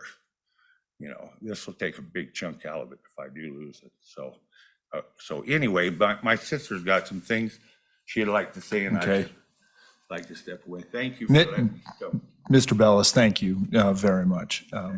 So So my name is Tammy Bellis Rotifer for the record, and if I could clarify a few of the dates possibly, but, and thank you, Mr. Chair and board for hearing our case. It is true that he did have others refreshing his memory that the lease is due. I am responsible for Hidden Valley lease as well. And so I generally make our payment. I have a checklist and I make our payment about 4 months early. I like to get it off my plate, and that is lease number 25314. When I spoke to Ben to remind him, that was in May. Actually in the beginning of the year, I said, Ben, don't make sure you don't forget to pay your lease. And he said, I haven't received a notice yet. And I said, look into it, check into it. So I, of course, began to dig farther after I spoke with him, and he gave me permission to make that payment for him, make sure that gets done every year. I contacted Kata Maria to find out if she had received his payment and what the status of that lease was. And I found out, I just have, you know, I've spoke to so many people, very professional people, Jason and Stephanie Combs and Kata Maria, everyone has been very, very helpful. And so if you would allow me to just put some dates and clarity to this. Ben did talk to Kevin. Kevin did contact Ben on 1/28, and Kevin explained that the lease was up for renewal. Of course, he offered to drive to Cheyenne, and Kevin said that wasn't necessary, that regular mail would be fine. Kevin emailed the application. I have copies of those emails from Kevin, and an additional email that was sent by Kevin with the post application on 12/22/10 from my father, Robert A. Bellis, just to simplify the application process. He completed the application and sent it immediately the same day, and it cleared. So you received the application was due on January 1. The check was dated January 28th, and you received the check on February 1st. Now, I was listening to the revisions due to COVID, and it seemed to me like, and maybe I misunderstood, but there was a grace period of 60 days. And it seems to me like that would fall within that. But the Kevin assured Ben that it would be okay, that everything would be fine once he found out that the check had cleared for $669, including the $50 processing fee. And I spoke to Kata Maria to find out the exact dates. Kevin applied the payment on 3/29/21. So, and it was still active at that point. So 3 months after the deadline, it was still in your system as an active lease and not in your system as a vacant lease.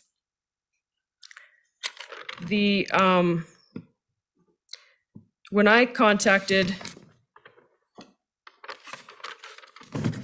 Kata Maria, I found out that she said that the system, that it was in review and that there were 300 other leases that were of issue.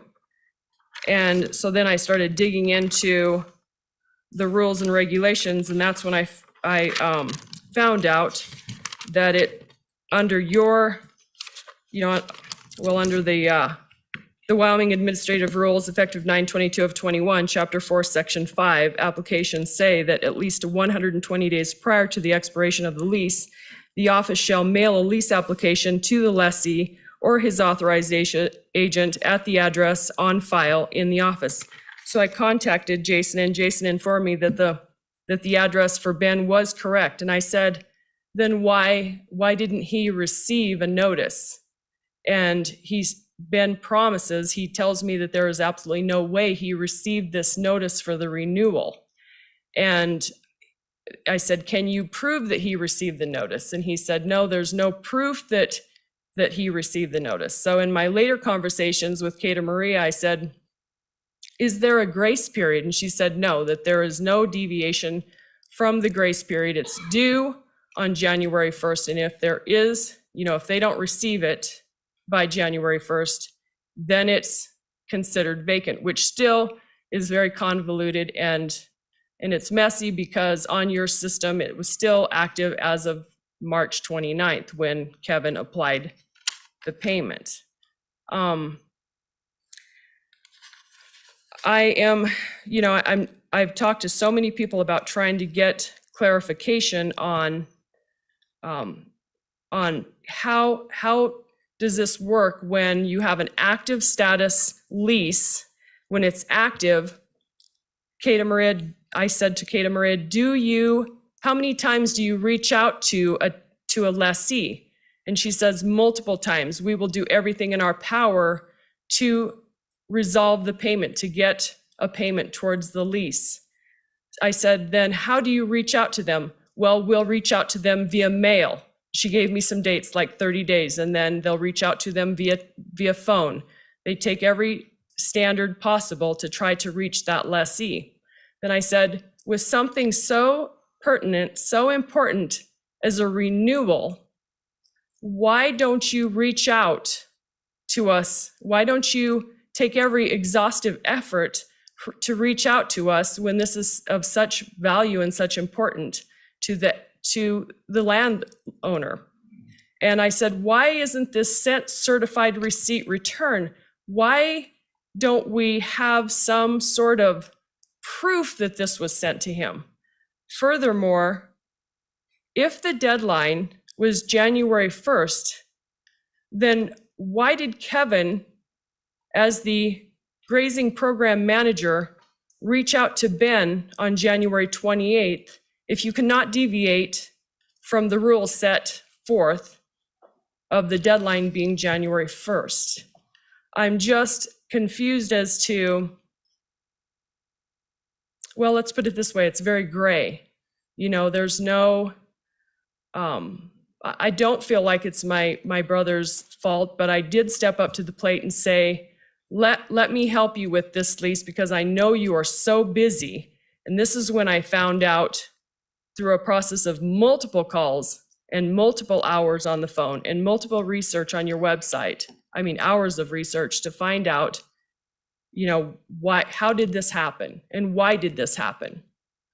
My father passed away and Ben took possession of it in 2020.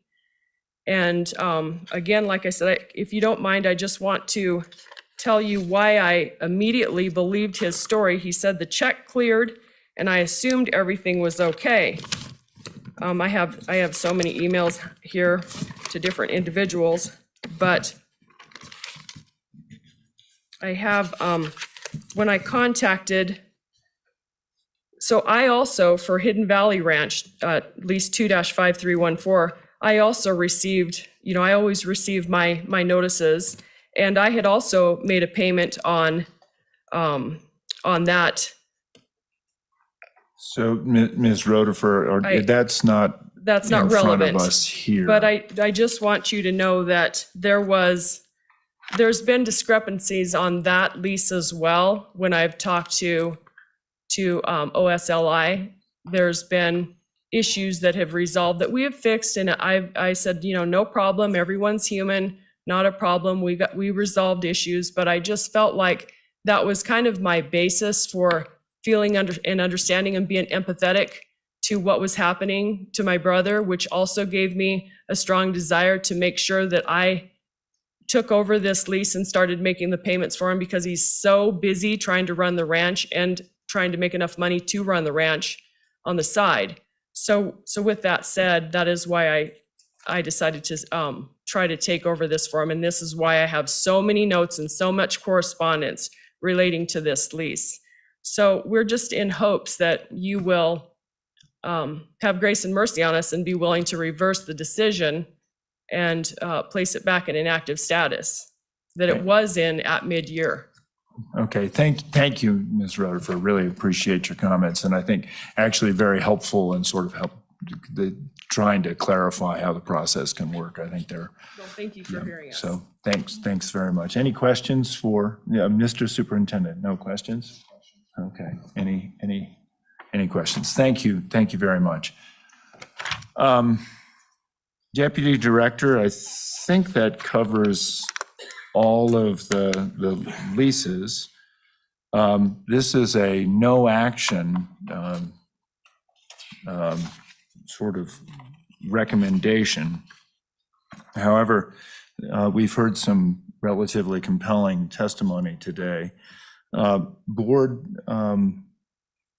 what are your thoughts on this? Mr. Chairman, Mr. Superintendent. unless the other board members have questions or further comments, I'm prepared to make a motion. I guess I'm just wondering. Why don't we just hold that for Okay. a little bit and have a little bit of discussion? Okay. So, I appreciate that. Thank you, Mr. Chairman. And this is a question for Mr. Crowder. What's the status, assuming everything stayed status quo, what is the status of these leases as far as other applications, conflicting, administratively wise? Mr. Chairman, Mr. Secretary, great question. The status of them is they are defined as vacant under the board's definition of vacant lands, which means they're not subject to another agricultural grazing lease. We haven't received any competing applications for them. We have not advertised them through the vacant land leasing process because we're going through this effort right now, and this is the end of that whole audit process that we've discussed in many meetings past. So right now, we define them as vacant. They may not be vacant on our website or anywhere else because there's a lot of question and the board keeps bringing it up and wanting to discuss further. So we haven't taken any administrative efforts internally to change their status on the website in large part, but there hasn't been any other conflicting bids on them because we haven't advertised them through our vacant land bidding process. Any follow-up on that? Okay, Madam Auditor. Mr. Chairman, question for the director or Jason. Could you clarify how we enacted the 60-day grace period?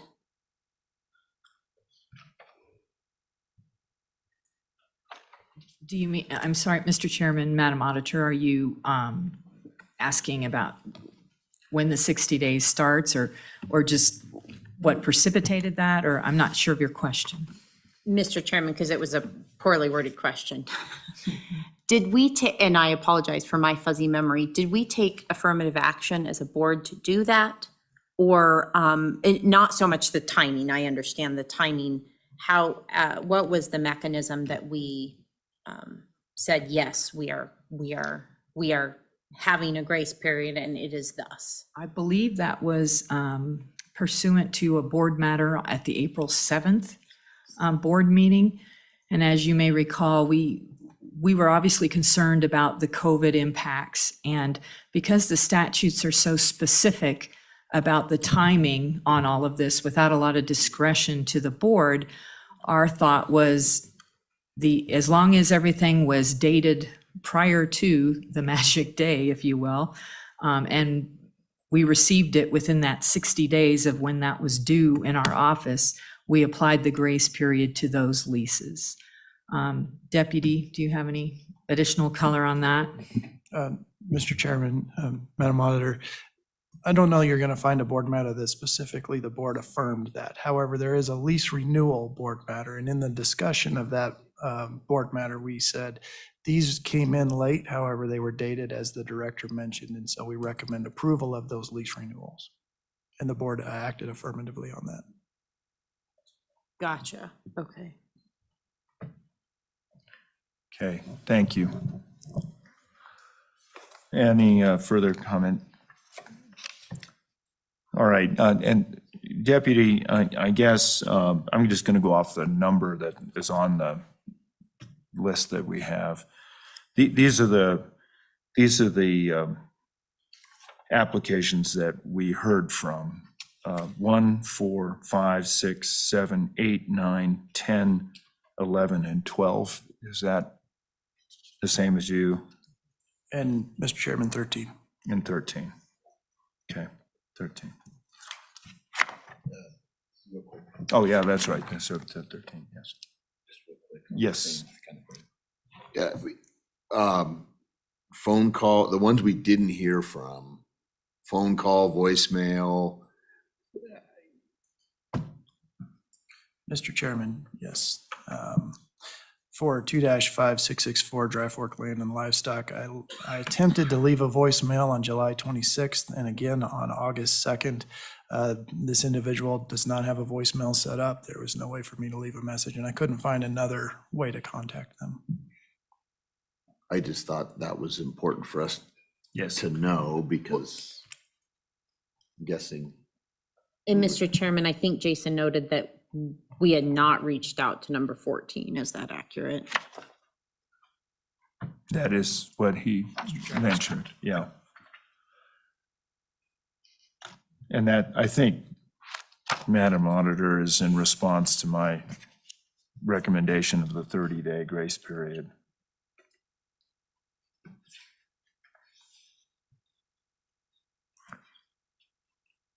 Mr. Chairman, wouldn't that fall in the 30 days? Well, I think that would be, if I look at that, I think that would be, because we have 31 days in January. Mr. Chairman, you're correct. I think that we can reach out to the Grub Ranch and we can ask the same question you asked here. And Okay. Depending on the result of the action the board takes today, maybe rely on the director to make the determination of them. However, it just fell just outside of the criteria we had spoken about Okay. several weeks ago. Okay. Okay, board, and I know Superintendent, you're ready to make a motion.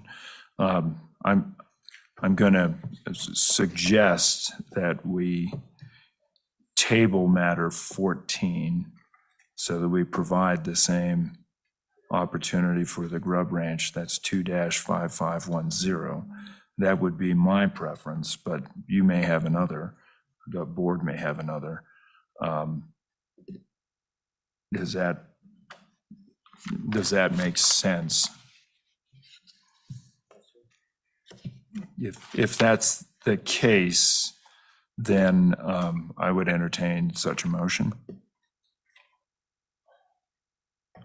I'm trying to think if this is appropriate. I think it is. It's just we're not taking, we're laying back the action that would not be taken. So Mr. Chairman, I apologize. One more time. Which I know we did not hear from anyone on lease number 2 or line number 2. So do you want to provide that as well and provide perhaps a letter or something like that? And line number 3, correct? Well, you did contact the Martin, Jack V. Martin. Mr. Chairman, I did.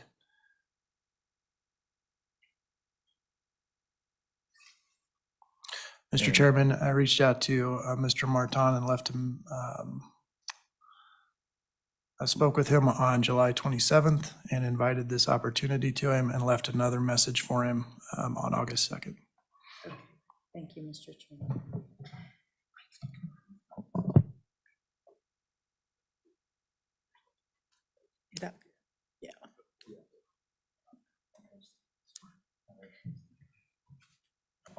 All right.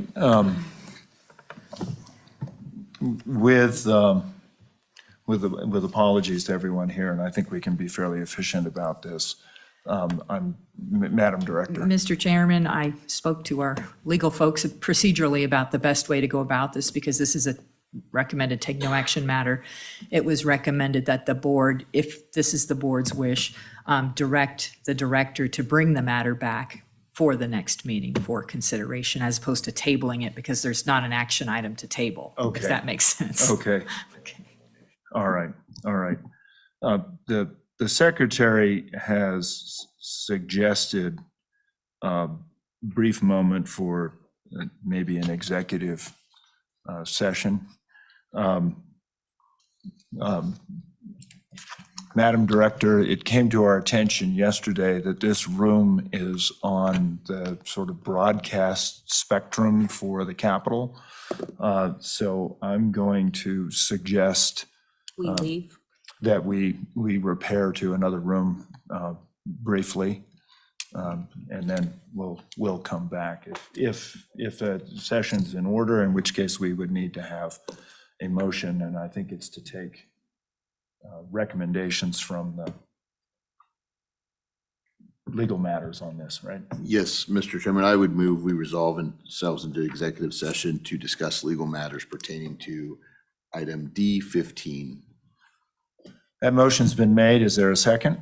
Second. There has been seconded. Is there any further discussion? All in favor signify by saying aye. Aye. All right, we'll be a moment or two.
Looks like there's nobody there. I'll tell you what, you can just keep your eye on this. And when you see people there, let me know. I think they're out for lunch. I tried to get some lunch, but you were gone. Well, you and Chuck took off. Well, yeah. You did. You wanted me to Go meet some people. people, yeah. Yep.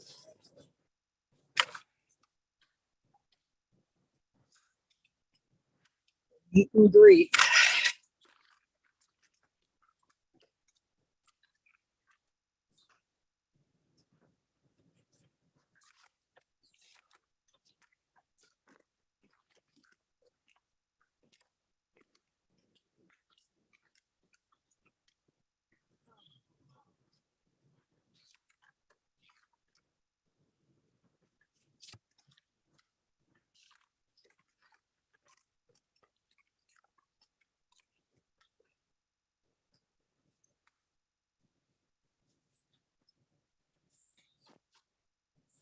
How long a lunch do they usually take?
I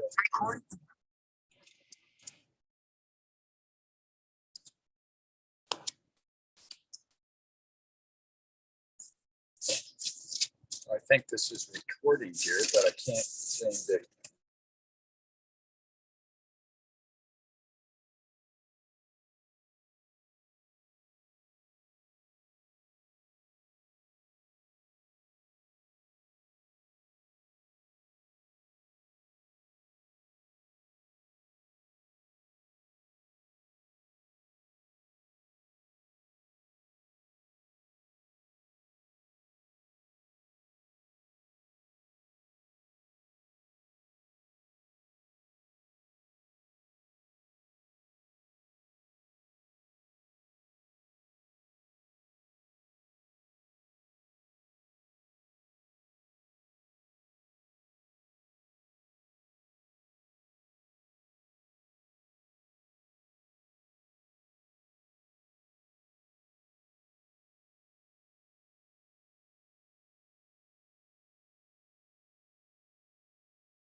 I think you put it right on your nose, right? Boom, right on your nose.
And I apologize for that, but in the interest of being efficient and making sure people can get home on time, the secretary had asked that we pull off, was it E3?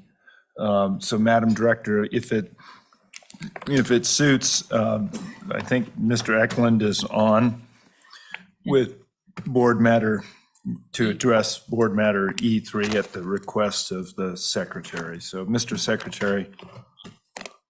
Mr. Chairman, just for clarity, there's also a representative from Hellas on the Zoom as well that would like to address this matter. Okay, thank you, Madam Director. I'll leave this in your capable hands, and thank you. Thank you, Mr. Chairman. Board matter E3 has to do with a request from Hellas Oil and Gas Company requesting a one-year lease term extension for their oil and gas lease 14-00200. This is the fourth extension request. Hellas has had several pending applications with APDs. They've also received approved APDs. They're trying to move forward. They have 3 approved BLM APDs. They recently concluded negotiations for a surface use agreement for a pad that they're anticipating utilizing to drill. But what's sort of brought things to a halt is with regard to a BLM lease they have, an annual rental was not timely paid by a third-party owner, and the BLM terminated the lease. The third-party owner requested reinstatement, so they're waiting to find out what's going to happen with that. They have, in fact, paid the $10,000 to secure any liquidated damages to the state should, in fact, they not drill a producing well during the extension. Deputy Crowder, what am I missing? Mr. Chairman, Director, I don't think you're missing much, other than the board's rules allow for specific terms to extend a lease.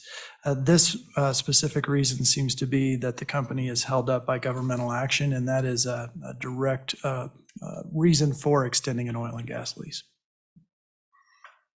Okay, Mr. Yes, Mr. Chairman, I was going to say it's come to my attention through the secretary that Representative Eklund may wish to address this matter. And as I mentioned, there is also apparently somebody on the Zoom from Hellas that would like to address this as well. Okay, thank you. Representative Eklund, if you'd like to address the board, I will certainly give you the floor. Thank you, Governor. Can you hear me okay? We sure can. Okay. Thank you, folks. So I guess the part I'm addressing is that Hellas has sold they can address this if they want, but Hellas has sold the company to another company.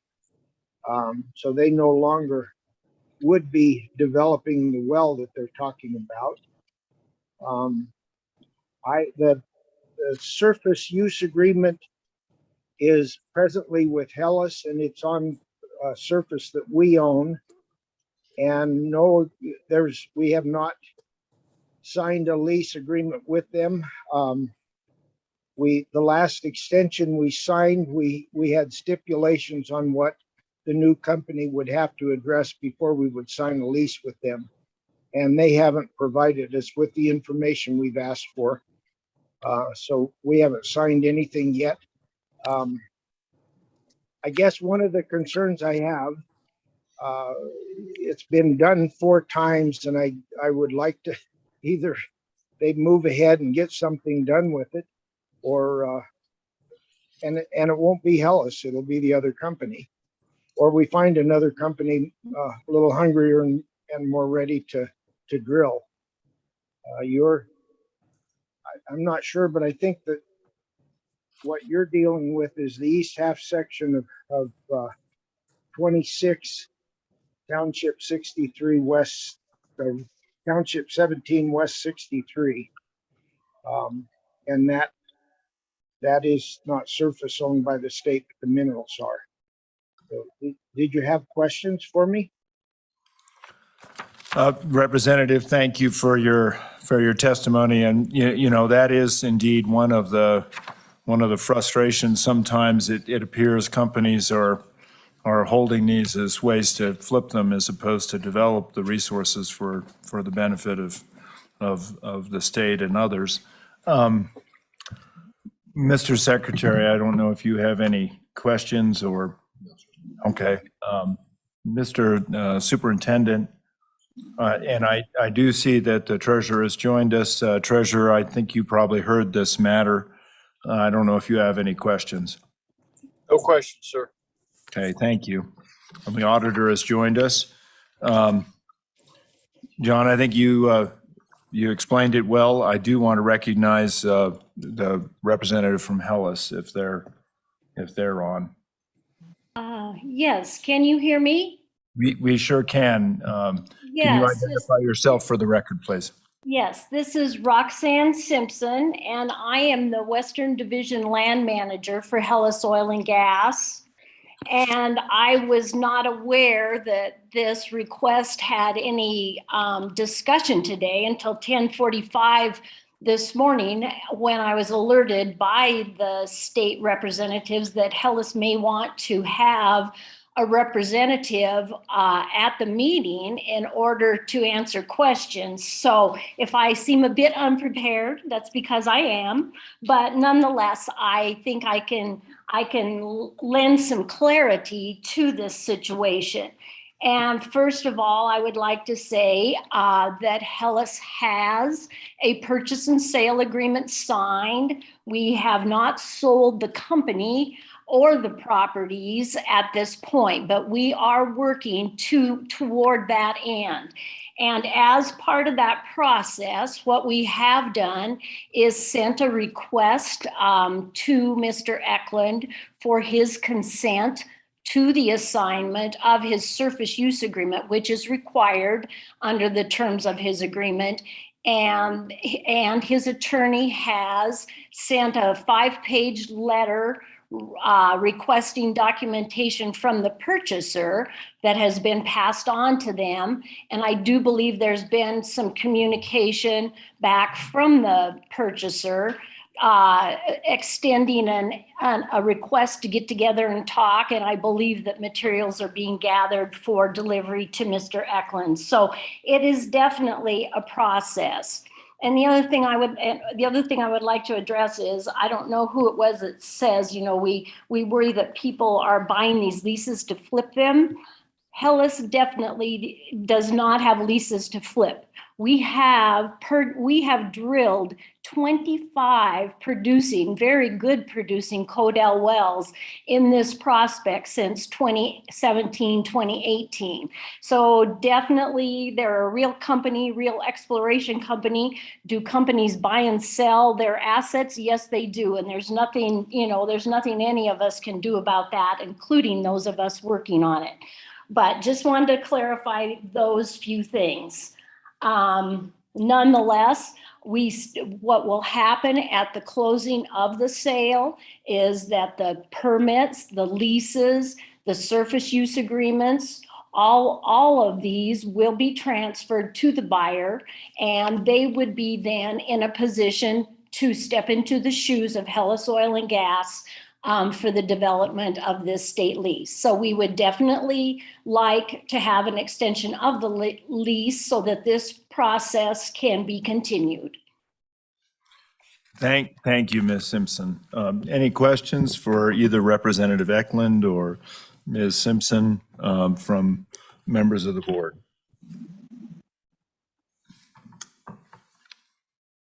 Any questions? Hearing none, what is the pleasure of the board?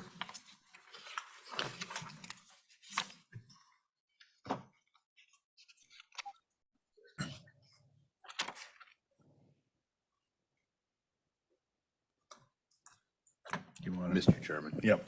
I would move the director's recommendation for matter E3. Okay, the motion has been made to move the director's recommendation, which is to approve a one-year lease term extension of the State of Wyoming oil and gas lease 14-00200 to expire August 1st, 2023.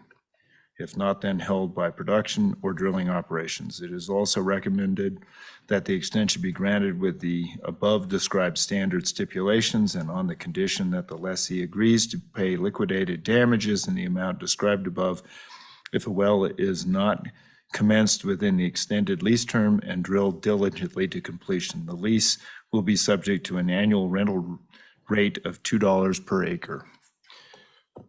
Mr. Secretary, I believe that was your motion. Is there support for it? Thank you for summarizing. Is there a second for that? It's been seconded by the superintendent. Any discussion? Hearing none, all in favor signify by saying aye. Aye. Thank you very much for that. Madam Auditor, thank you, and Treasurer. Treasurer, I don't believe you were aware that we've been talking about some of the leases under, what matter was that? Yeah, I did talk to staff, Mr. Chairman, and I knew that you had gone into executive session and that you've just come out.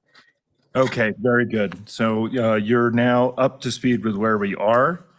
And it seems appropriate before a motion is made, if there are public comments. Mr. Magagna has indicated he's approaching the podium.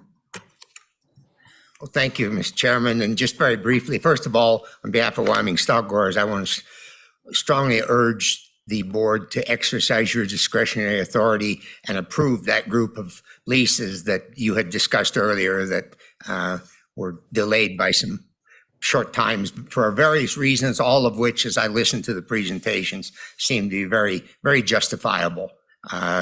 Not just negligence, but just things that happen in the normal course of at least being in the ranching business, and I believe in other businesses as well. But the other comment I wanted to offer you is I think we all want to be committed to doing what we can so that this scenario doesn't repeat itself continually in the future. And I think that several comments were made today about the notice process, and I think that's one that needs to be addressed for sure, that more than just one notice, and that's the end of it. The second part of it would be a reasonable grace period with a penalty. And I think a little further work might need to be done as to whether that could be done through rulemaking or whether that would require a legislative change to accomplish that part of it. But we would like to work that happen. And just for the board's information, Over 3 months ago, I had submitted to the Office of State Lands some suggestions on some changes to Chapter 4 with regards to that notice process and a follow-up notice and things like that. And that was before Chapter 4 was even opened up for comment. I'd hoped that that could be incorporated into the process that's going on now for Chapter 4. I had offered to meet with the State Land Office. That has not materialized, and I know the deadline for public comments is coming up here in just 4 or 5 days, so I will be resubmitting those as formal comments at this time, but would hope that we could work some of that out, address as much of this as possible in the current rulemaking process, and then determine whether some legislative action may or may not be necessary.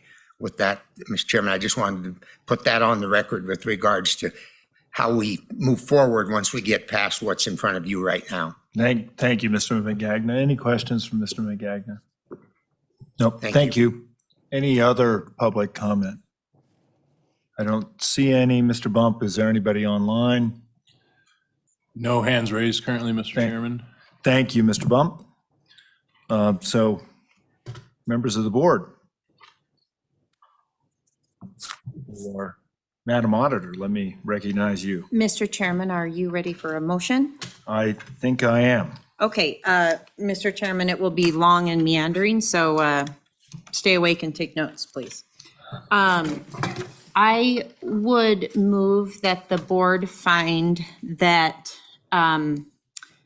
exceptionally unusual circumstances occurred during the lease renewal period relevant to these leases. And so when I say that period, I'm generally speaking of the time period from, November 2020 through early February 2021. And I'll put a little color on that.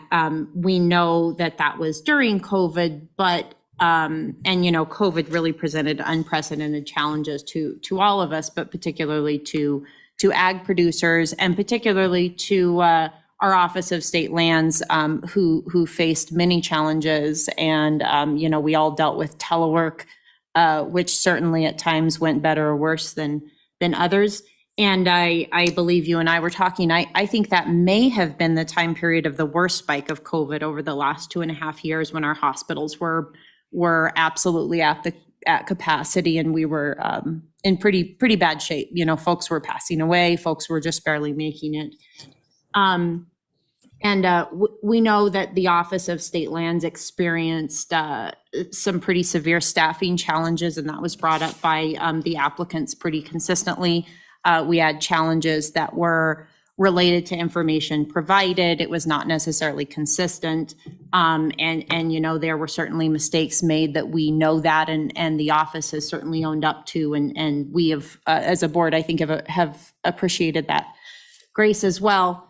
And one of the things that I've struggled with, Mr. Chairman, is, putting on my auditor / accountant hat, is I would really like to go back and do a, postmortem on each of these and just really forensically say what happened exactly with each one and what is the right output for each of these leases. And I truly believe we are not able to do that. We are not really able to, we don't have the information to reconstruct everything that happened with each one of these leases to say, oh gosh, that notice maybe was sent late, or that notice maybe had a date that was wrong, or that notice was perfect and the recipient just sat on it. We recognize that probably each of these has a little bit different scenarios, but again, and I'll bring this up again, I think there are some pretty unusual anomalies. We have this list of leases that we've been talking about that were 30 days late or less. There's 14 in total. 50% are from Sheridan County, 29% from Johnson County, 20% from Crook County. It's hard to believe that there were, no one from any of our most populous or largest counties had these similar errors. So in my mind, that strikes me that maybe there was some anomaly with these that was outside normal course of business and potentially outside of what we could control. So Said another way, I think we had a perfect storm, which I do not anticipate happening again. And I know that Office of State Lands is working really hard to make sure it doesn't. And I appreciate Mr. McGagna's comments as well. I think there are improvements, as always, to be made to the process. I was joking, it's a little bit, they send you your driver's license, same thing, they send it to you 3 months in advance. That's almost too far in advance, right? You set it down and you forget it, or I certainly do. And that's statutorily driven, so that's something we can talk about. So I do believe that a good cause exists to renew these leases. So I would move that the board direct the office to process the renewal applications and renew the leases listed in rows 1 through 14 on our board matter. And that would be the renewals for the 2020, 2021 period, the time period I spoke about. And then I would also move that the board direct the office to take any and all necessary conforming actions, and including but not limited to waiving any late fees associated with the 2022 renewals. And of course, I know that the applicants will get those paid right away in a timely fashion for 2022. But Mr. Chairman, that would be my motion. Thank you. Thank you very much for that motion, Auditor. I know you worked hard on it. Is there support for the auditor's motion? I would second it, Mr. Chairman. It's been moved by the auditor and seconded by the superintendent. Is there any discussion? Is there any discussion? Any discussion? Hearing none. All in favor signify by saying aye. Aye. Treasurer Meyer, you're on mute. Are you voting on this matter? Aye. Madam Director, that motion carries. I want to commend you and your staff for working through all of this, and I second exactly the comments that the auditor made. These are extraordinary circumstances, and it's certainly not something that anybody should bank on for the future. But I know you've worked very diligently and hard, Deputy Director. Thank you very much for your work on this too. Statute is constraining, and it does, you acted absolutely appropriately. It's nice that the board has some discretion in these matters. Mr. Chairman, if I could just add on, I would also like to thank OSLI Trust Land Management Division staff. They've worked through the audit process. They've answered questions. They've tried to clean things up to the best of their ability. They've been right in there with us shoulder to shoulder. So I would also like to thank the staff too. Thanks.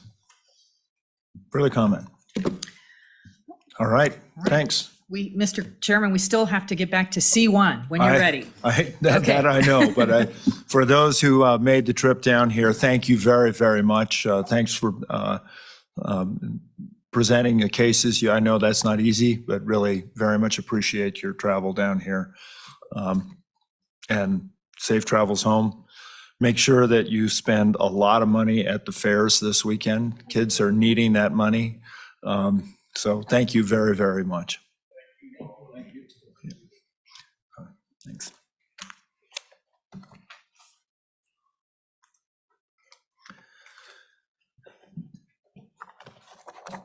Actually, the director's daughter may have something to buy too, you know? So. Yes, please come back to the Laramie County Fair. Thanks. All right. Thank you, Auditor. Okay, Mr. Chairman, thank you. We are back on C1, which are the grazing and agricultural lease applications. I'm not sure where we put a pin in that. Deputy Director, I'll hand it to you. Thank you, Director. Mr. Chairman, if memory serves, we were discussing the placement of the requirement, or the question anyway, does the applicant have actual and necessary use for the forage? Went through an explanation of how the statute reads and why it was placed in Section 2 and additional information rather than the requirements in Section 1. I think that's where we are, and I'm not sure what else needs to be said about that? Or Okay. if there's any other questions. And I think the point you were making at that is in a careful reading, and I don't know, Mr. Peters, maybe you might want to be up here, or Mr. Miller, whichever one, but it seems, or both, it seems to me that your careful reading of that indicated that the preference right exists for a person renewing the lease regardless of whether they answer this question. That's correct, Mr. Chairman, and that the statute, in my interpretation, places the requirement for actual necessary use on a conflicting applicant, not the existing lessee. So, Mr. Peters, could you give some color to that? Mr. Chairman, members of the board, I would concur with Deputy Director Crowder that the only mentions of actual and necessary use are related to the conflicting applicant who's placing the lease in 365105C. Perhaps there could be an implication that actual and necessary use already exists by the initial lessee, but that's absent from the qualifications to lease in 365101. And again, as Deputy Director Crowder mentioned, the only two instances of the phrase actual and necessary use in the statute are related to vacant leasing, and then here in 105C that relates to the conflicting applicant must demonstrate actual and necessary use. Mr. Chairman. Yes, Madam Auditor. My knee-jerk reaction is that under that interpretation, you would only have to have actual necessary use at one point in time and then potentially never have it again. Is that accurate? Mr. Chairman, Madam Auditor, I can respond to that. Again, this is an application asking a question at one point in time in the lease life. So I think the answer to your question is yes. Historically, the office wants to know if a lessee has use of the lease for the life of the lease. It is a grazing and agricultural lease, so we want it for the lessee to use it for that purpose. And if they no longer have need for it for that purpose, then possibly they should not be a lessee. Because this is not an open space lease, it's not just a holding lease, it's meant to be used for agricultural and grazing purposes. That being said, it doesn't have to be used every year. We expect there to be rest periods and things like that. But historically, the office has asked this question and it expects the lessee to use it for agricultural and grazing and agricultural purposes.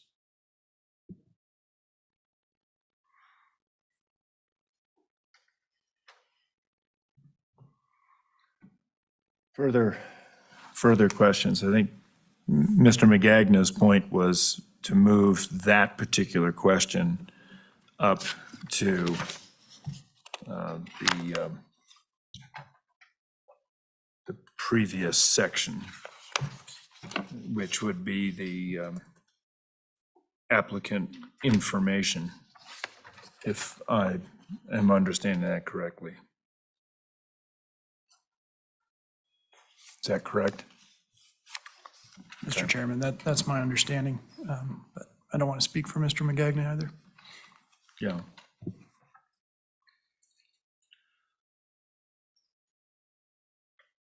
And then subsequently to change the following opening paragraph. Mr. McGagna, I don't know if you have any particular color you want to put on this.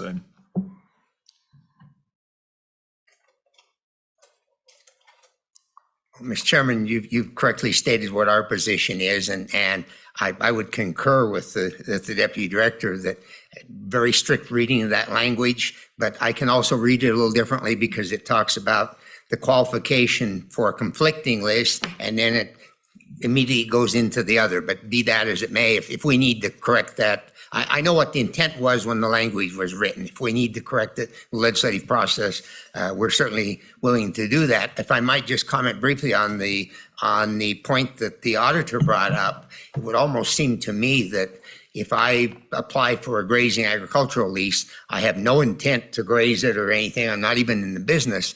That's a fraudulent matter on my part. If I apply for oil and gas lease, I'm not even in the oil and gas business. I would think that the agency would be reluctant and the board to grant me that lease, and there are requirements in that lease that within some time frame that I conduct some activity. And I think that's what we're looking for here. I certainly agree with the deputy director. That doesn't mean you graze it every year. It means that you're in that business and you use it for that purpose as conditions allow. And so I still would maintain that it appropriately fits up there. It doesn't change anything because this isn't a legal document that's what binding you. It's not the lease, but by putting it up there, it makes it clear to a potential lessee renewal that that's what this lease is for. And if I used to be in the ranching business and I sold my ranch 10 years ago, but kept that state lease because I like to have it to myself to go hunting or fishing, that's inappropriate use of a state lease for agricultural purposes. I think it calls more attention to it by moving it up there. I'm not sure that it legally changes anything because that's not an actual lease document. Thank you. Okay. Anything more on that point? All right. I don't hear anything. Thank you. Next, but what is does the board want to go at this again? Or do you want to go at it right now and make a decision on this part of the form and then move to the next? It's pretty much up to you as you would like. Mr. Chairman, I think that sounds good to take action or not take Okay. action on each point brought up. Okay. With that, I'm standing by for suggestions, if there are any. Are there recommendations? Mr. Chairman, I don't have strong feelings as to where it goes as long as it is required to be answered as part of the complete application. I think the legal question brought up is a good one, but not needed to be answered by the application. So you're thinking it stays where it does? Yes. Okay. All right. Thank you. Thanks, Mr. McGagnon. Next. Mr. Chairman, and confer with Mr. McGagnon, but I think the next major question is the map. Is that correct? That's correct, yes. Mr. Chairman, I did have actually one more that I think was brought up earlier, if we're going in order of the application, if you Sure. don't mind my butting in. So under number 2, additional information.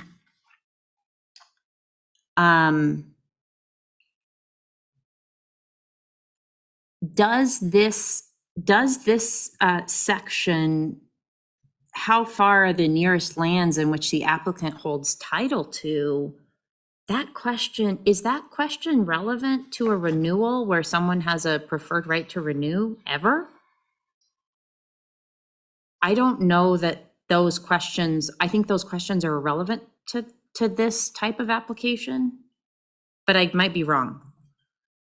Jason, I think you and I have had this conversation, so I'll let you. Mr. Chairman, Madam Auditor, we've not ever exercised this question until just this year, and it has come into play. So what we're trying to get at is the statutory requirement within 36.5.108. Which I have up. And inside that, I will have it up as well. It states, if 2 or more qualified applicants shall offer the same annual rental for the same lands, and such offers are the highest offers received and are equal to or above the minimum rental fixed by the board, and no preference exists in the old lessee, or if such old lessee does not exercise such preference, the director shall grant the lease to the applicant holding title to lands nearest to the lands applied for. And so this year, we had one situation where a renewing applicant wasn't eligible to, or we determined them to be ineligible to exercise their preferential right by meeting the high bid, but assumed them to desire to renew their lease at the minimum bid. We also received a conflicting application at the minimum bid. So at that point, we had 2 equal offers at the board's minimum determined rate. And no preference existed in the existing lessee, so we issued a director's decision. The director issued that decision, awarding the lease, conditionally awarding the lease to the lessee holding title to the lands nearest to the lands applied for. Reason for the question is right there. So, Mr. Chairman, I'm still fuzzy because if no preferred right exists to renew the lease, then why would we be using this application? Because this is only a renewal application, right?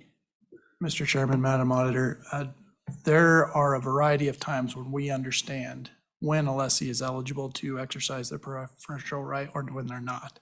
We don't always know that right when this application is submitted. It's sometime after when a conflicting application comes in or when an appeal of a director's decision is brought to us. So what we're trying to do is make sure that we have as many boxes as required to answer those questions or allegations when they arrive. And as the statute references, we have those criteria to be met. So we ask the applicants to answer if they meet their criteria or not.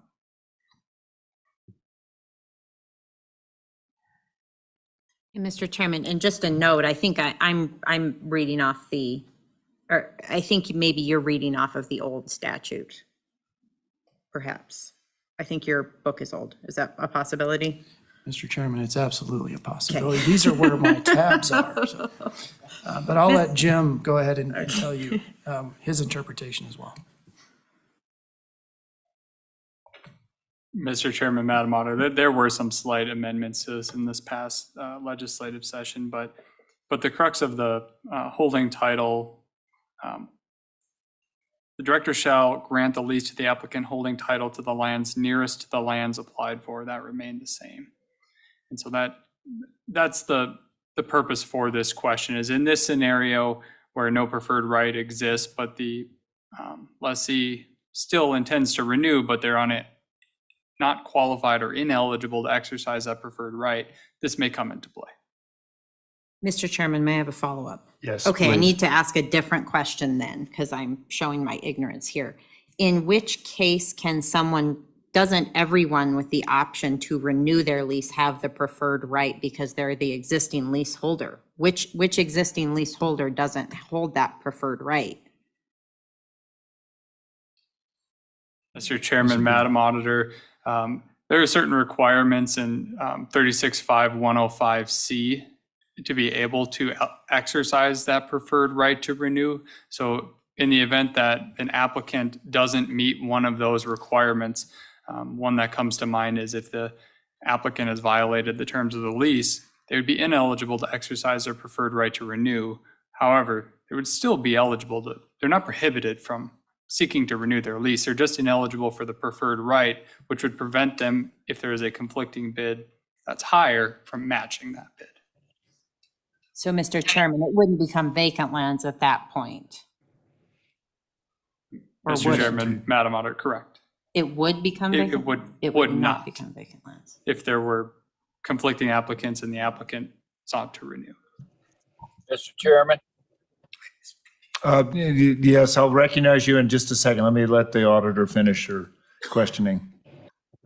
So, I apologize. Jason, how many times has this situation come up in the last your tenure?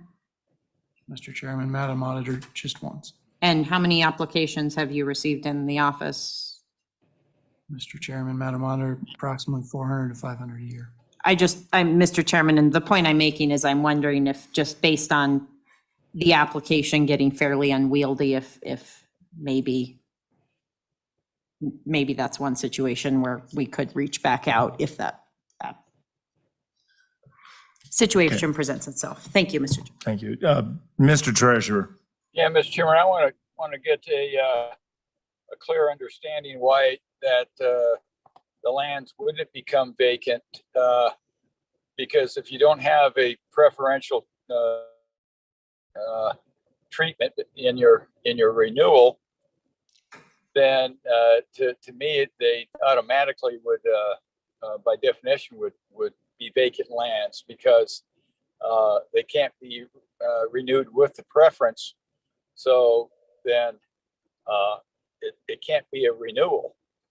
And at that point in time, there should be notification to the holder of that lease land that you don't have a preference. You cannot renew as a course of law because you violated something. So it has to go to a vacant land scenario. I don't know how you slice that any other way. Mr. Peters. Mr. Chairman, Mr. Treasurer. So what we're looking at here is in a renewal context where there is a conflicting applicant. So in all situations where we're potentially getting to 365108, there are multiple applications. So we have conflicting applicants. So it would never just become vacant land. It's not that there was no renewal. But to answer, I guess, the second question is the preferred right to renew. The statute says that an applicant shall have a preferred right to renew such lease by meeting the highest bid of another qualified applicant who has actual and necessary use. So the office's interpretation so far has been that preferred right is essentially the right to match that high bid. And so if an applicant is ineligible for the preferred right to renew, there's nothing in the statutes that prohibits them from renewing their lease. They just would not be able to, if there was a higher conflicting application, they would be unable to meet the higher bid. And they would have no preferential right. Well, Mr. Chairman, that goes exactly to my point that you don't have a renewal lease if you do not have a preferred right. Because a preferred right isn't in a renewal lease. You only don't have a preferred right in vacant lands. I don't think there's anything in statute that says that you can use the same. You can renew a lease in which you don't have the rights that are pertinent to the lease. Mr. Treasurer, I think the example that was given is that you lost your preferred right from some set of circumstances, but if no one else is going to lease that property, there's no reason why you couldn't renew it. That the preference. Mr. Chairman, it should automatically go to the process of vacant lands. Because the preference is part and parcel to the lease that exists at a time. When you lose a preferred right, you actually lose. To me, you actually should have a notification from the department that you violated your lease and it's terminated. But you can't not have the preference without the termination, because I believe in 35, those the circumstances which are I guess abhorrent enough to lose your preference are basically the thing is a termination. So your lease has to be terminated, and if it's terminated, then you can't use that same lease process to lease the land, because after a termination, it becomes vacant, and you're supposed to terminate after you do the things in section 35. If you do any of those that disqualifies you to be a leaseholder. Mr. McGagna. Mr. Chairman, if I might comment just briefly, in our view, the right to renew a lease and the right to exercise the preference are intertwined.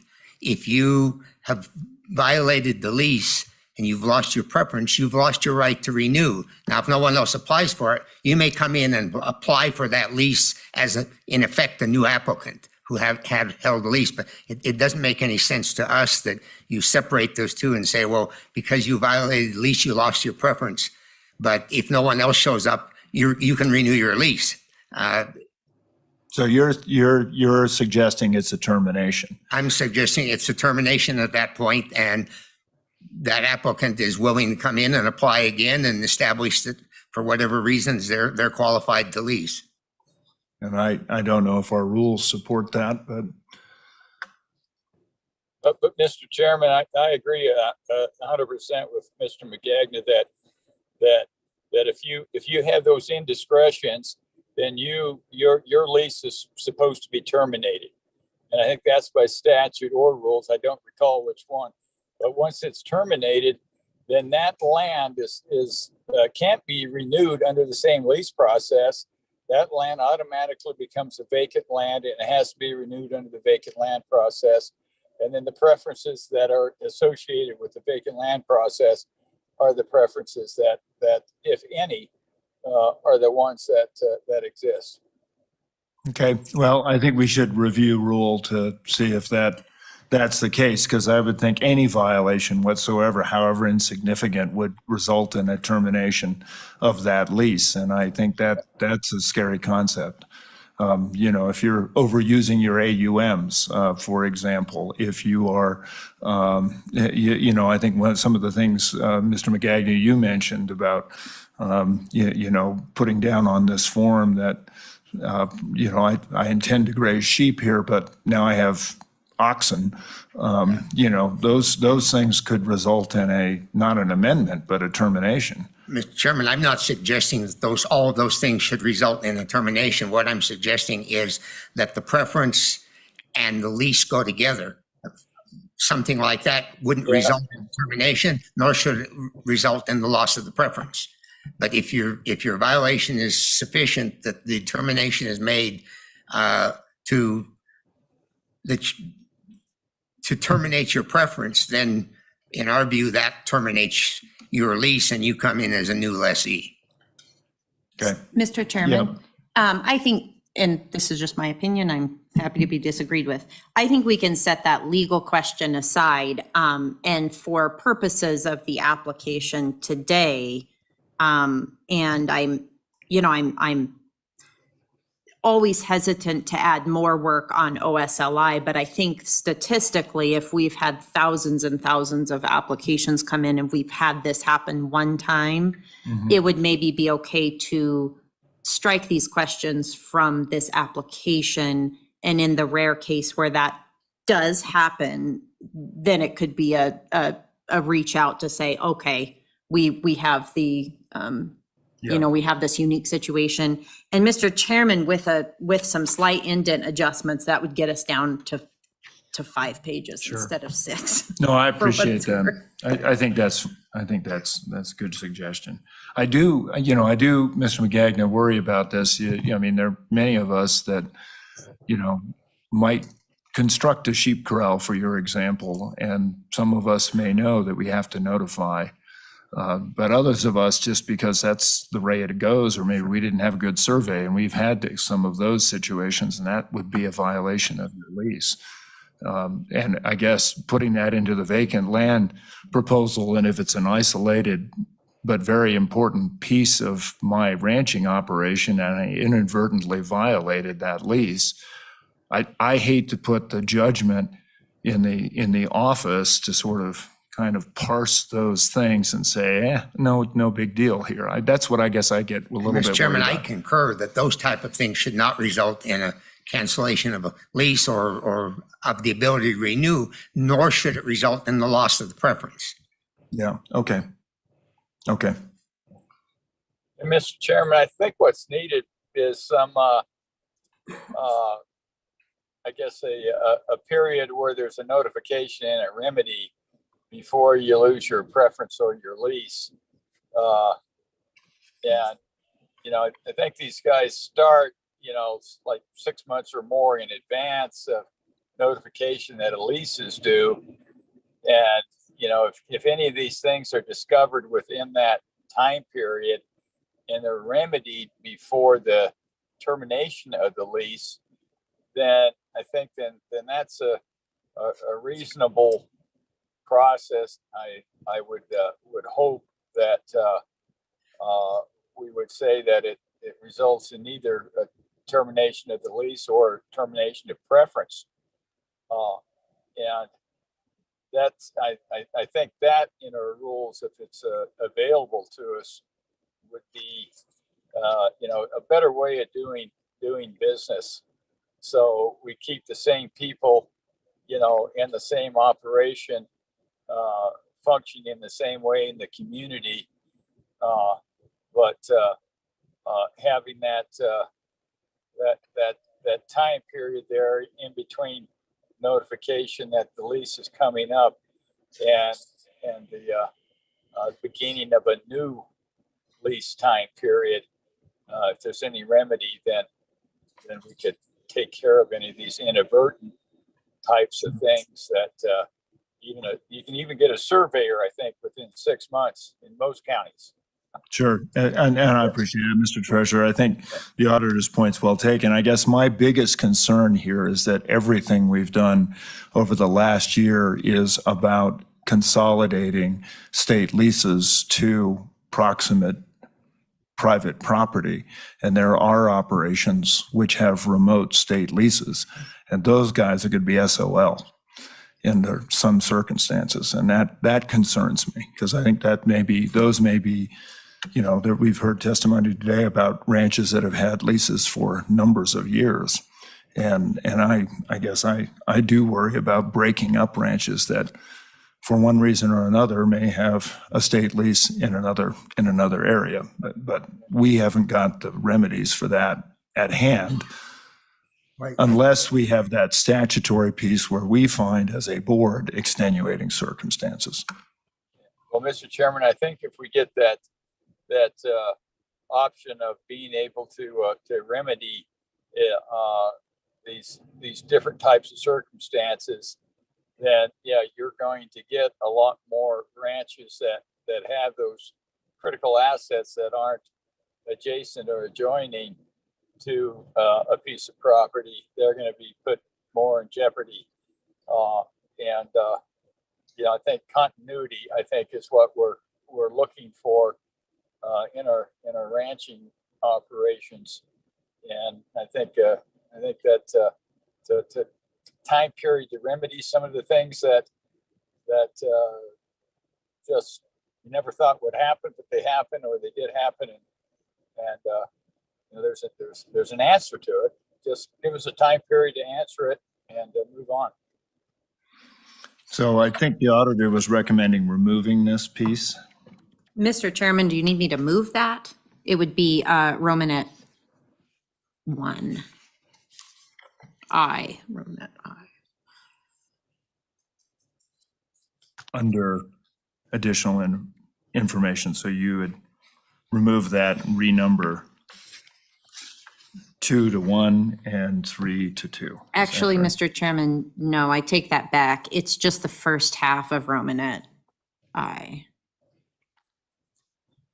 The second question, so the second portion of Romanet I becomes the only portion.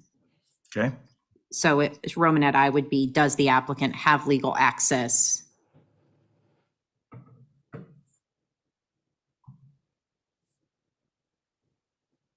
That question. Okay.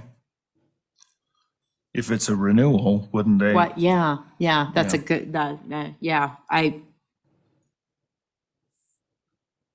Mr. Chairman.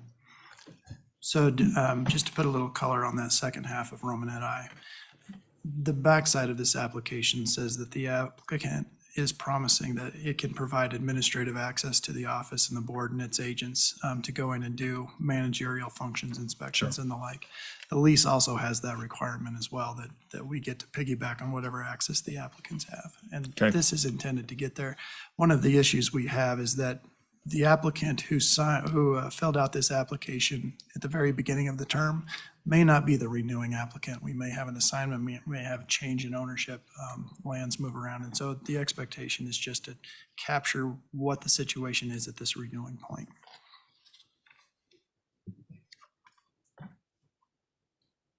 Okay, so I guess just removing the first half of Romanet I.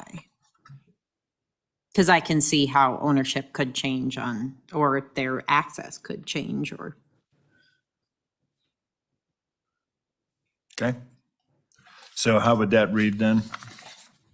So Romanet I would be, does the applicant have legal access or can it gain legal access to all the state lands applied for, and so on, and then no other changes to that section. What's the pleasure of the board?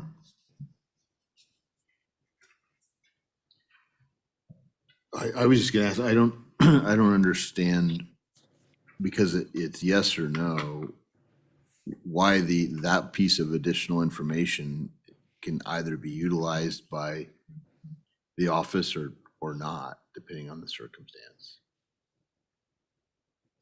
Like, if it doesn't apply, if it's irrelevant, then they know that. I'm not sure. I need some clarification on why removal is necessary. Why removal or why keeping it there? I thought you said we were going to take that out. Maybe I misunderstood. My proposal was to remove the first half of Romanet I. Because it's The adjacent land, okay. yes, and the if no part.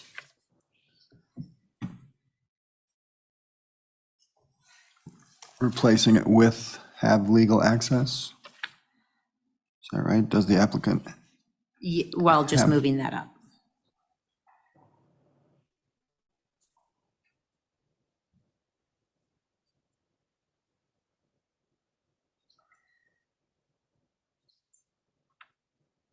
Okay.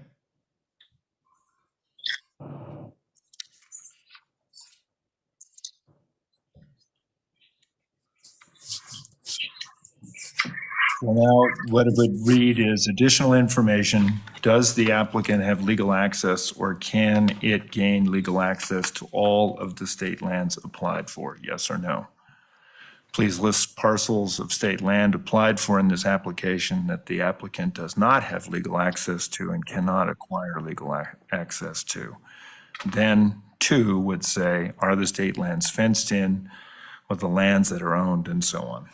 That is your suggestion. Yes.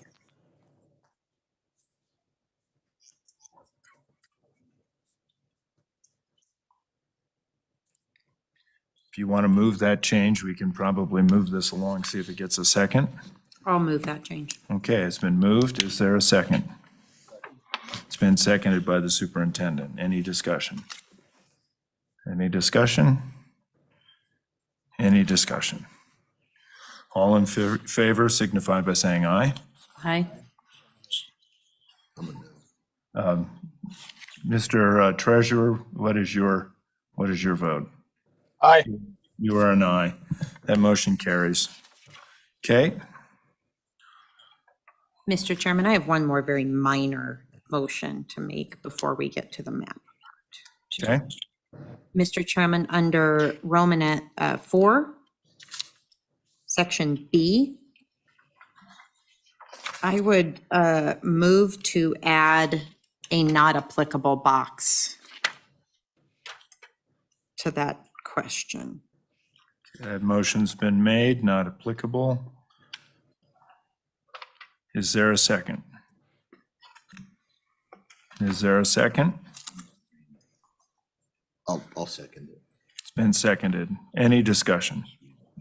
Mr. Chairman, my thought process is it's a question, if this lease is currently subject to a sublease, does the applicant plan to continue? Well, the only options are yes and no.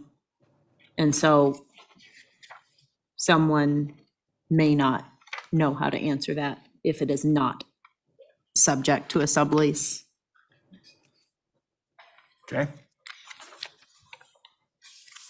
Jason, I want to give you an opportunity to address that. Mr. Chairman, I can make that change. Okay. Mr. Magagna? Mr. Chairman, that's certainly fine with me. It makes sense Okay. from our perspective. Okay. Yeah, we need to vote on it. So we've had discussion. All in favor signify by saying aye. Aye. Aye. Aye. That motion carries. All right, next. We're talking about the map at this point.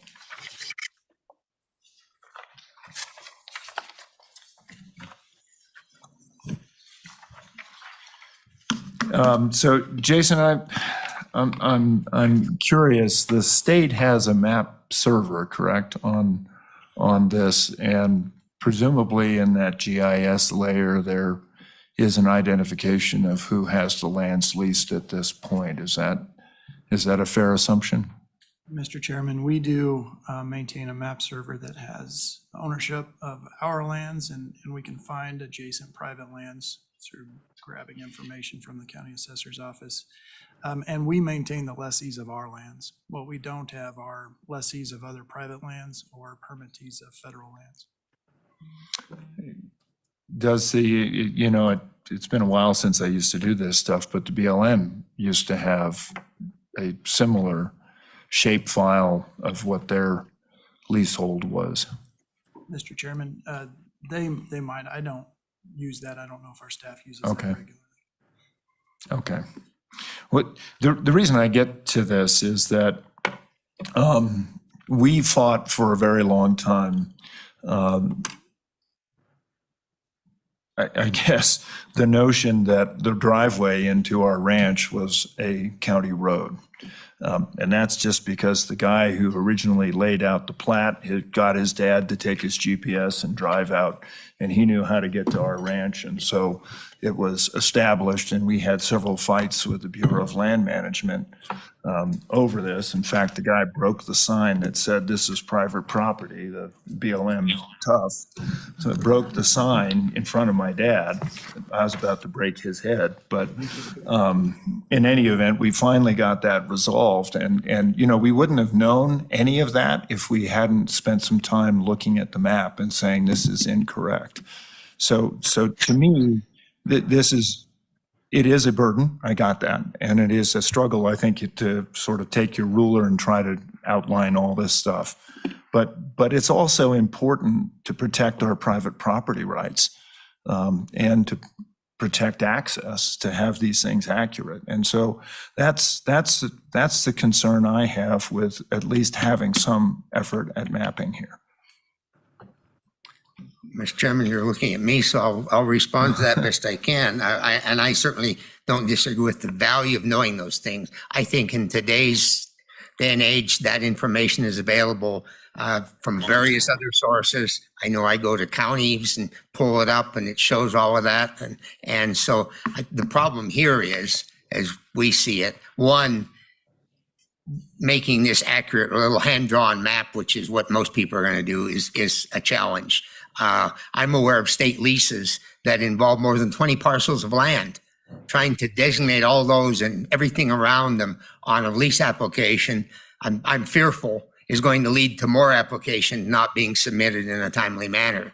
And in looking back, and I don't know when this started, but in some of the earlier leases, the map was never a part of that lease. And I'm not sure when that process was initiated. But one thought, if the board feels that should still have a map like that, would be that when the lease application renewal is sent out, that the existing map that was filed be sent with that, and with a simple question, if there are any changes, please designate those changes, instead of asking a busy farmer or rancher every 10 years to take a half a day off or more to create this new map. So that would be one possible way to address it.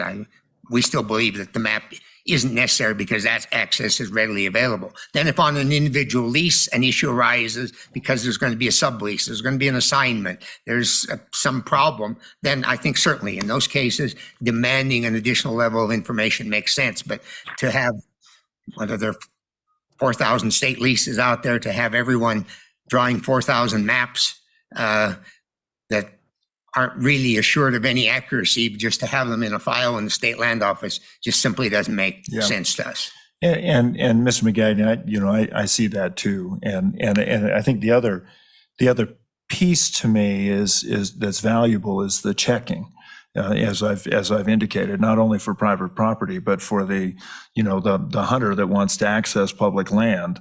I think often, unfortunately, too often, people are inadvertently on private land and they have a cell phone app that might suggest that and that's all getting better. I get that. But in the case of the Martin Ranch, for example, where they said that there were, some 35-some thousand acres that were previously not accessible, and it really turned out to be really more like 3,000. Sure. Those are the kinds of things that that I think can be helpful with, and I'm kind of agreeing with you, if the state can help generate the map and people can actually take a look at it, because there are things that change from time to time. There are, and that's what would be of interest to us. And the public isn't going to come to the state land office to look at a map to see where they have access to hunter fish or anything. Unless there was a truly justifiable purpose on every lease for that office to maintain a map, it just doesn't make sense to us that the value of doing it. And then technically, if next year I buy a little piece of land or sell a little piece of land, I have to come back in and update my map. And it just seems like it complicates the process far beyond the value that anyone can derive from it. Well, and I do appreciate that. I just, knowing Onyx is out there really trying to figure out where hunters and anglers can go, and all of that, and noting that some of these are dated. I mean, there's some parcels of land that were purchased back in the 80s that are still reflected as state lands on some of those applications. So I guess. Well, that's why our preference would be that we don't rely on a map the lease applicant puts together and submits to the state land office, which may or may not be very accurate, and which they have no expertise in creating. And we rely on the good map data that's available today from any number of sources that can provide the information we need as to land ownership patterns and who owns the land and everything like that. Sure. Okay. So where does that leave us? Somebody makes a motion or we approve the lease? Mr. Chairman, I'll make a motion to remove the map portion. To remove the map. Now, I think does the statute require a map? I thought you said 2009 is when we started. Mr. Chairman, prior to 2009, the map was a part of the application. When we did revisions to the application in 2009, it didn't remove the requirement or add the requirement to have a map as a part of it. The requirement to have a full and complete application is a requirement of the application that you approve, that we will accept as a full and complete one that we can move forward with. And I don't believe the statute, it doesn't talk specifically about a map, but it may talk about a complete application.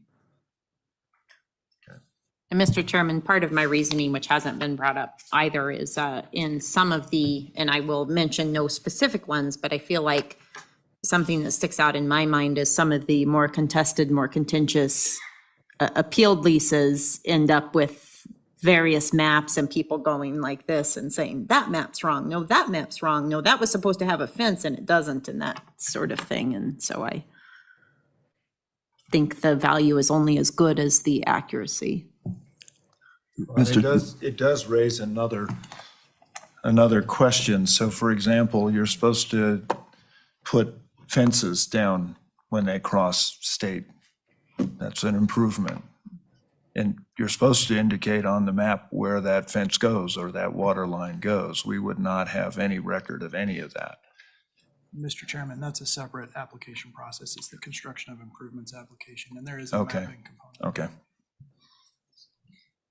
Mr. Chairman, so that was going to be my question as well, the accuracy of the map. And do we know how accurate the state maps are or the BLM maps? Are they kept up to date and extremely accurate? Mr. Chairman, Mr. Superintendent, not extremely accurate as we can make them. There's obviously a delay in updating the data that feeds the map, and there may just be poor data out there. So there's not a map available that's 100%. And Mr. Magagna, your issue amongst others is that the rancher would not have the expertise to put together an accurate map. That certainly is one concern, yes. You're going to draw some things on there, and I just don't think it's not going to be done professionally. And my experience has been that the maps that the counties maintain, which are critical to them for property tax assessment purposes, I've found to be very accurate, and they show where the state leases are, and they show, and you can use them to determine who owns the private land. They show federal land. I mean, that's one of many, but that's one that I've found to be quite accurate for that purpose, The county maps. the county maps. So my only other, I hear you on the potential of this being burdensome. I guess my other 2 cents is, as I'm understanding this would be done by the rancher if it was done, if we kept this once every 10 years. Is that correct? If this were kept every 10 years with a new application, the rancher would Do one of these? would have to do one of these, and while the office would have the one from 10 years ago, I rather doubt that most ranchers kept a copy of the maps they did 10 years ago, so they would be starting over new each time would be what I would anticipate. That to me seems, on the one hand, not to be too much, and on the other hand, a good exercise for the rancher to know what lands are where. Not being a rancher, I don't know, but that to me seems to be something Mr. that Superintendent, I think most ranchers could take you out on the land and show you exactly where all those lands are, but putting them on a map is a different matter than physically knowing what the land ownership pattern is out on the land. So, Mr. McGagnon, I guess what I was wondering is, I think at one point you suggested that perhaps a map generated by state lands, which would be representative of the lease that would be auto-filled, was an acceptable compromise. Is that? I don't know that I suggested that. I think it certainly would be, but that's putting another significant burden on state lands that I certainly don't want to do. So I'm thinking you go to your GIS server, you pull up the landowner and you've actually got it by state lease, by the 2- or the 1- or the 3-, and it would generate the leasehold. Would that be inaccurate? Mr. Chairman, we do have a map layer that will identify the lease number and where it sits. How it sits inside the ownership of the lessee, we would not have that without going to a county ownership layer and pulling that data in. I would also define that level of effort as a burdensome, Okay. more burdensome than creating this application right now. But yeah, and not to put too fine a point on this, I mean, the reason that I brought up the incident with my dad was because that was the county map layer. And that was because the guy who was doing the GIS layers gave a GPS to his dad and said, drive the old mail route. So that's how it got to be a county road, even though it was 2 miles away. So, I think there's opportunities for mistakes to be made on county layers too. But the point here is you're probably not going to rely on the representation you see in this if you've got a GIS layer with the leasehold. Mr. Chairman, you make a great point. We're utilizing this question along with the list of legal descriptions to be informative if we need to go back and look and make a decision. If we have a discrepancy with the county layer or our layers, we can go back and look at this and try to determine which one's correct and have that conversation to correct. I wish all of our records within our office were accurate. They're not. We need this information. We need this double check from the lessee's point of view, the applicant's point of view, to ensure, to create a greater level of accuracy in our data as well. Okay, thanks. Mr. Chairman. Yeah. Jason, what percentage of applications do you suppose that you end up using the map? Mr. Chairman, I don't know if I can give you a good answer to that, Madam Auditor, because it's point in time, whenever the question arises. It could be at the renewal stage, it could be sometime later. It could be at the field sheet review stage when the field guys are out looking. It varies.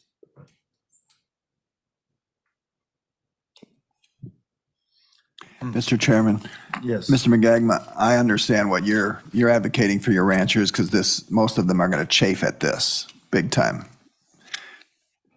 Just like I would advocate for my teachers, most of them are going to chafe at having to do more paperwork in the classroom when they've already got enough. I understand. Tough call. Appreciate that.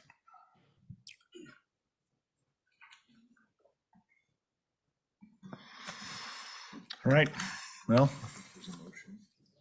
Yeah, if you want. We have a motion. Mr. Chairman? No one seconded it. Treasurer? So maybe it's dead. Treasurer, Yeah, I had thought the secretary had seconded it, but maybe I'm wrong. no, I don't believe it was seconded. So, I would second it. okay, it's been seconded, but I'm also, Mr. Kane approached the desk here. We're a little bit out of order on all this, but Mr. Kane. Mr. Chairman, thank you. I'd just like to make one brief comment on the maps.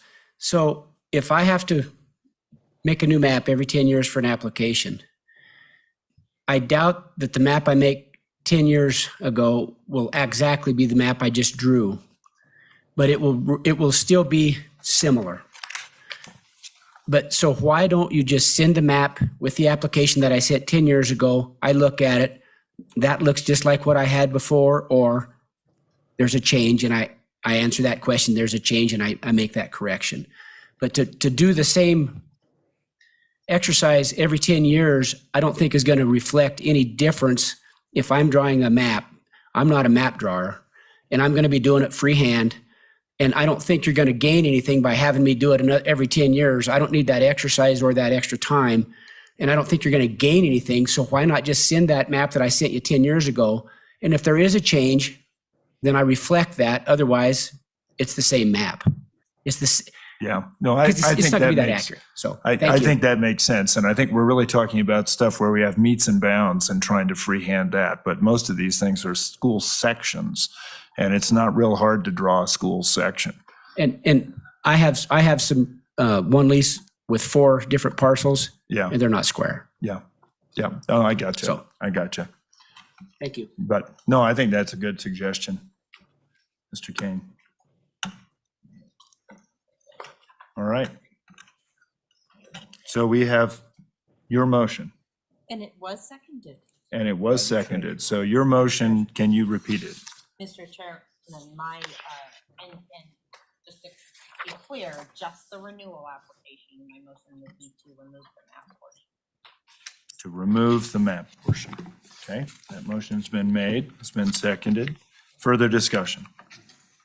Mr. Chairman, the reason I seconded that is that I think we've had these pieces of ground around long enough. They all have a map on them. And if we get into a situation that that's going to require some accuracy, we're not going to get it from any of the processes that were mentioned today.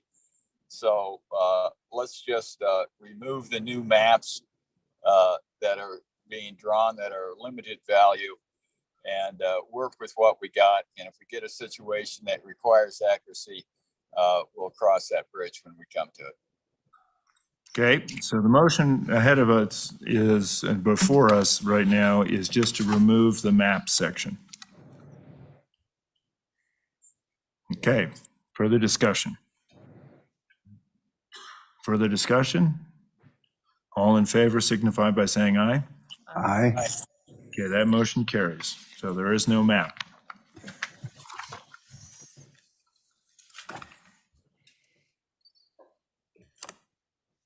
Mr. Superintendent. I just have a question about what Mr. Magagna brought up earlier regarding the difficulty of the phrase contributory value. And my understanding correctly, it has to be there because statute requires it. So there's nothing we can do about the point Mr. Magagna made about it. Contributory value being in the eyes of the beholder. How do you define that?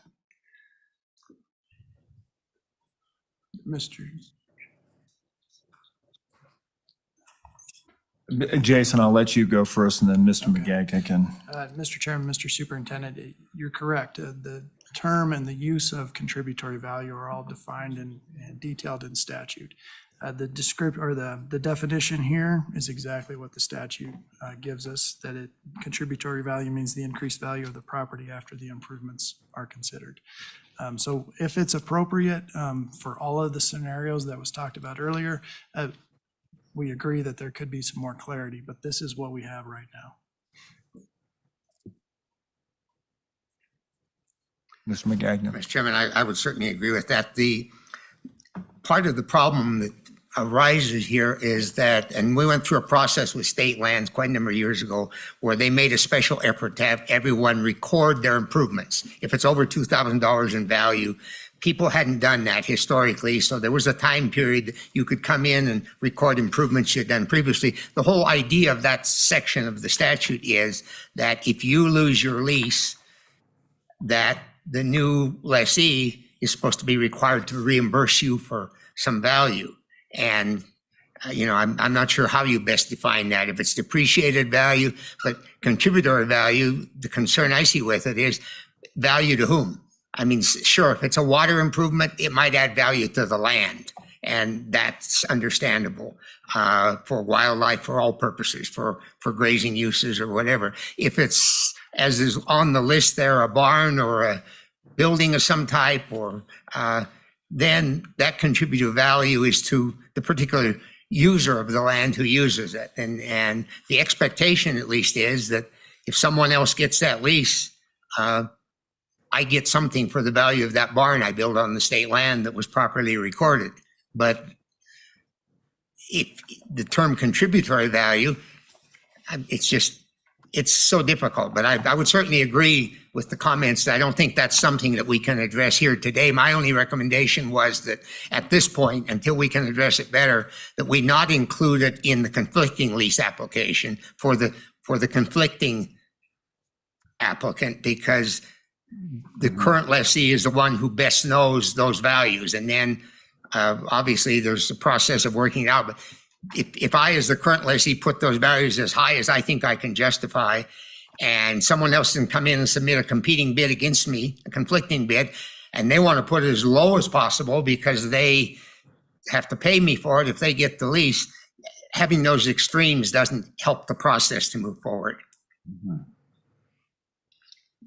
But that is a statutory issue.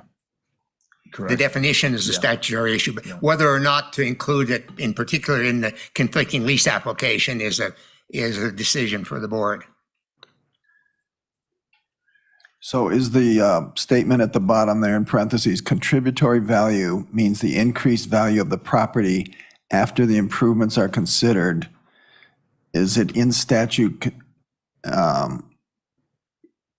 Contributory value means the increased value of the property to whom? That's not answered. There's where it gets sticky. Yeah. Further question, further comment? So, Mr. McGagnon, while you're here, and part of my concern with regard to the map, which we no longer have on the application, is what I would consider gratuitous attacks on the state land office about them being corrupt, and not from you. I'm not suggesting that, but there has been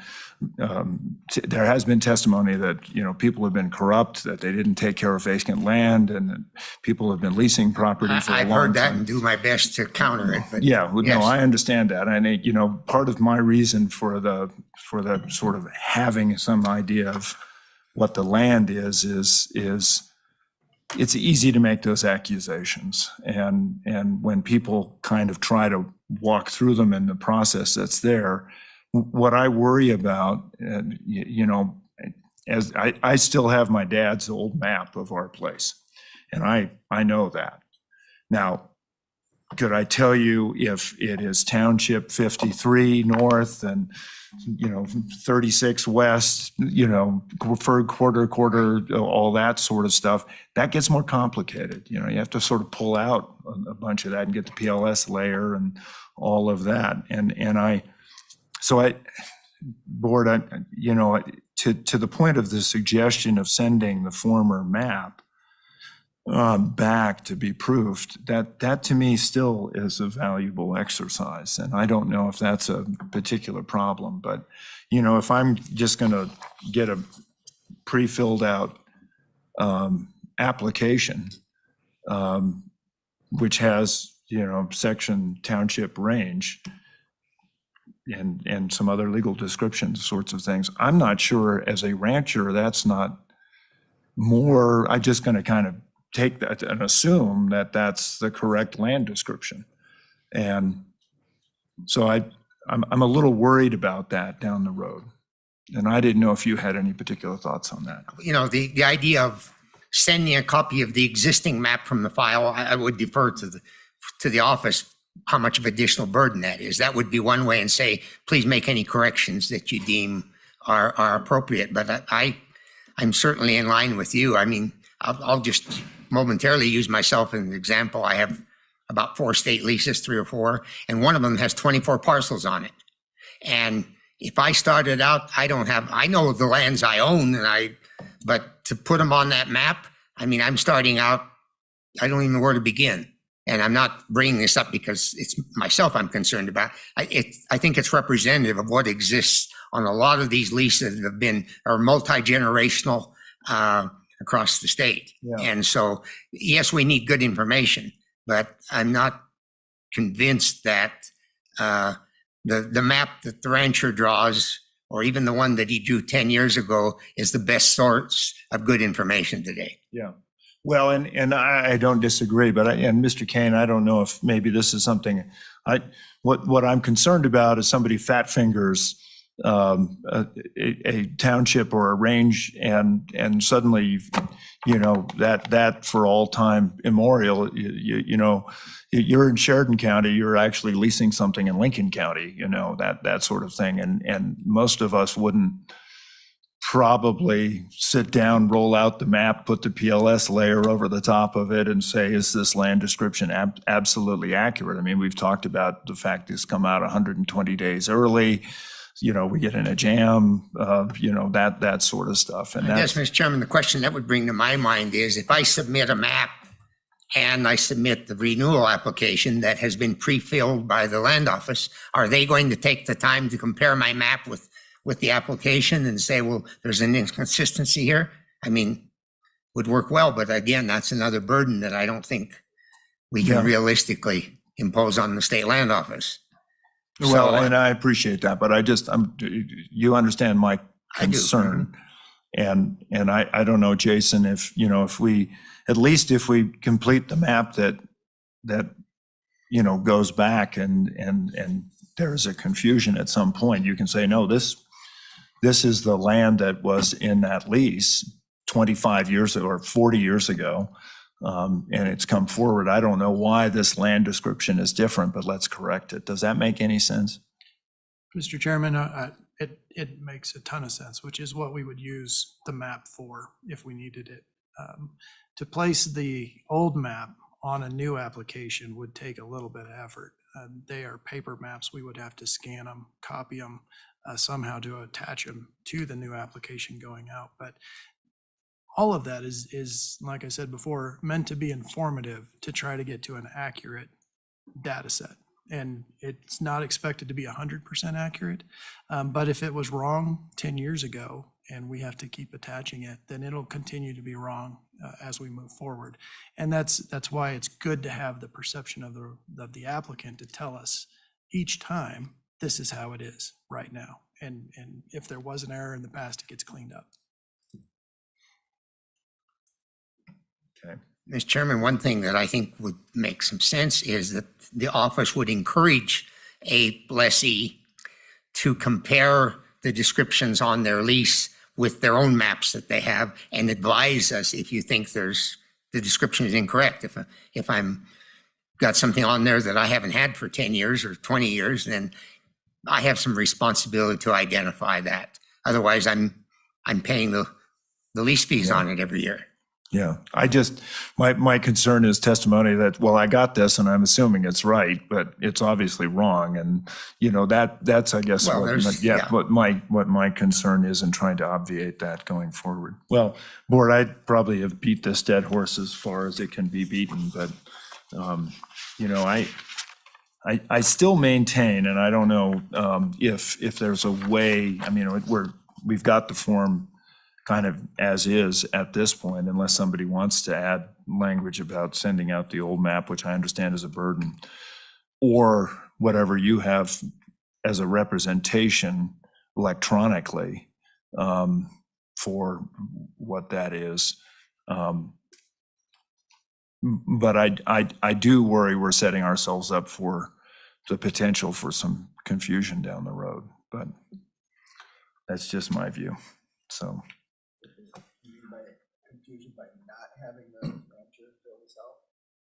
Without having my point is I know I have a map that tells me what I got. So does everybody else that comes on my land. If I start saying township range section quarter, unless I'm doing oil and gas, most everybody's just going to look cross-eyed. So that's my concern. Mr. Chairman, a quick question for Jason. How many folks take you up on the attach a map versus filling that one out? And Mr. Chairman, Madam Monitor, that's a great question. I don't know if I know exactly, but I do know the question comes up regularly. I'm all done with the application and I'm at the map page. Can you just attach what happened last year? Because we haven't made any changes and we will accommodate that. Or I have a map from the NRCS or the FSA. Can I just provide that to you? And we say, yes, that's absolutely okay. Something that kind of gives us an indication that this is how the lease sits within the land, otherwise managed by the applicant. But happy to accommodate, and we do accommodate largely anything that comes through.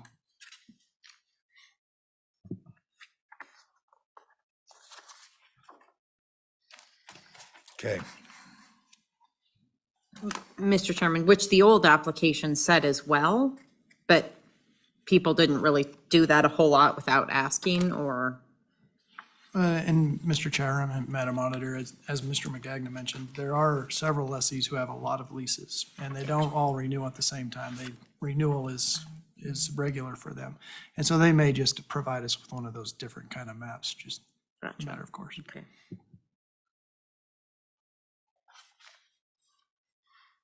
All right, well, members of the board,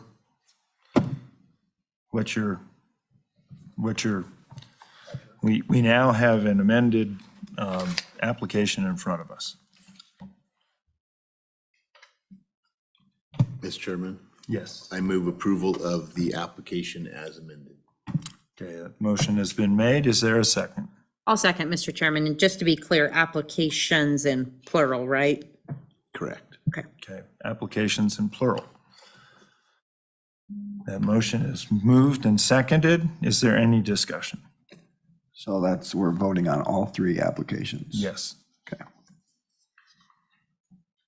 Any discussion? Any discussion? For the record, I just want to say that ranchers are on their own. If for some reason township is inadvertently put with range and they haven't checked it, or if, it becomes 53 instead of 35, or 38 instead of 82, or whatever it is. I want to make sure that the record demonstrates that ranchers have got to be responsible for their own checking on that. And I say that as a rancher. With that, all in favor signify by saying aye. Aye. Okay, that motion carries. Madam Director, anything else? No, Mr. Chairman, that concludes the agenda for the Board of Land Commissioners today. Okay. Anything else that anybody wants to say? I would entertain a motion to adjourn. So moved. Second. That motion has been made and seconded. All in favor signify by saying aye. Aye. Aye. We are adjourned. Thanks.